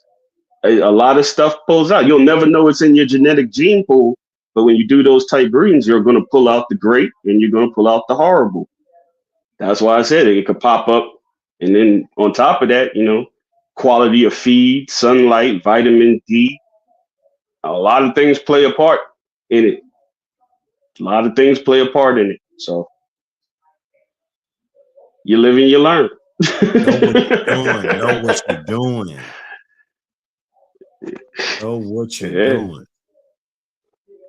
The blends and the crosses for the young brothers that's trying to acquire dogs, those are the blended dogs. Those are the things that you should really be wanting to acquire. You should be real skeptical trying to purchase something that's heavily inbred and think that you're just going to walk away with some type of phenomenal animal. The crosses and the blends is what produce the explosions. And those, if you're trying to spend good money, I would bet my money on that instead of betting my money on something that's just very, very inbred, line bred. Because the odds of you receiving that dog is very slim to none that you're going to get the dog that pulled all the great traits out the family. So, but he's trying to do his own crosses is part. He want to do his own cross. Yeah, you acquiring dogs, get your good dogs, and then you can cross.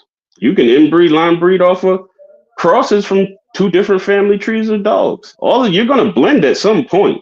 You're going to have to blend. You're going to have to put something in there to keep the shit honest. You just can't breed yourself into a corner. You're going to have to add something at some point. So you're going to be dealing with numerous bloods anyway. So, that's how lines are created. What they say, 6 to 7 different bloods is what you could use to build a line. I think it's 6 or 7 or 8. So you're going to be dealing with numerous. I'm just piggybacking off of what you brought up with everything having to be so damn tight, you know, and then what people are expecting to receive off of those type of breedings is what also is the problem. You get what I'm saying? The expectations of what you're spending your hard money on. That's the elephant in the room. You know, expectation. Sure, you can get something. Gotta keep it honest. But man, stay bulldogging, my friends.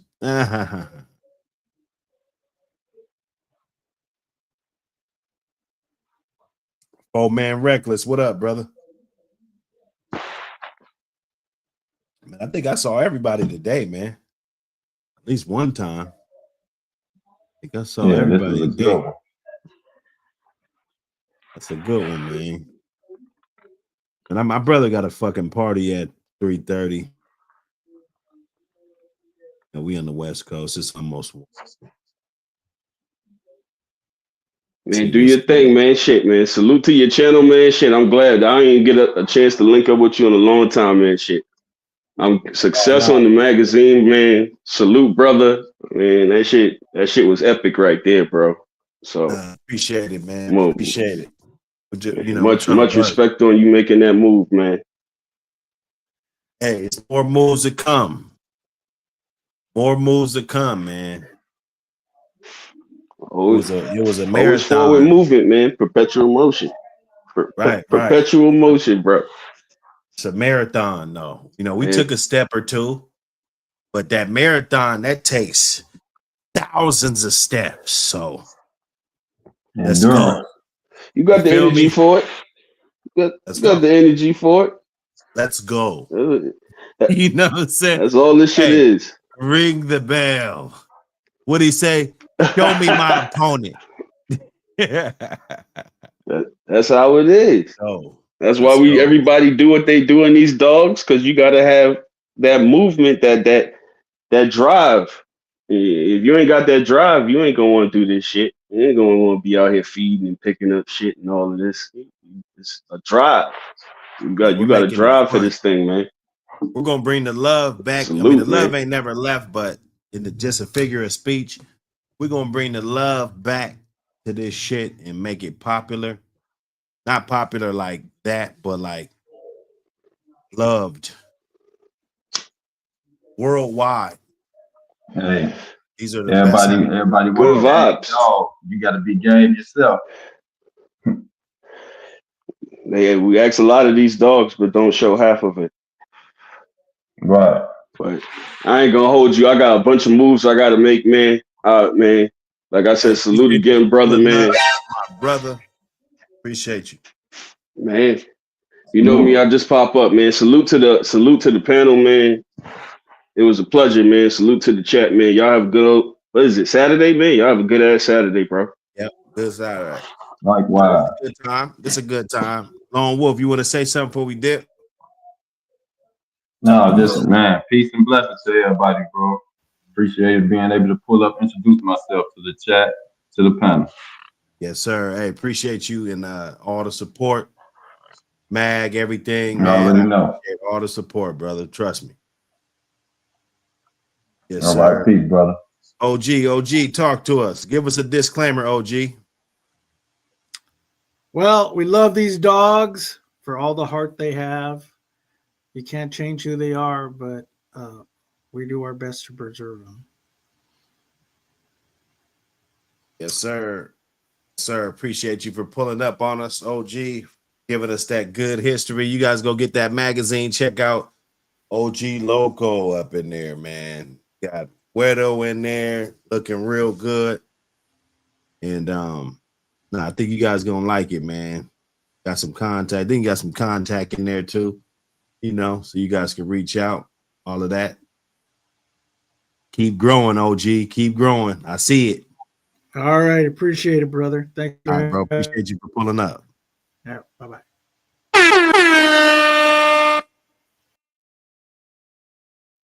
Yes, sir. Hey, let me see. Make sure I got these questions out of here.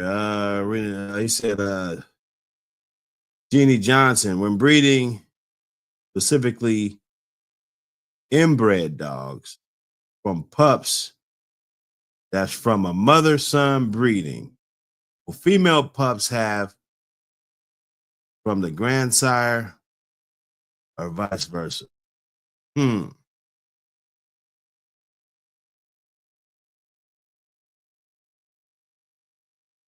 not sure. I'm not sure how I should answer that. I need a little bit more context on there.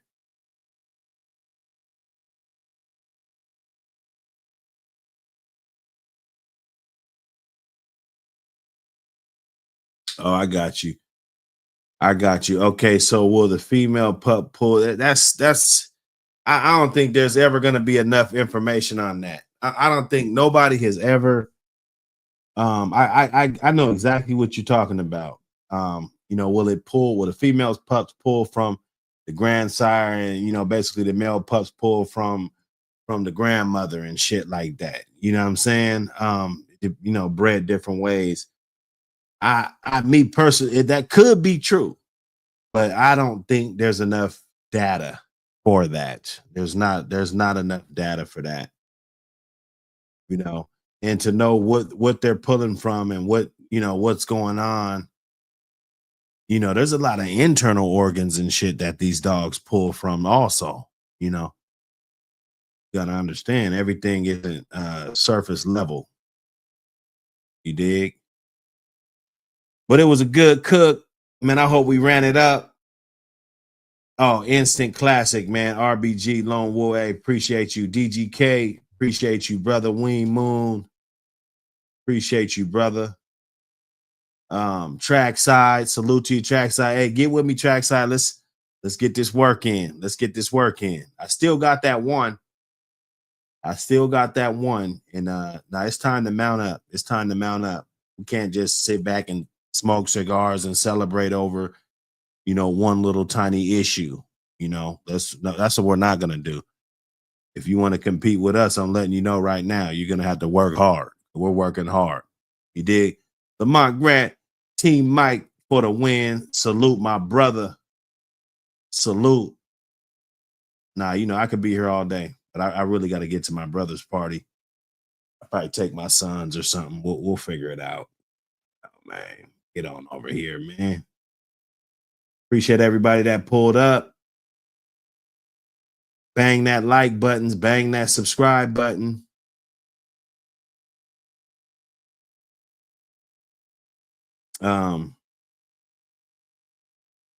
And I'll see y'all on the next one. You dig?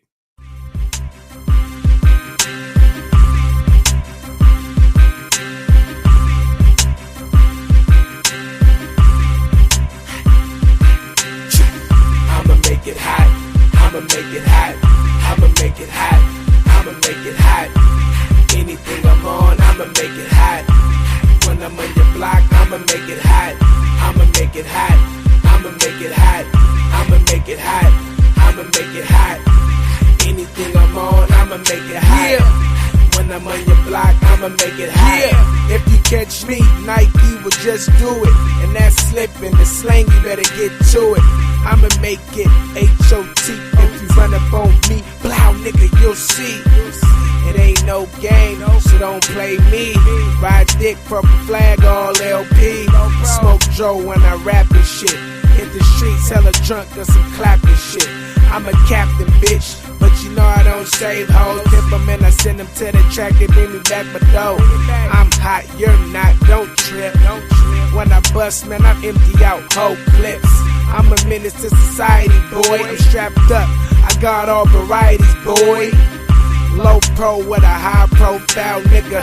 Ask about Young Rebel, he gets down, nigga. I'ma make it hot. I'ma make it hot. I'ma make it hot. I'ma make it hot. Anything I'm on, I'ma make it hot. When I'm on your block, I'ma make it hot. I'ma make it hot. I'ma make it hot. I'ma make it hot. I'ma make it hot. Anything I'm on, I'ma make it hot. When I'm on your block, I'ma make it hot. Anything you racers gon' be hot. Speed not like do or die. Got 3 Glocks. Hoes love me. They say that I'm the best. Purple flag on my back pocket, perp in my chest. Pro Tools, y'all niggas is on 8 tracks. Before you get your first scraper, I'll have 8 lakhs. Get your money up, your bitch need a tummy tuck. She need her eyebrows waxed. She a funny slut. Deal the coke and stack. Low profile niggas ain't never been the ones that get jacked. How am I a bitch? I never even lost a fucking fight. How am I a bitch? I pops off like Orville Redenbacher. See me stunning with rush niggas, we all vodka. You can't stop the nigga, won't you click up? It done got too late, now it's a stitch up. I'ma make